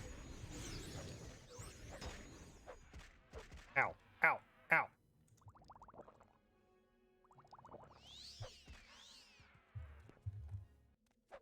Yeah, I don't want to bonk you on the head.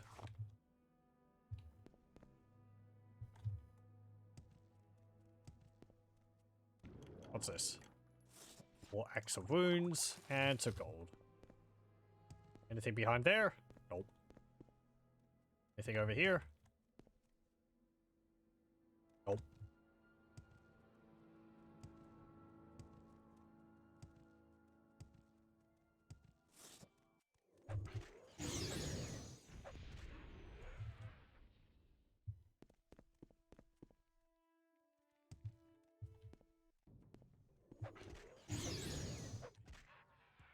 You're not really helping too much, but yeah, well. That's fine. I like that we've got a buddy on this. Hey, 409 gold. Nordic silver mace and a bargain restore health potion.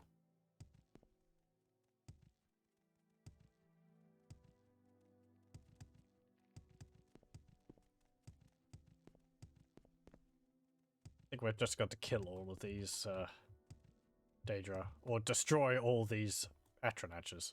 Yeah, Atronachs, not Daedra.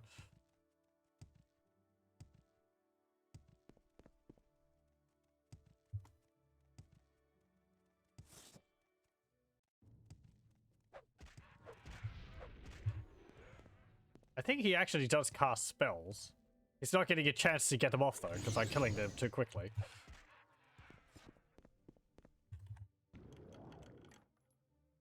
It is done. My time is over. You have done a service here today, both to me and to the people of this island. Now I may rest. Before I go, take this. May you have the strength of will to continue your journey. We got a slip ring. Bleh, and he died. Ooh, hammers. There's a bone mold armor in there.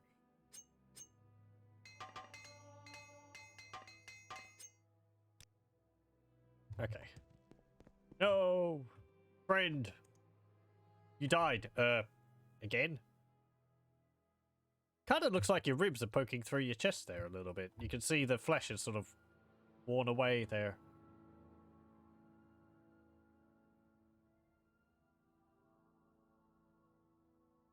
Anyway, what's this ring that you gave me? Constant effect. Fortify willpower, 10 points on self. Fortify magicka, 75 points on self. That's pretty nice, actually.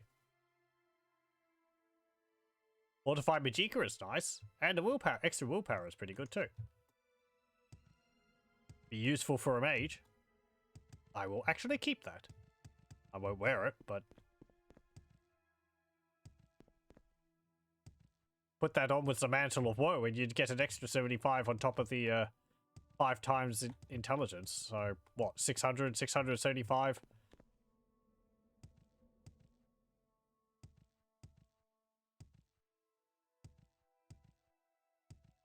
I wonder what the maximum amount of magicka you can get is, without, like, fortifying it with potions. Because I think the Atronach gives you ×2 your intelligence.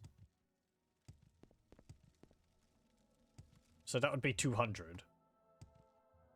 And then a Mantle of Woe would give you...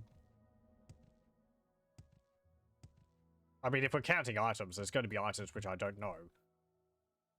Which I don't remember, so little point me trying to figure it out. That would be what? 500 on top.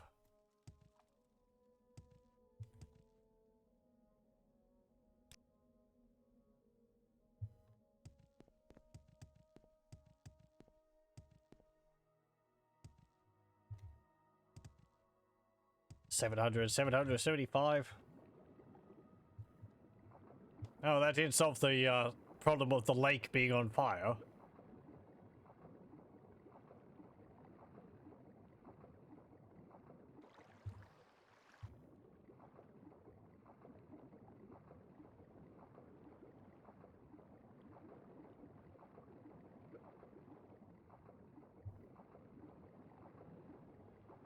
And if you're Altma, I think you get an increase to your magicka as well, but I forget what that is. Yeah, there's also the magicka bonuses that Bretons and High Elves get. Do they get the same amount? I think High Elves maybe get a little bit more. I can't remember what that is. Like 1.5? Maybe 2 times? Because of all the penalties High Elves get? That would be an extra... Oh, geez. And then it comes to whether... I don't know how the game would calculate that. Would it add them together? Would it do one and then the other? I guess you'd end up with 400 at the end of that. I mean, it's looking at your intelligence. If your intelligence is 100, then it would go... Well, 2 times that, so it would be 200. And then another 200. 400. And then... 5 times intelligence. Yeah, 500. That'd be 900, 975. Again, there's probably other items which would increase it around here somewhere, but... You can just make your own, too. What of A-Slip? You are sent to kill the powerful Draugr and prove your strength to the skull. So he is defeated. It seems there was more to this creature than any of us had imagined. You have done well, Your Honor. I, for one, would be proud to call you Skull. Return now to the Skull Village. I will meet you there in a while. There are matters I must attend to. Did I tell you about the, creatures? The flame still burns, though Aislip is dead. I am not surprised. There is more at work here than just the magic of one mage. There are greater things on the winds. There's nothing more to say about this creature. Jordan? Oh, once they were warriors, much like the Skull. Trapped and hungry on this island, they feasted on the flesh of their fallen comrades, which is a crime against nature. The Allmaker cursed them with undeath, forever doomed to walk the land in search of more of the flesh of man to consume. Does that mean that they're like minions of, oh, which is the Daedric prince, which is related to cannibalism? Is that Vermina? Or is it, maybe is it Numidia? Vermina is all about, like, creepy, disgusting things. That might be included with cannibalism. There's like a quest related to that in Skyrim. It's in Markarth. I don't think I ever bothered with that.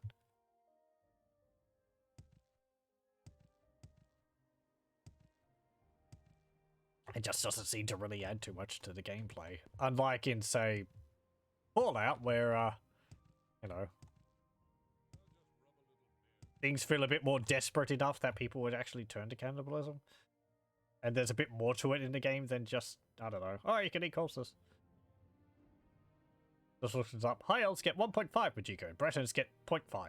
Okay, so let's see, that would be, well, 1.5 times, yeah, 150? Yeah, I think.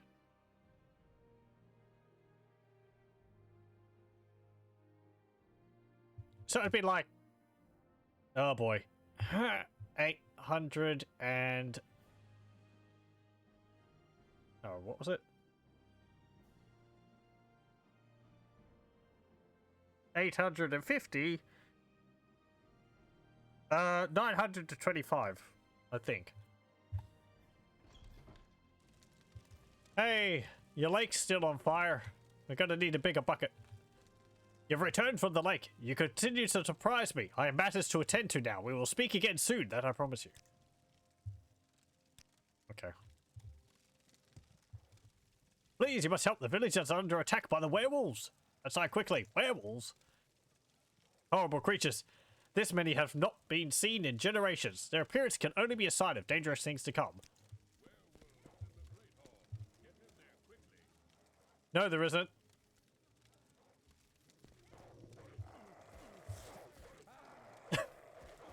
Sounds like a fierce battle is going on out there. Okay. Oh. Ow! Sod you. Ow!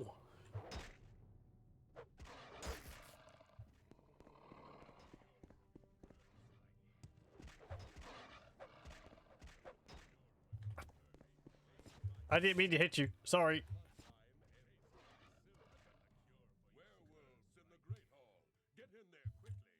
Hey, werewolves. Werewolves attacking the Skull Village have been defeated.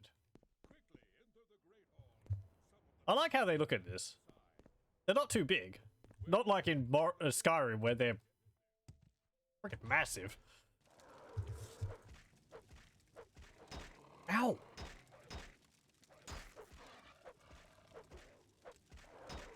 Oh, okay, I'm gonna need to drink a potion. Or two.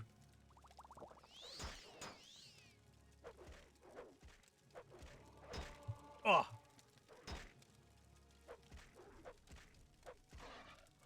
Blech. The werewolves inside the Great Hall are defeated. The skull guard that was inside is dead. Heartfang, however, is nowhere to be found. No. Where's he gone? Taking him captive. What do you have on you? Nordic silver battle axe and a whole bunch of Nordic armor. I think I might have to actually pick this up and carry it outside if I wanted to take it with me. Maybe.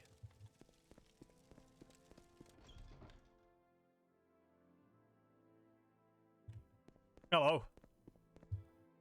I know you have been infected by these werewolves. Well, that's not good. I've only just arrived, and to this horror, it is good you were here to protect these people. Yeah, I accidentally smacked one of your honor guards with my hammer. Sorry about that. They shouldn't have gotten in my way. You have done well by the skull. My worst fears have been realized. These creatures are werewolves, as you surely know. This is not a good omen for our village. No, I'd say not. And I have more troubling news. I have used my magic to detect any of the infection these beasts leave in their wake. I wish I had something like that in Dwarf Fortress. That would be useful.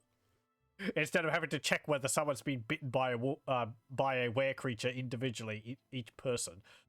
So many battle logs to check. Anyway, you, my friend, have been infected. How? I'm immune to diseases, I'll have you know. Nah, it's fine. It's forceful, you know, so that you can actually do this if you wish to. The infection seems innocent enough. Some weakness perhaps. Sometimes the effects are hardly noticeable. However, in 3 days' time, the victim will become a werewolf himself. It is a fate I would not wish upon my greatest foe. During these 3 days, though, a simple cure disease spell can stop the infection. I beg you to do this. Until then, I fear I cannot allow you to be a part of our community, perhaps infecting others. When you have been cured, I hope you will return to us again. Okay. Well, if we have a look. Somewhere? Oh, yeah, there we go. Drain fatigue. Sanes lupinus. Like porphyric hemophilia. So, this is the sort of major point in the quest, which in the main quest line, which I've been mentioning. Yeah, the plot at this point in Bloodmoon actually diverges. If you cure yourself, you sort of side with the skull and continue the main quest from there. If you retain Sanes lupinus and end up becoming a werewolf, well, then there's a whole bunch of different quests for werewolves, which is pretty neat. You can also get cured of lycanthropy later on. I think after the main quest line? I don't know whether you can choose it at the end of the main quest line, but I remember there is a quest which you can do to get cured by the end of the main quest line. So, yeah.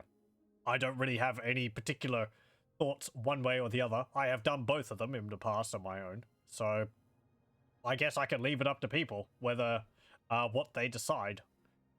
Whether they want to see the uninfected path for the quests or the infected path for the quests. I don't think it really... Trying to remember. I think you get a bunch of cutscenes if you play as a werewolf. Werewolves are a bit more fleshed out than vampires, in that being a werewolf, you turn into a werewolf every night, but you have to kill an innocent, an NPC, to satiate your bloodlust. If you don't, your health will drain, and when the next day comes, your health will be at, like, 1. So you have to heal it back up again. I think you get a bunch of bonuses to your attacks and, like, strength and all that through the main main quest line for werewolves. I forget what you get for the skull. Other than sort of following through on, you know, finding the captain for Fort Frostmoth and also the chieftain of the skull.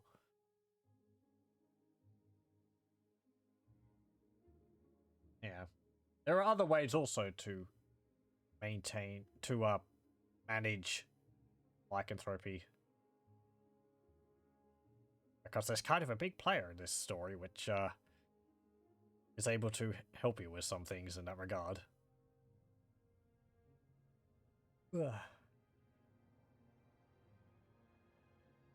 Yeah, if anyone's got any thoughts one way or the other, otherwise I'll just end up rolling a dice again and see what comes up. Because, yeah, so I'm not too fussed either way.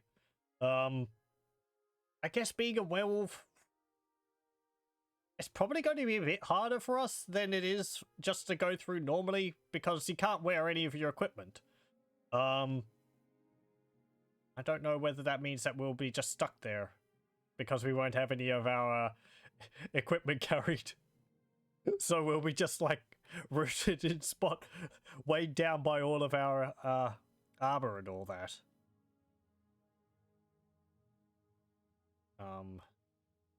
There's no skill points for you to raise. It might actually be a bit of a problem because we don't have hand-to-hand too high.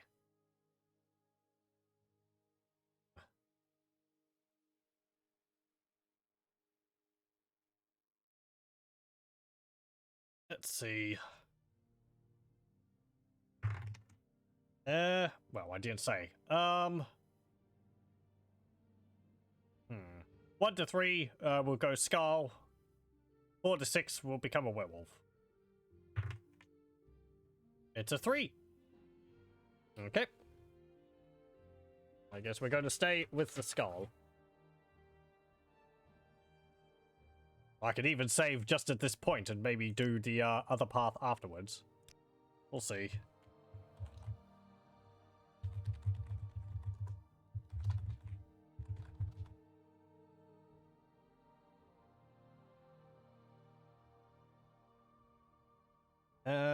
Right, well, this will be easy to deal with. How are we going for time?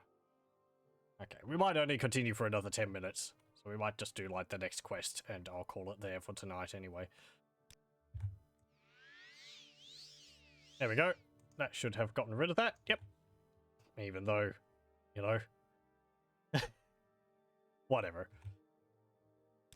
Ah, I no longer sense the infection in you. I am happy for you, and for the Skull as well. You have proven to be a valuable member of this community. You have been true to our people, and the Skull named you Blood Skull, a blood friend to our people.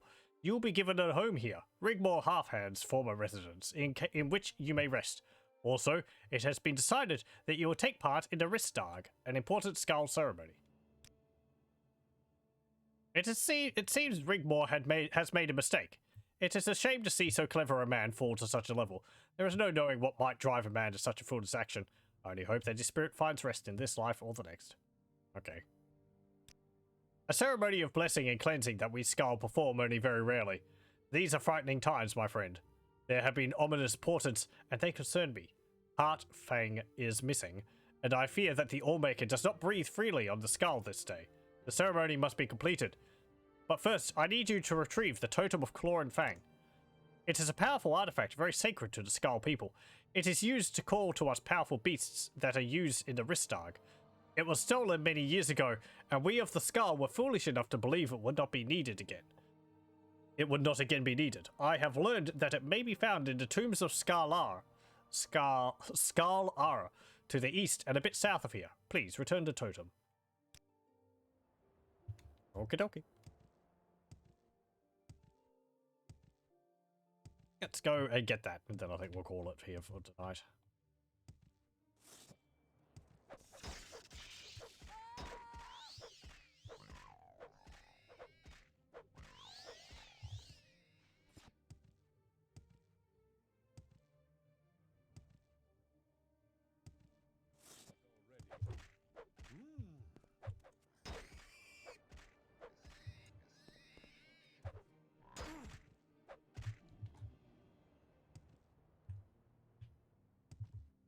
Is it there? No, that's Frossel.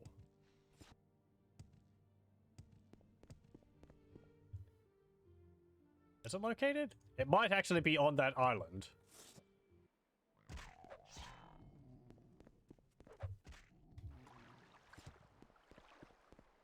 They knew where it was. They never bothered to go get it.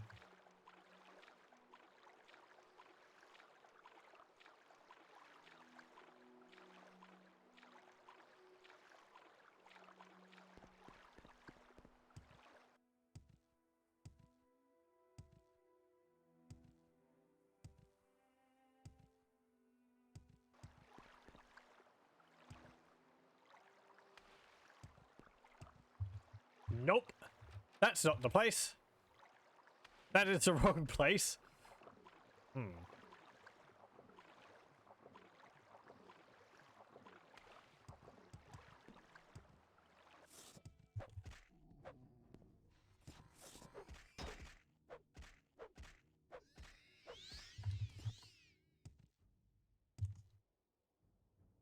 Where do you say? Southeast. Okay, back we swim. Oh, that might be it there. These Skarl have been incredibly busy over their time here. They've built so many tombs. Though it kind of makes me think that most of these would have been here already. Here we go.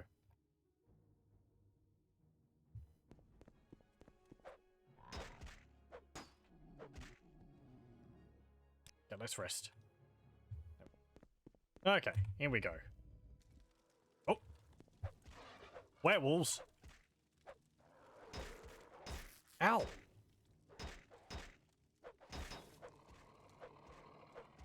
Werewolves have got pretty good animations too.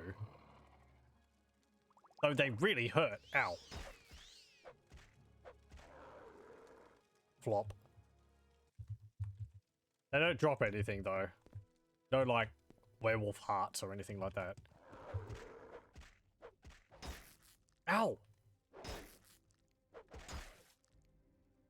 There's neat tearing sounds whenever they swipe at you. Ow!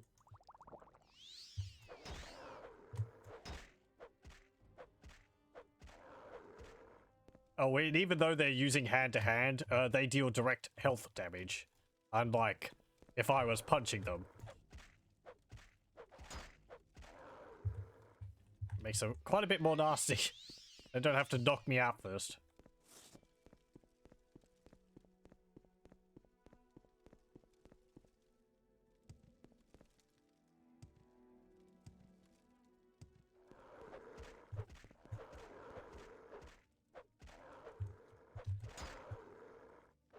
I believe if you use silver against them, it does actually deal more damage. Oh. Well, maybe not more damage than Sunder. Damn it.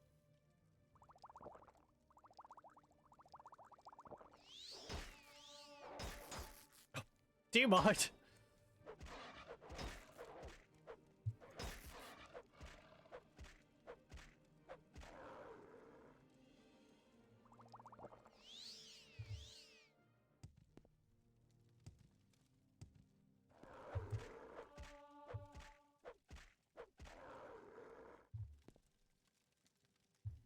I remember back when I first played Morrowind and I was getting mods for it. One of the mods I would use was, I think it was called Moonlight Tales, to sort of expand and make the whole werewolf thing a bit more interesting than it is in the base game. Since you just transform every night rather than on a full moon. So I believe that mod's actually got its own version for Skyrim. I don't know whether it's done by the same people or whether they've just adopted the name of the original mod or not. But it was interesting because one as well, it meant that you'd transform on full moons, which interesting in Elder Scrolls, since there is 2 moons, it could be either one of them or both. And from what I remember, here we go, Totem of Claw and Fang. I've retrieved the Totem of Claw and Fang. Can we have a look at it? There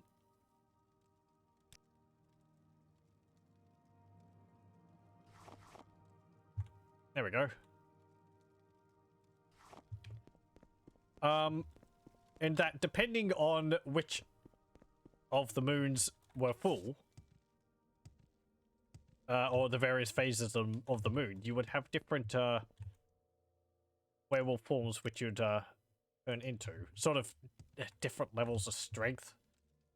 I think at the weakest, it would be sort of like just like a wolfman type thing, and then at the strongest, you'd be like a greater werewolf or something.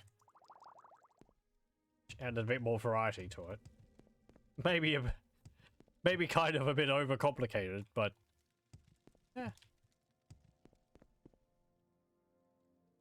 Ring of the Five Fingers of Pi.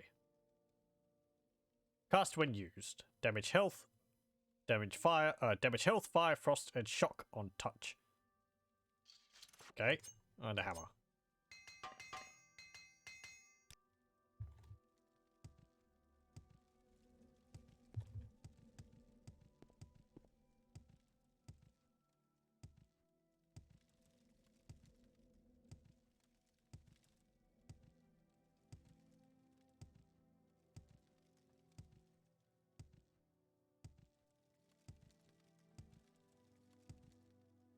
I don't really remember much more about the mod. I'm glad Werewolves got...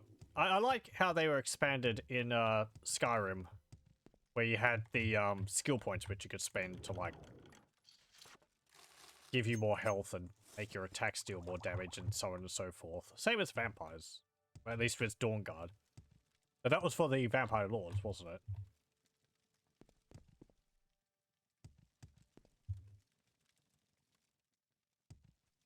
Because the problem is that it's like, it ended up becoming a bit of a hassle because your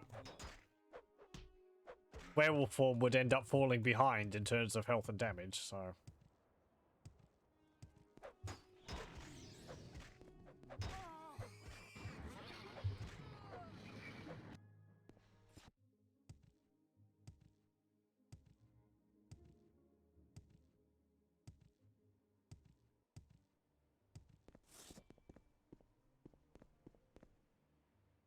Anyone around here?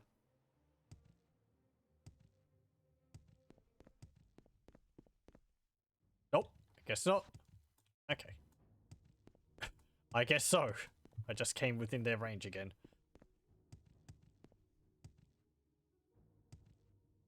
Fine, I don't care.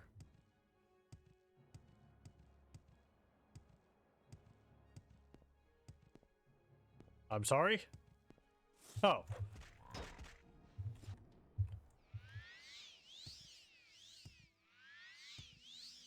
You really need to clean these werewolf corpses up, man.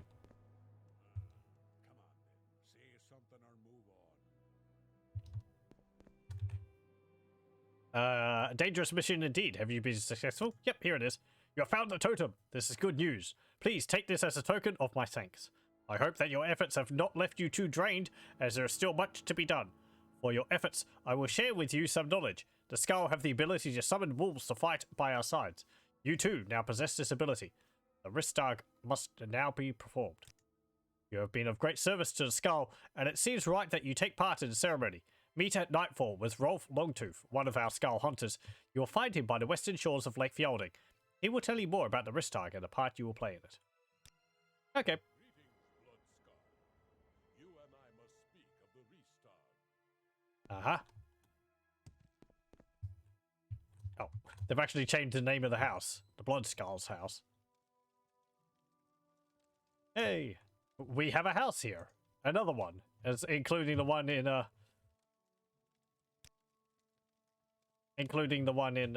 Raven Rock. So got some pants and a shirt, some candles. Yeah. However, I think we'll save it there, and we'll continue with this next time. I think I've been a bit behind on my session, so I think it's session 20 end rather than 19. But yeah, well, done a lot. We've finished off all the quests for Raven Rock, and we've gotten started with the main quest line for Bloodmoon. So yeah, I think I have to think about how I feel after we do this, whether I'll go back and do the werewolf path. I guess I would like to show it off. But I understand that Morrowind has been going on for quite a while. So maybe at some other point in the future I can come back and do it. That kind of ends up meaning maybe not, but I don't know. Anyway, that's for future me to decide. So I'll call it there. And we'll continue with Morrowind next time. Thank you very much for joining, and hope you join me then.